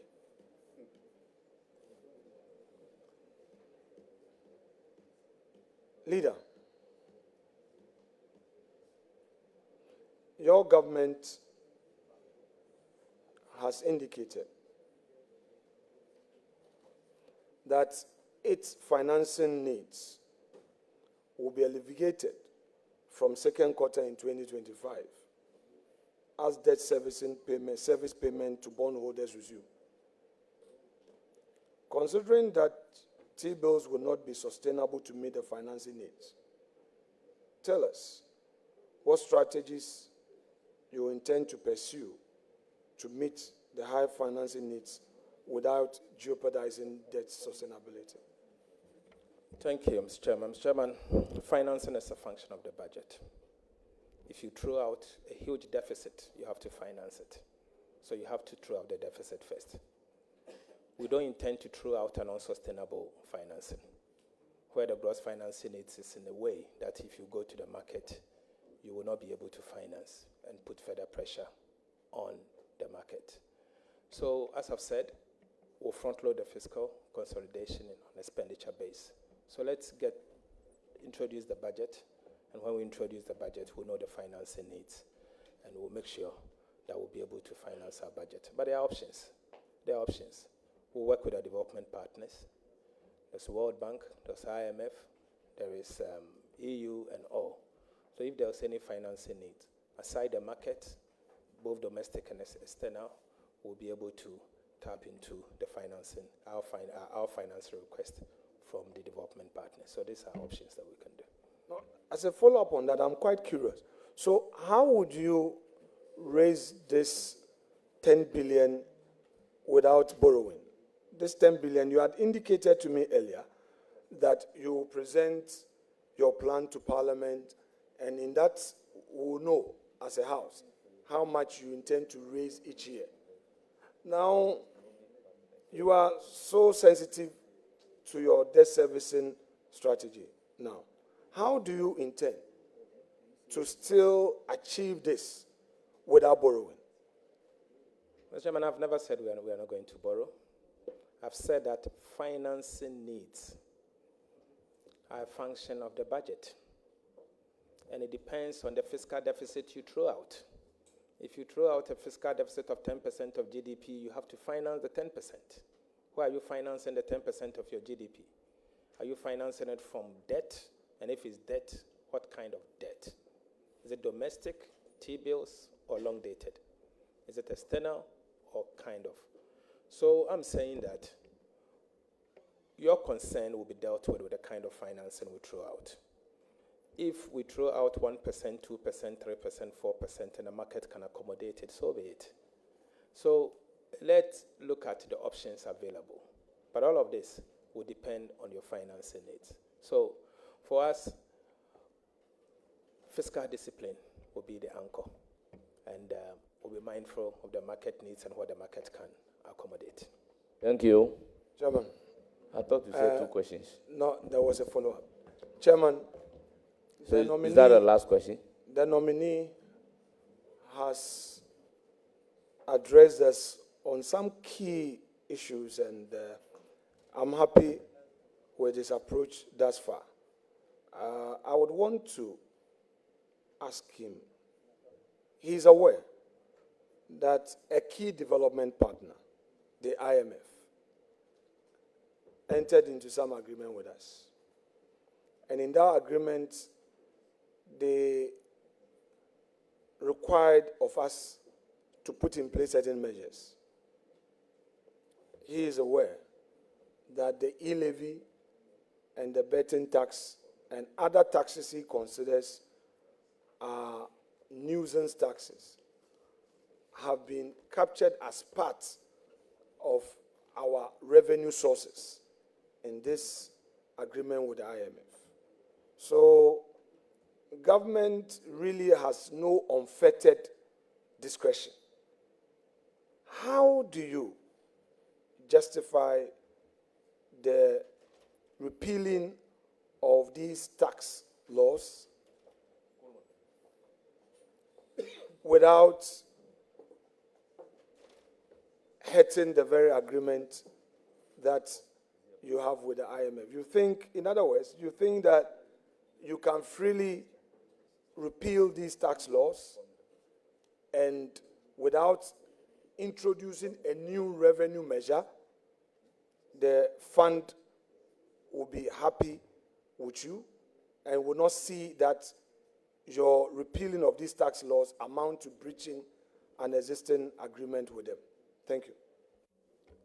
Thank you, Mr. Chairman. Mr. Chairman, the IMF did not ask the former government to introduce e-levy. The e-levy was introduced before the IMF program. And so the IMF did not ask you to introduce e-levy. The betting tax was also introduced by yourselves, not the IMF, not an IMF prescription. The IMF will give you a fiscal deficit to achieve. It is up to you how you achieve it, and we'll do just that. Yeah, but let Chairman, me say this. Okay, sure. But let me say this, Mr. Chairman. Mr. Chairman, the NDC government recognizes that there is an IMF program. We are committed to implement the IMF program. We are also committed to achieve the objectives of the IMF program. We are not going to jettison the IMF program. We'll implement it.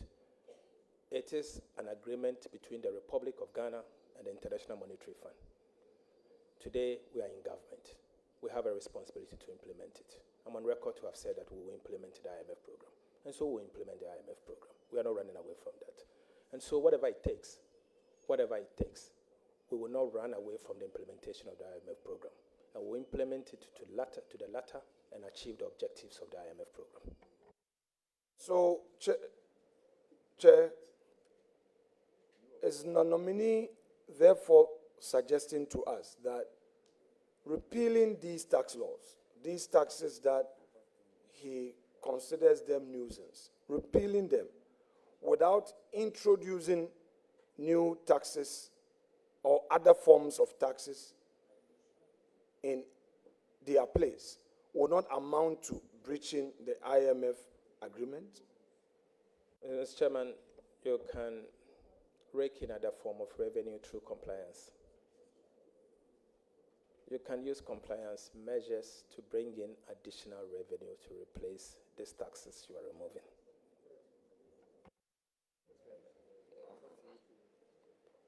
Finally, leader, your government is proposing overhauling the existing foreign exchange regime. As finance minister, what is the alternative? Have you any comprehensive foreign exchange policy you will pursue? Because it's not just enough to say that you will depart from the existing foreign exchange regime. The country would like to know how you intend to come up with an alternative policy, which policy will help to address the currency depreciation and build more foreign exchange buffers. We would want to know from you. Thank you, Mr. Chairman. Mr. Chairman, the Bank of Ghana has the mandate to deal with our foreign exchange regime. I'm not being vetted as a governor of the Republic of Ghana or the Bank of Ghana. I'm being vetted as a minister responsible for finance. I don't want to make policies or policy proposals that will tie the monetary policy regime. I think we should leave that to the central bank and the governor or the next governor to be able to have the power to deal with the monetary policy, particularly the management of our foreign exchange. But I'm a record to have said that the Bank of Ghana alone cannot be left to anchor the currency. It doesn't mean we are going to micromanage the foreign exchange regime. It means we are going to coordinate with the Bank of Ghana. So we'll coordinate effectively with the central bank to be able to manage Ghana's foreign exchange regime. That I know we will do. Chairman, just a follow-up. You see, leader, your manifesto did not say that this is a mandate of the central bank. You will come up with a lead policy, which policy have a far-reaching consequences on the economy. The central bank would only look at you as an arrowhead and implement in a direction that the government policy so directs or chooses. So I think that to run away from it may be a bit unfortunate. It cannot be said by you as a holder of the purse that this is a matter for the central bank. Please, at the time you crafted this and engraved same in your policy, you knew what you wanted to achieve. The people of Ghana do not want to get the impression that you did matricle, because you said it on good authority that this is what you are going to do. So I want to know from you whether indeed, as the head of the Exchequer, you are committed to this, and not to say that it's a duty of the central bank. Mr. Chairman, I was trying to refer you to the constitutional provision of the Bank of Ghana. And we all know that the Constitution mandates the central bank to manage the central our foreign exchange. Mr. Chairman, our manifesto did not say the Minister of Finance would be the one to manage the foreign exchange regime. No. We announced our economic policies. And you know that it takes both monetary and fiscal to manage the economy. It's not only the Ministry of Finance that manages the economy. And so it's the two of us. And so, Mr. Chairman, I want to jealously guard the independence of the central bank when it comes to monetary policy formulation. Monetary policy formulation and the management of the foreign exchange. That is in their purview. Let's respect it. Allow the next governor or the governor to deal with it. Chairman, I so submit. Thank you for your question. I am told. Chairman. Oh, do you have a further question? Leader, you said 2 more. Chairman. And you've asked 3. You have a further question. Chairman, since the nominee has referred us to the Constitution, and we also have the manifesto promise of his party, it is important we reconcile. If at all material times the nominee knew that the foreign exchange regime, the policy is squarely under Article 183 of the Constitution, and that is under the control of Bank of Ghana, then why did his party commit to this in a manifesto? Because the manifesto did not make that reference, and you introduce it as a government policy to be led by the finance minister, and you're on record to have chastised the former finance minister, Mr. Ken Ofori-Atta, when we had issues with our currency. The blame was on him as the finance minister. I remember the famous Ken Must Go. I remember. Oh, can I finish? Oh, can I finish? Can I finish? Can I finish?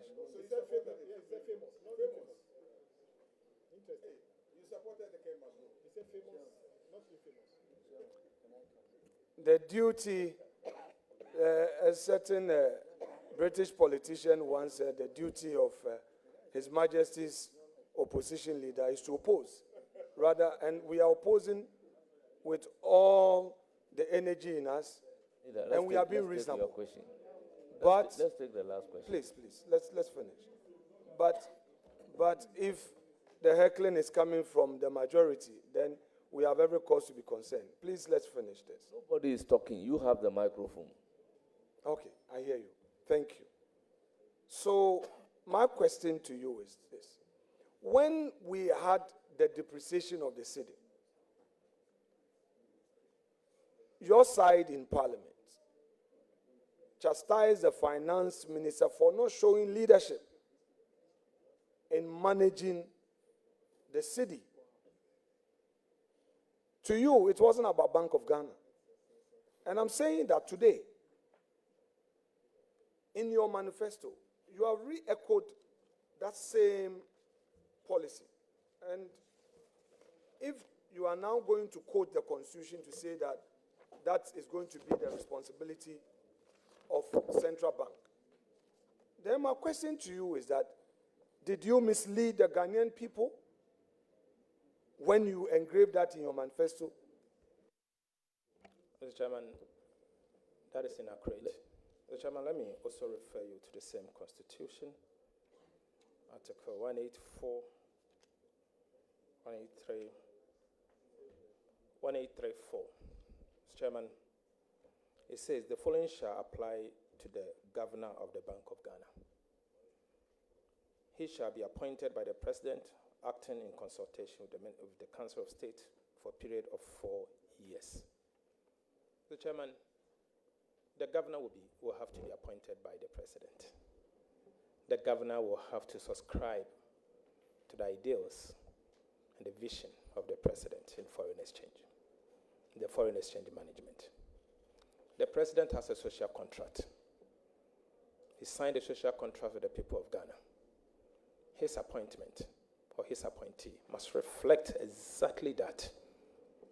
And so, Mr. Chairman, we have not had the same Constitution talking about the mandate of the central bank says that the President must appoint the governor. And so you have to appoint someone who subscribes to your ideals, someone who buys into your vision. And so he's going to appoint someone he believes will do what it takes. And so that will be done. That will be done. Thank you very much. So you are going to, Chairman, he's introduced an important matter. There's a central bank governor. We have a governor of the central bank. Who has mismanaged the bank? He's going home.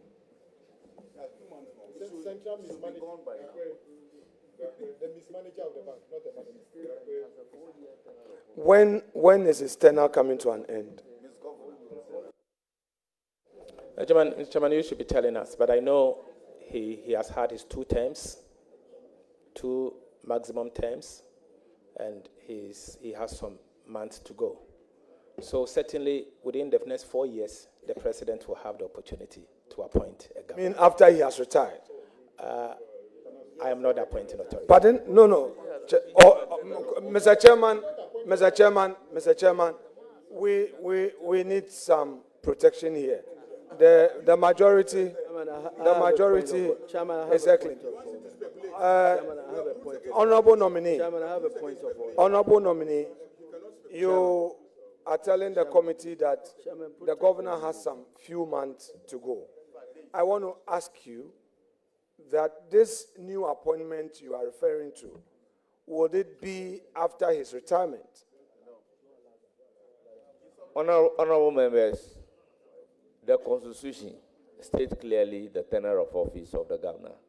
So definitely what the nominee is saying is that within a period, it will come to an end and the president will have the opportunity.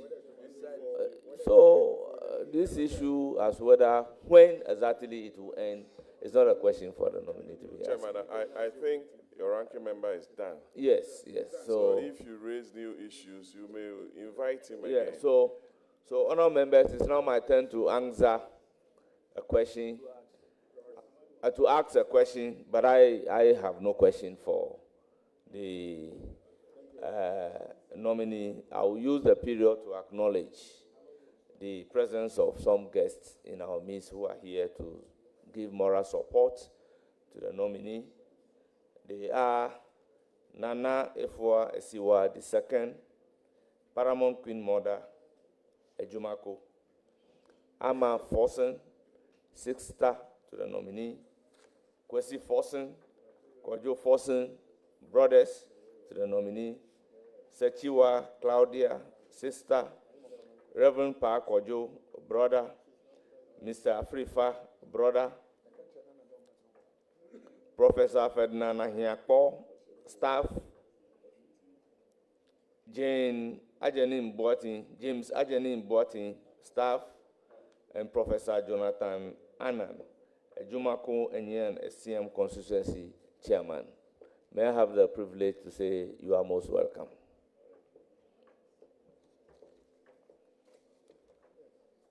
Honourable members, let me use the opportunity to thank the nominee for attending upon the committee. Honourable Minister Designate, you are discharged, but you will surely hear from the committee. Thank you very much. Thank you, Mr. Chairman. Mr. Chairman, I just want to say a word. Mr. Chairman, today you did not treat me like the majority leader of the Ghana's parliament, but I recognize that this had to happen because I'm going to serve in a very sensitive position. I recognize that. Thank you. Yeah.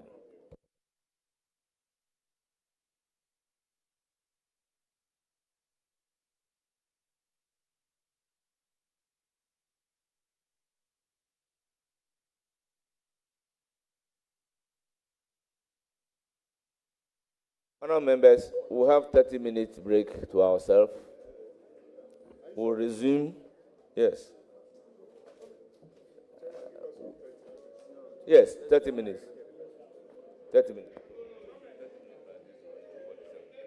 Okay, let's make it.